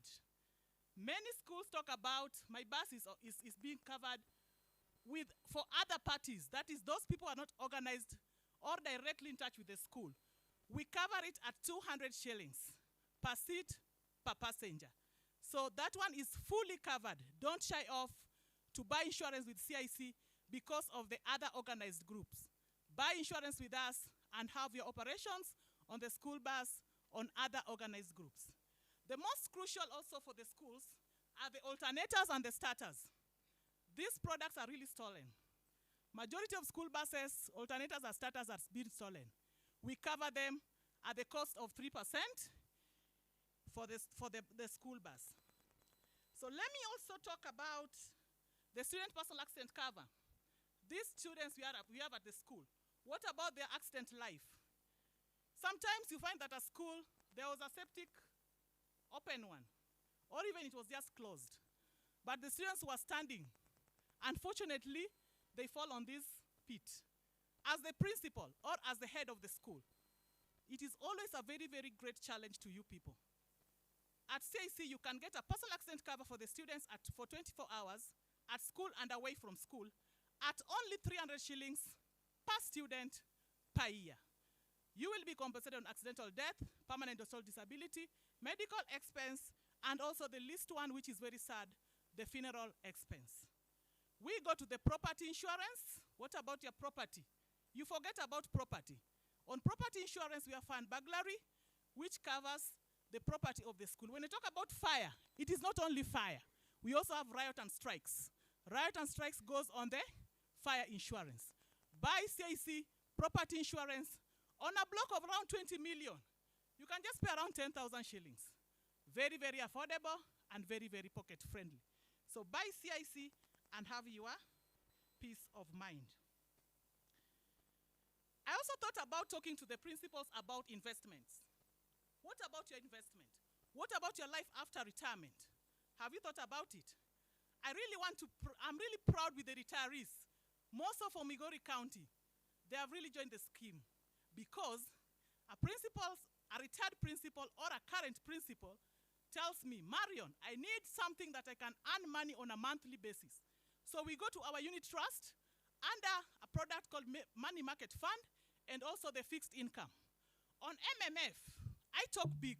If you give me like 5 million, you are sure of around, at a rate of 8.5% every month. 8.5% of 1 million is mathematicians. Piga hesabu. You are sure of it at every first of every month. That will be an income to you. What about we go to the fixed income fund? It is also whereby you give us the money, we trade on it, and then you can earn something at 9.7% per annum. So 5 million, you are sure of around 45,000 every first of every month. Is that good, pets? Is it positive? So stop thinking about buying those big vehicles to put on matatu industry. You will be talking every day, gari iko wapi, nini iko wapi. But at CIC, MMF or fixed income, you will be receiving your income every first of every month. 45,000 ulitoa wapi na utaskia wapi? Only at the cooperative insurance company. Hello? Am I making sense? Am I making sense? Yes. So Google more about MMF, Google more about CIC Unit Trust under our company called CIC Asset Management. You will be in a position to start investing now as low as 5,000 shillings and maximum of whatever you have that you feel that you can invest. You can do deposits, you can do withdrawals, and you are at peace of mind. So thank you so much. Thank you so much. I want to also talk about pension. You are tier 2 for the subordinate staff. We do NSSF tier 2 at a rate of around 10%. Sasa, ninawaomba, musipeleke kila kitu NSSF. You can invest with us as your fund manager to earn around 10% on the tier 2.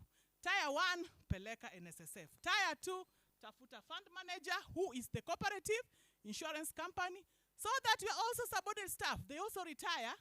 Well, they retire at peace because the interest rate of the tier 2 is very, very good. Thank you so much. Our offices are at the Cold Springs building next to Aga Khan, Homa Bay branch. My contact is 0724 348076. So Migori County heads leaders, I want to be your insurance consultant In any insurance need, we are professionals. 18 years in insurance and with CIC Insurance. May God bless you. Thank you. This CIC lady can talk a lot. Thank you so much.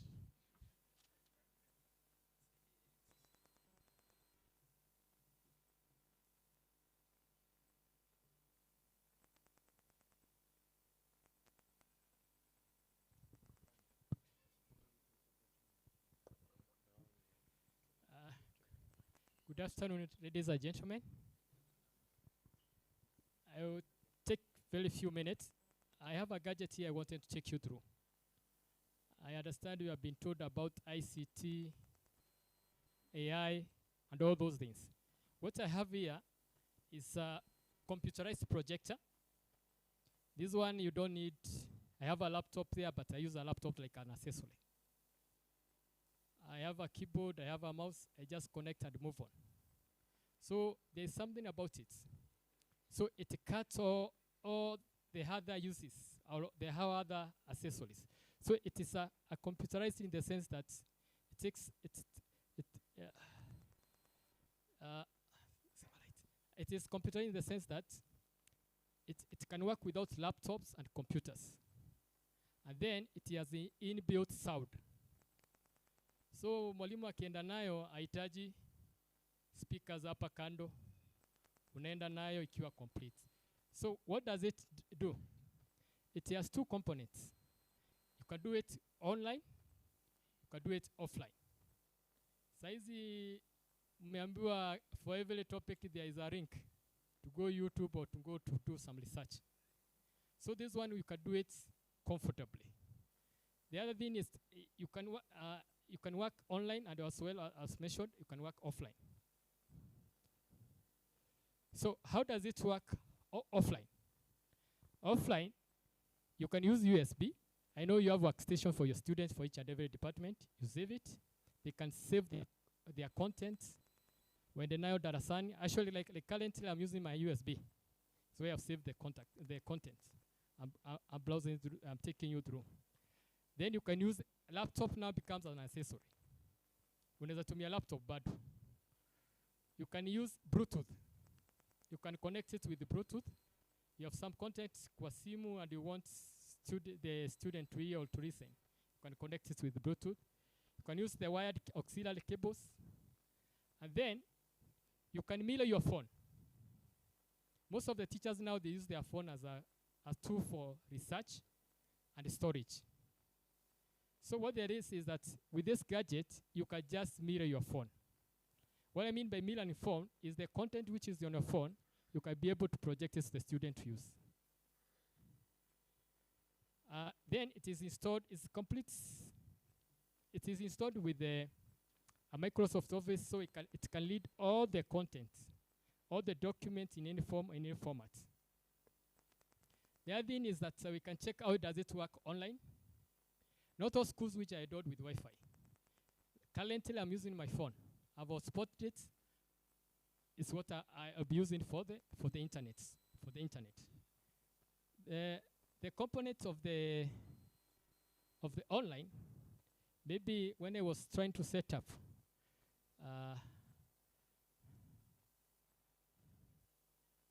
it is installed. You can be able to go to Google Play Store, install the document, all the apps. You can delete them at your will, and you can as well. You can install and delete them at your will. There are apps currently which are used for teaching. These apps, you can download them to this gadget, and you can be able to use them for the teaching. The other thing is that the other thing is that you can be able on online bits of it. You can be able to go through. You can go through the YouTube. YouTube, as physics teacher, biology teacher, his content is not the same as an English teacher or a history teacher. So you can create account using their Gmail accounts for specific teachers, and the Google will be able to select the content for specific teachers, other than when you're using one account for for the for the for the for the for the whole school. So the other thing maybe I wanted to mention too is that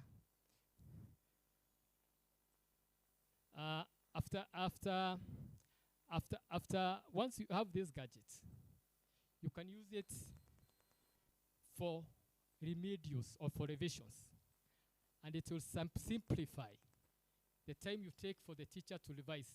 Maybe if a teacher was asked 3 classes, he can combine them and put the one place. I'd project for them whatever he wanted. The other thing is that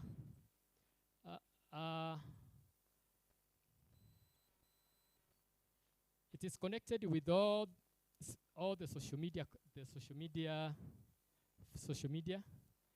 apps. The last 3, it has a rich interface. What I mean interface, naweza weka hapo laptop, naweza weka flash, naweza many other, naweza ingia kumila simu at the same time as I exchange. And the last 3,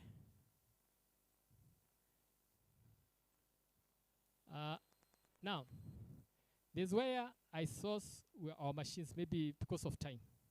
These gadgets, we source them from Amazon. We get them from Amazon, and we'll share the link even where we source for the teachers before if you're interested. We check the price, I check the price. You can decide to buy for yourself. Alafu utanipea kazi ya kuja kufanya configuration, because it's not a straightforward thing which you can be able to come and do. Also, you can spare kazi ya I clear for you nikulete. So Apple, we share that one. And the last 3, there is something I've had some teachers asking is about the smartphones. When you're buying your smartphone, there are 3 types of smartphones. There's one which uses Android ecosystem. There's one using Microsoft ecosystem, and there's one which combines the 2. So when you're planning to have one, I always advise for the twin ecosystem, because it will give you a variety of options. And maybe now you can take my numbers are here. And then before I leave, I deal also with smartwatches, which I've given one to be given to the most improved day school. The most improved day school. And if you give me 1 minute, Molim, I will be able to show, to take through our teachers what it is and what is not, and why you need it.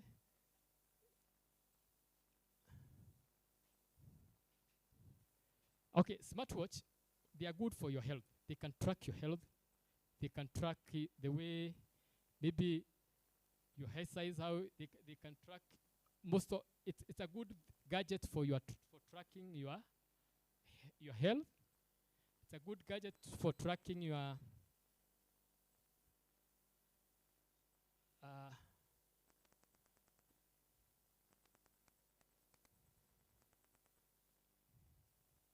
okay, 1 minute, just because walimu wengi wameniuliza na hii inafanya kitu gani, si tu niwaeleze tu in summary in 2 minutes please.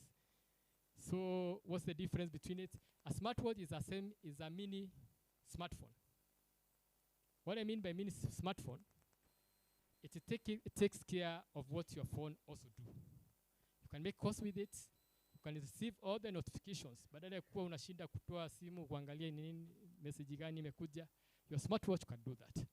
Once you have it on your wrist, it can be able, actually the smartwatch is a combination of the practical features of traditional watches with a multifunctional pack of mini smartphone.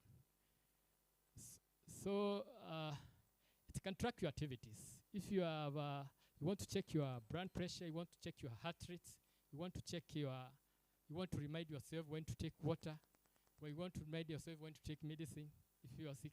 All those things you can be able to do with a smartwatch. So all this is for health monitoring. You can check your heart rate, you can check your blood pressure. It can monitor, you can track blood oxygen, calories, sleep tracking, step counter if you want to do some exercise. It can remind you if you, the way you have seated here for long. There are those who sit for long. It can remind you when to start, make aloud, you breathing exercise, if you want to take water. For fitness, unaweza kimbia, iko na all the sports zile inaweza, and it's attached with the GPS. GPS guides you to know the distance you have walked, to know if you are learning, the distance you have done, learning. I've told you about message notifications, WhatsApp, Facebook, X, message za kawaida, unaweza jua nani amekufanyia na nani hajakufanyia. Then there's music control, navigation. Navigation namaanisha unaweza jua na kuguide unaelekea wapi. And lastly, then the other thing maybe if I deal also with the models. Kwa pile model moja. I deal with models. So you can take my number, which is 0798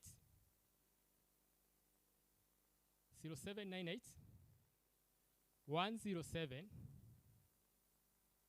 400. 0798 107 400. Then there's a second number, 0786 83 00 59. 0786 8300 59. Those are my numbers. For the smartwatch, ukienda Jumia, they are going at a rate of 7,500. Kuja pale nitawapea with almost 50% of that price. Sawa sawa. So for the smartwatch, you can check us with us. For the projectors, sisi hatuna kwa stock. Wewe ukitaka ndio unatuambia unataka. Tunakuondea saa hiyo. Tunaonda pamoja. Si ati tunaonda pamoja. Sawa sawa. Nashukuru sana kwa wakati wenu. Thank you so much. Just 2 minutes. Mwalimu, then we can call it a day. Mwalimu, where are you? Just 2 minutes. Oh, they're not there. Then, ladies and gentlemen, the rest of our partners, we can do it tomorrow. I think it's time that we can call it a day. Let's stand. Let us pray for our lunch. Father, in the name of Jesus Christ, we want to thank you for you have taken us through the day today. And Lord, there is food that has been prepared for us. We pray that you may bless it as we are going to take it. For I pray in Jesus' name. Thank you so much. Just a minute. Colleagues, just a minute. I just have this